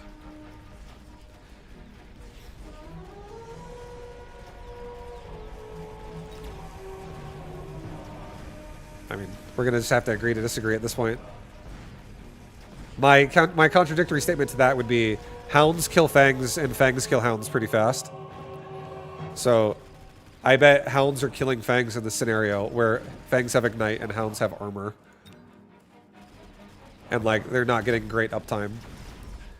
But if you have like a wraith that's stuck on like steel balls and it's not killing the balls, so it's not even shooting at fangs, but you have 3 squads of Fangs with Ignite versus 1 squad of Fang with Ignite, I do think that Wraith would die faster versus 3 squads with Ignite, even if it had level 3 and it had, the Fangs were doing all level 1 damage with Ignite.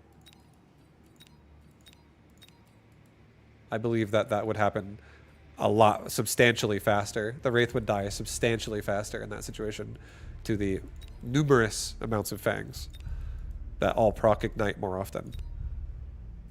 Because again, it's a proc, it's not a guarantee. And I do think when it procs a lot, I do think it does stack. That's my belief. I'm gonna die on that hill until I can't. It's the hill I'm dying on.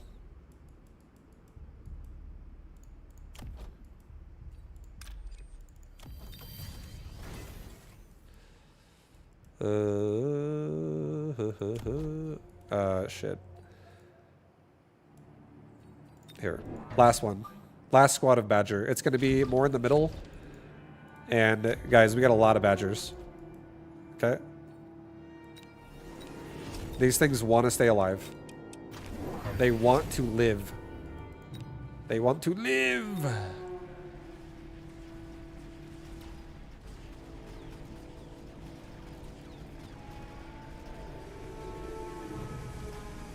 Badger, badger, badger, badger, badger, badger.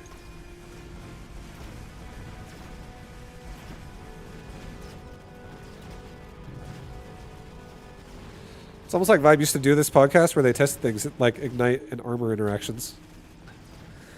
No, it's there's like the math isn't mathing when you have fangs that are doing little minor damage to it, like something with like hundreds of thousands of health, and the Ignite is just like bursting it. Like that's not 6% flat. That's like fucking, sometimes it feels like you're doing like 60%.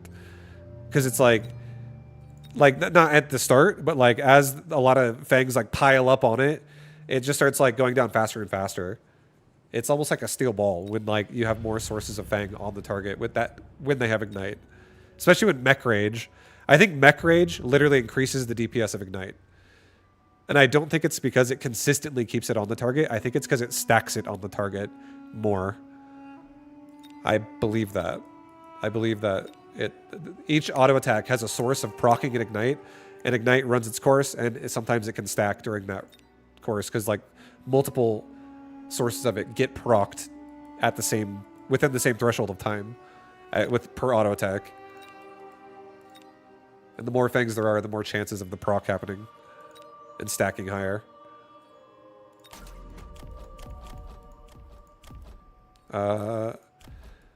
I guess I'll photon emission my right Badger just because. Let's level the tower on the right one more time.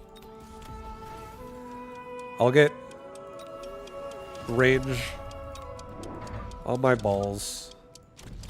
Or sorry, on my Badgers. I'll get damage too. I want to maybe consider doing a mobile beacon on the right side so I can keep these steel balls busy. I think I'll be doing it next turn. Next turn. Okay, so he has armor, so I should definitely get Ignite on my this Badger I have.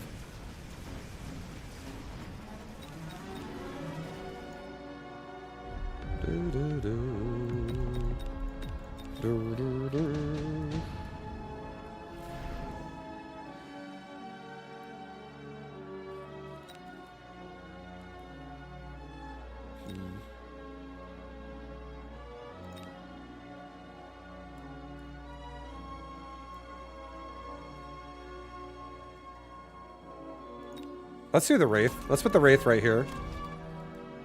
Let's sell off the Mustang. Level my Badgers. Give my Badgers Ignite. Give me a mobile beacon. That takes me on a nice journey like this. Let's get a tower level on left side. Actually, don't go so far. Go like this.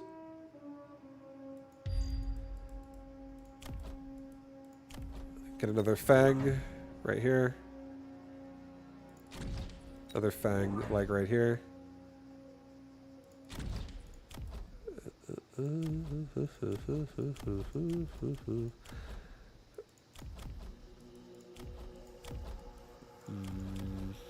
I'll do another badger level in the front.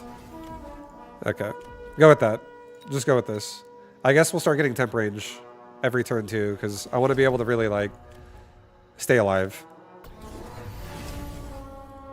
I need some crawlers. I feel like I need crawlers at this point. The old Fang Gang build was range plus ignite plus mech rage plus armor pierce. And at least my understanding of it was that if the Fangs got like level 5 plus, there was a very little that could be put on the board they couldn't kill. Yeah, no, Fangs are insane when they level up. They can do Fangs can literally be doing like 600 damage or like 800 damage per Fang. And they have like crazy fucking attack speed too. And if you have a board that's really good at like tanking, like rhinos or steel balls or something like that, assault Fangs are fucking even more ridiculous. They definitely can grow to be insane, like a big superpower. Oh my god.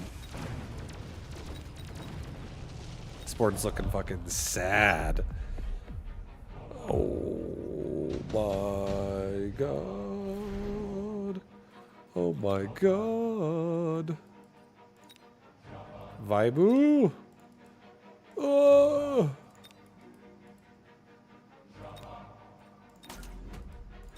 Alright, we're gonna portable shield my front line.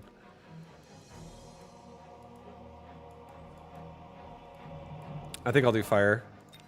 We're gonna get napalm. I think I'm gonna sell off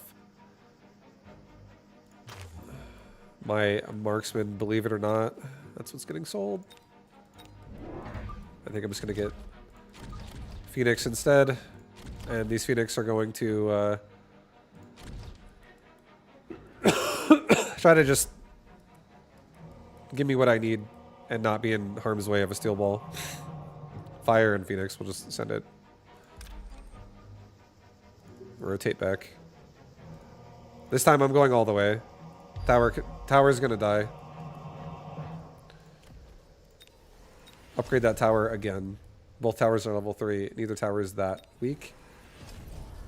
I don't want move speed. I don't want move speed. Take that back. No, this is fine. This ace fine? This ace fine. Try to win right side? No, I'm gonna... I am so far back on right side that if I play aggressive now, I make this useless. So if I win right side, it's gonna be super delayed. Either way. I do like that I'm dragging 1, 2, 3, 4, 5, 6, 7 squads to the right out of the fight. And they chase me all the way down to the bottom, except for the Fangs turn around. Left side definitely is struggling as well, but that's a different story. Left side's getting its ass kicked. Oh, we're dead. Yeah, I honestly don't like fire badgers. I've said it many times. I hate this unit. I don't like ignite on this unit. I don't. I don't know the kind of badger I like, but I don't like ignite badgers. I think it's probably once again counter fire boy. I don't want a scorching charge either right now. I think I'll do this. Counter fire on napalm.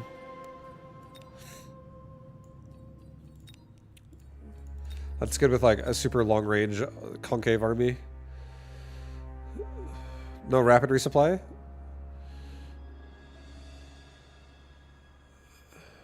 Oh. One sec. And no, I didn't rapid resupply. You gotta save money for the comeback. Want to say thanks for the nice game, yo. GG. Thanks, dude.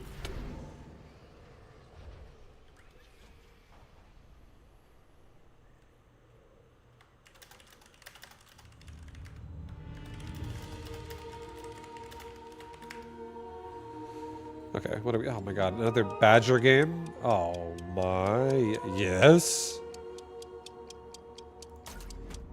Fortified badger, better than fire badger specialist himself.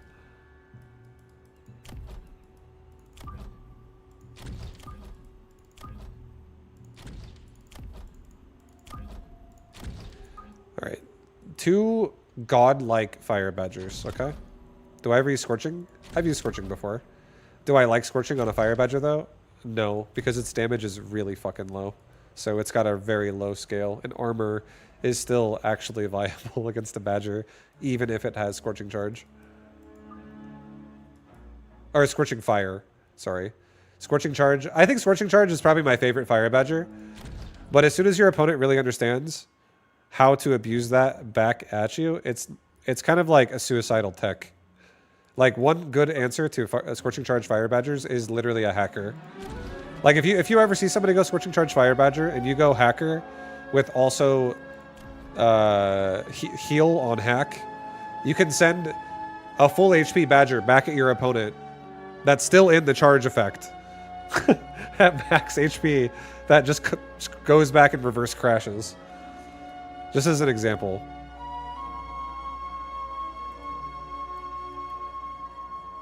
So I think there are downsides to liking that tech.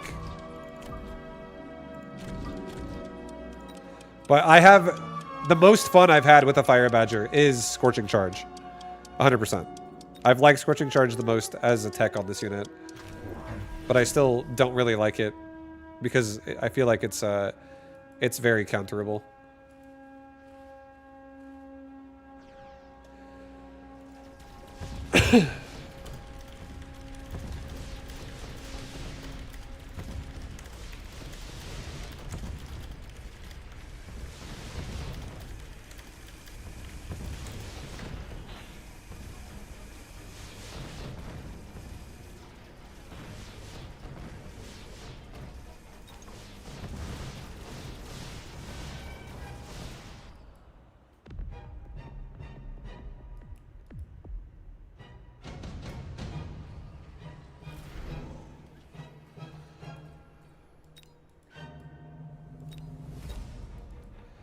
Have a good mood. What up, Lord Moy?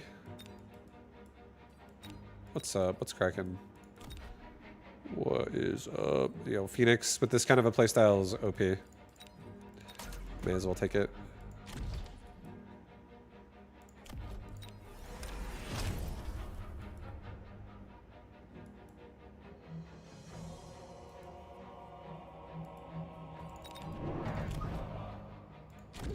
I want I think I'm only going to make 2 Badgers all game. I don't think I'm going to make any more. I'm going to be very greedy about this. I just want to have some chaff.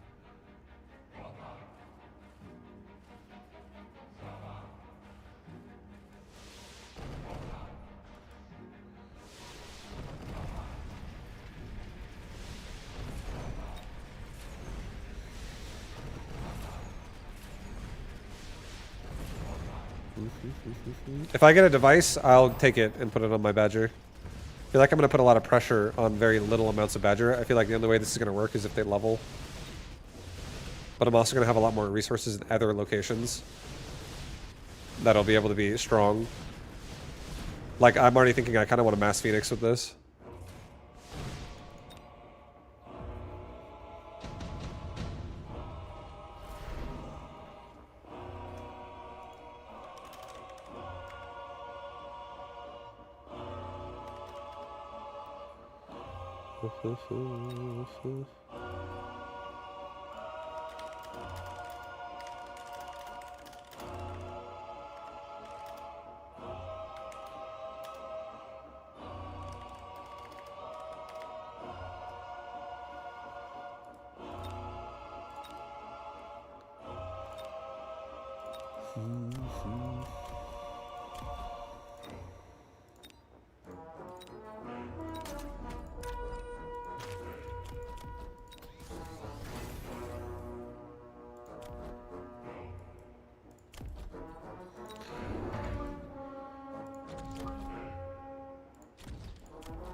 I'm going range first.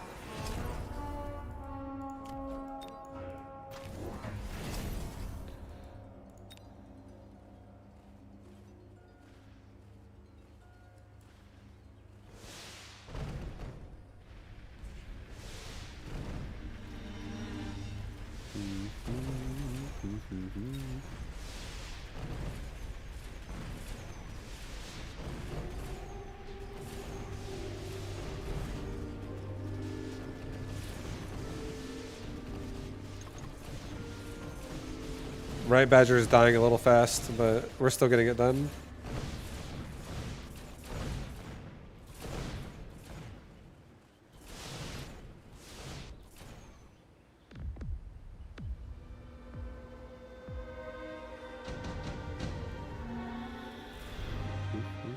I level up. This is good.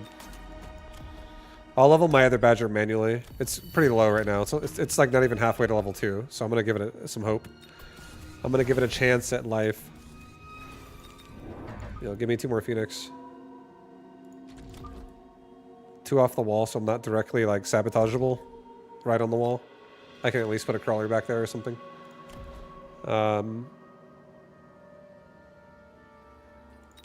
Damage. It's fine. Have more damage to one or two shot these Phantom Rays with. Maybe if Fangs hit them a few times, I could one shot with some of them. But yeah.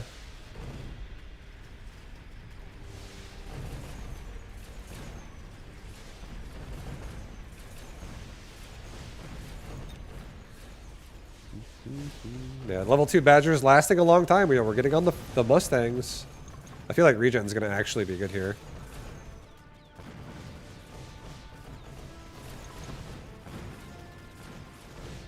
Regen gonna be sick. I need some big HP devices.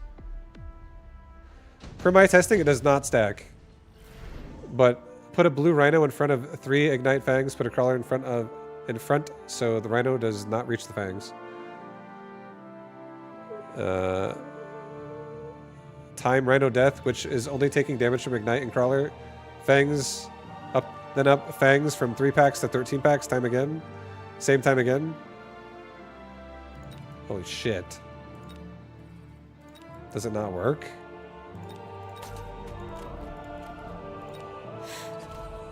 This is wild.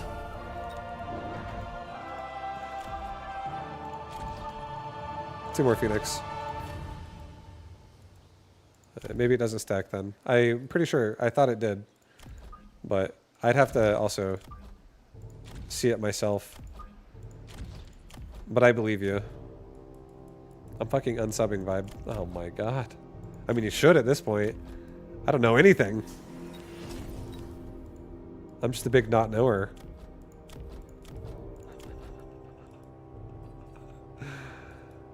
Alright. More Fangs. More delayed Fangs that just keep walking in front of the Badgers. These Fire Badgers will go crazy right now.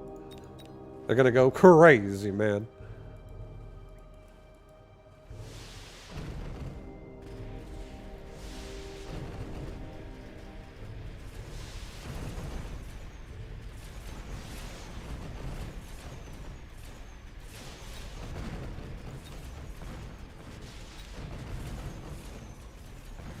You had me doubting myself. Good. I didn't think it stacked. I mean, sorry, I did. I thought it stacked. I'm surprised it is. Upon your testing, it did not. That's like bullshit to me. I'm gonna write an angry worded email to Bearlike. What is this not stacking crap?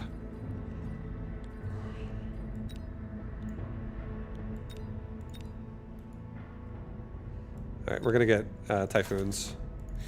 I think Typhoon honestly can stay.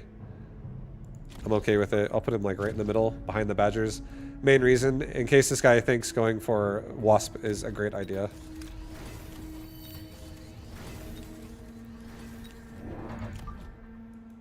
2 more Phoenix. Give me range on all Phoenix. Give me another Fang next to this Phoenix. A Phoenix spec can go right here.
Okay, oil everywhere. In my face. We'll have to get some front line that blocks that shit.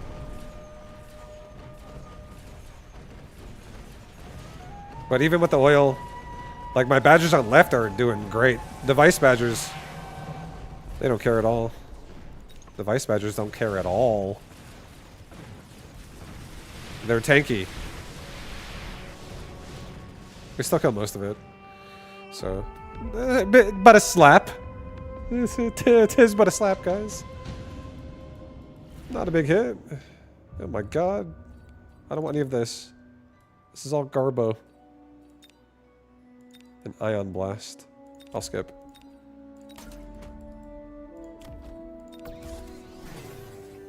Alright. I think it's time to counterfire. I'm gonna actually just say screw the Typhoons. And it's coming. Again, even more Mustangs. Alright, sorry, even more Phoenix. With their nice range.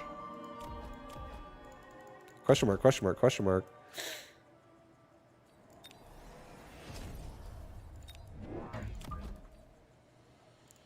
And I'll put a crawler pack in the very front that baits out a lot of the oil in my face. I'll put another crawler pack like on the side and on the side.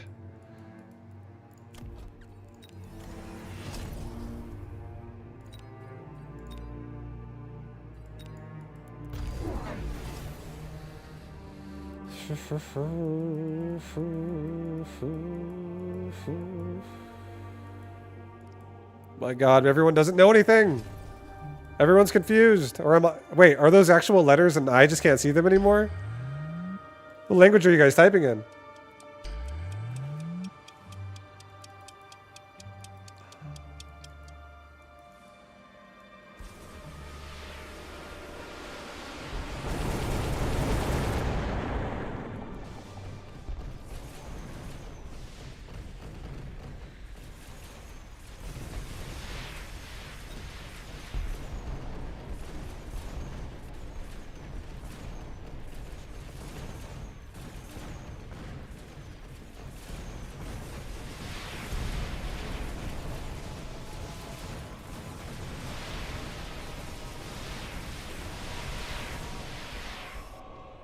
Ouch. Ouchies.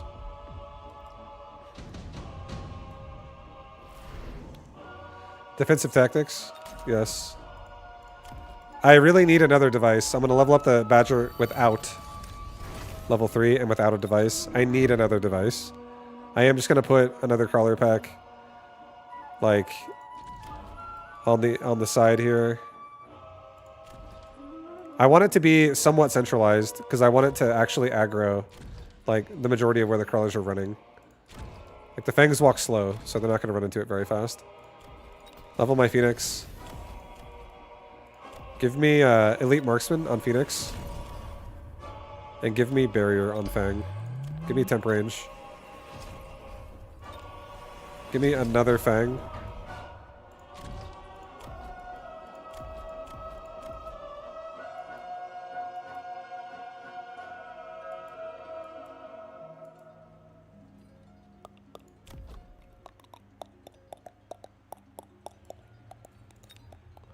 Do this, missile that, and missile this as well. Try to hit probably the fire badgers will go first, because the phantom rays, even though they're faster, they're gonna get stuck on crawlers faster. Stay further back.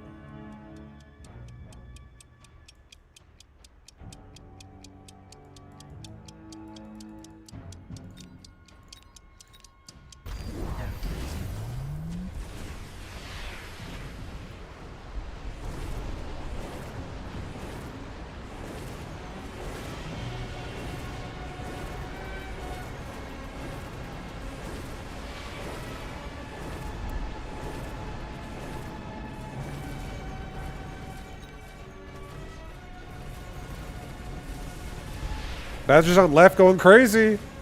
Badgers on right are dead. But if I get a device, again, a lot of things can change in this game. Badger on left gets it done, dude. Oof. Oh, ho, ho. Oh, I do not want anti-interference. Hell no. That's a no. That's a no. Nope.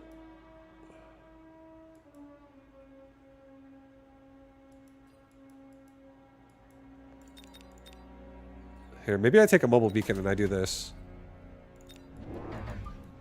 Put a crawler pack right there. Put a crawler pack right there. Put a badger right here. I'll take 2 more now, and I'll do this. Mobile beacon backwards. Yeah, mobile beacon back, baby. Get yourself into a nice spot. Level up every phoenix. Level both towers once. Temp range. I'm going to put another badger here. I'm going to buy a mobile beacon manually, and I'm going to hopefully spread oil in a way where he can run into it and I can activate it on him too while I run back. And his oil will go really... Like, oil lasts longer than just the ignite of a badger. So maybe we can get some nice exchanges there with that as his crawlers run forward or whatever. We'll see. We'll see. Yeah, I don't need to resupply. You know why? Because I like having $150 and not having to pay a debt next turn. I could get damage, but I don't really feel like it matters. The main thing that would need damage right now is my Phoenix, but they're already like hitting very hard for the most part. They don't need it. They can still get it done.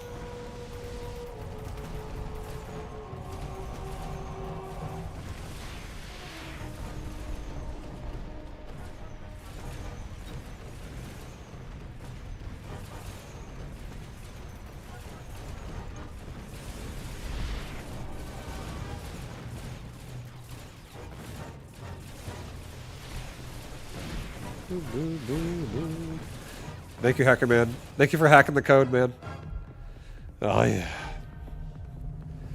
Seems like normal chat. It's normal chat. What do you mean by... Question mark, question mark? It's pretty standard stuff.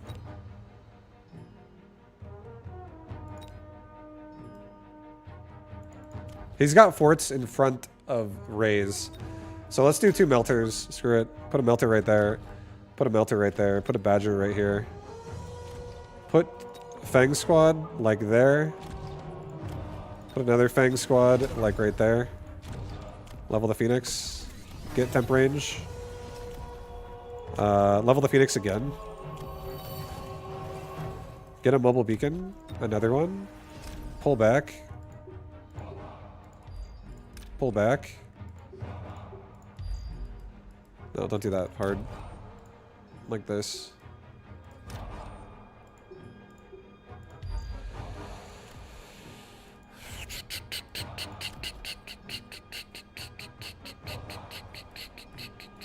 I guess I'll get reassembly just for the purpose of he has no EMP right now, and not only that, but I will guaranteed get like more levels on my frontline Phoenix, which are level 2 and level 1.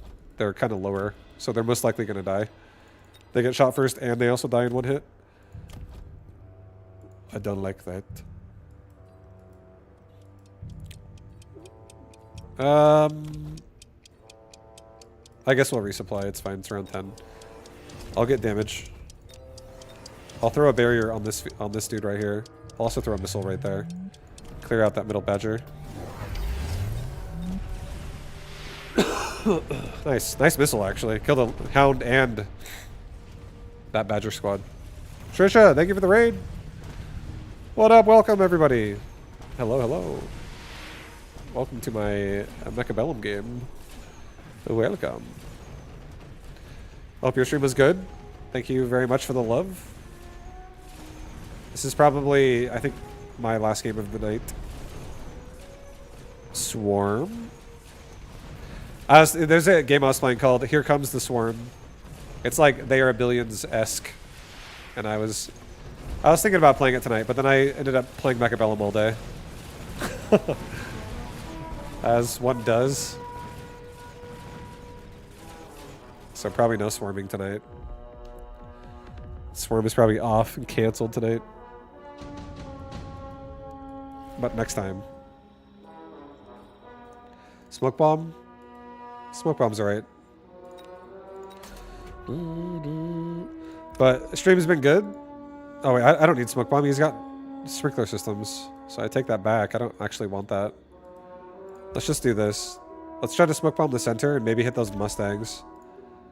So they walk out further and run into fire and die, hopefully. Let's throw another missile right here. If he's not careful, that'll kill a lot of valuable things. Let's get a anti-smoke bomb on both of my badgers. Yeah, level that bad boy up. Give me 2 more fangs. This is it. This is it.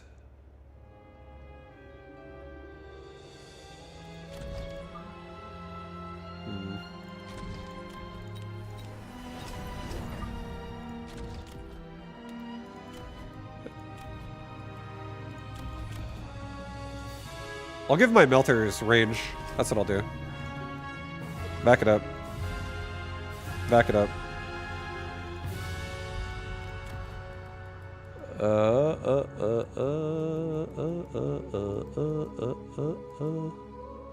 I guess I'll grab an oil too. I'll put it like right here. That hound hopefully should die early. Let's put another missile right there. Resupply. I'll do another barrier right here. Throw another missile right there. Another one there. Whatever. I could have done a missile there and there. But it's all good.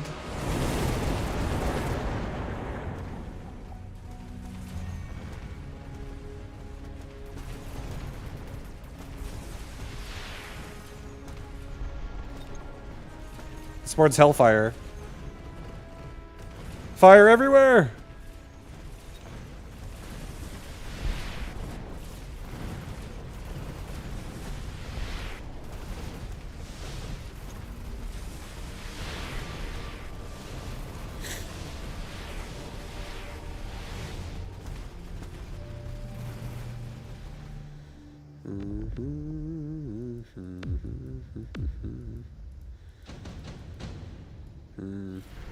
Device? Oh, finally.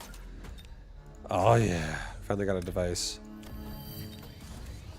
Let's get napalm for all of these guys. Let's do a missile device right here.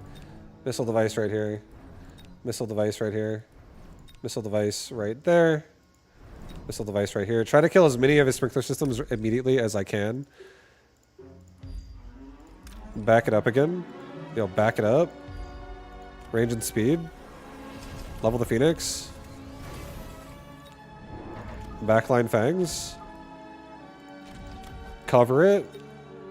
Missile here. Let's just get rid of this quickly. Missile here. So we don't have to wait a long time for that to get dealt with. Let's get 2 level 3 towers. So less of a chance to paralyze like really fast. I guess I'll resupply and I'll get like a barrier for either tower. Or I can't. I can only get one. I'll do the right tower because it dies faster. Alright, that's it. This is it. A nuke. Oh. My badger does not tank hard enough to live that shit. It's gonna die. It's gonna die.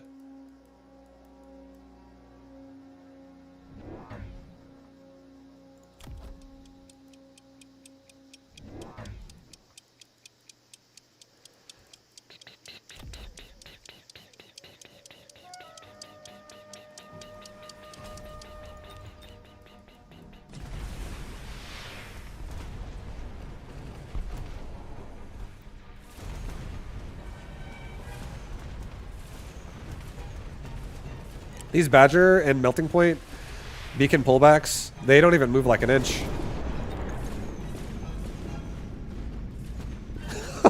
They like try to move back and they just stand still and die. Will the shield bubble block a nuke? Yes. As long as the... I'm dead. As long as whatever was nuked is a ground unit and it's inside the barrier, then yes, you would block it. But if it's an air unit, you don't hide units underneath a barrier for an air unit.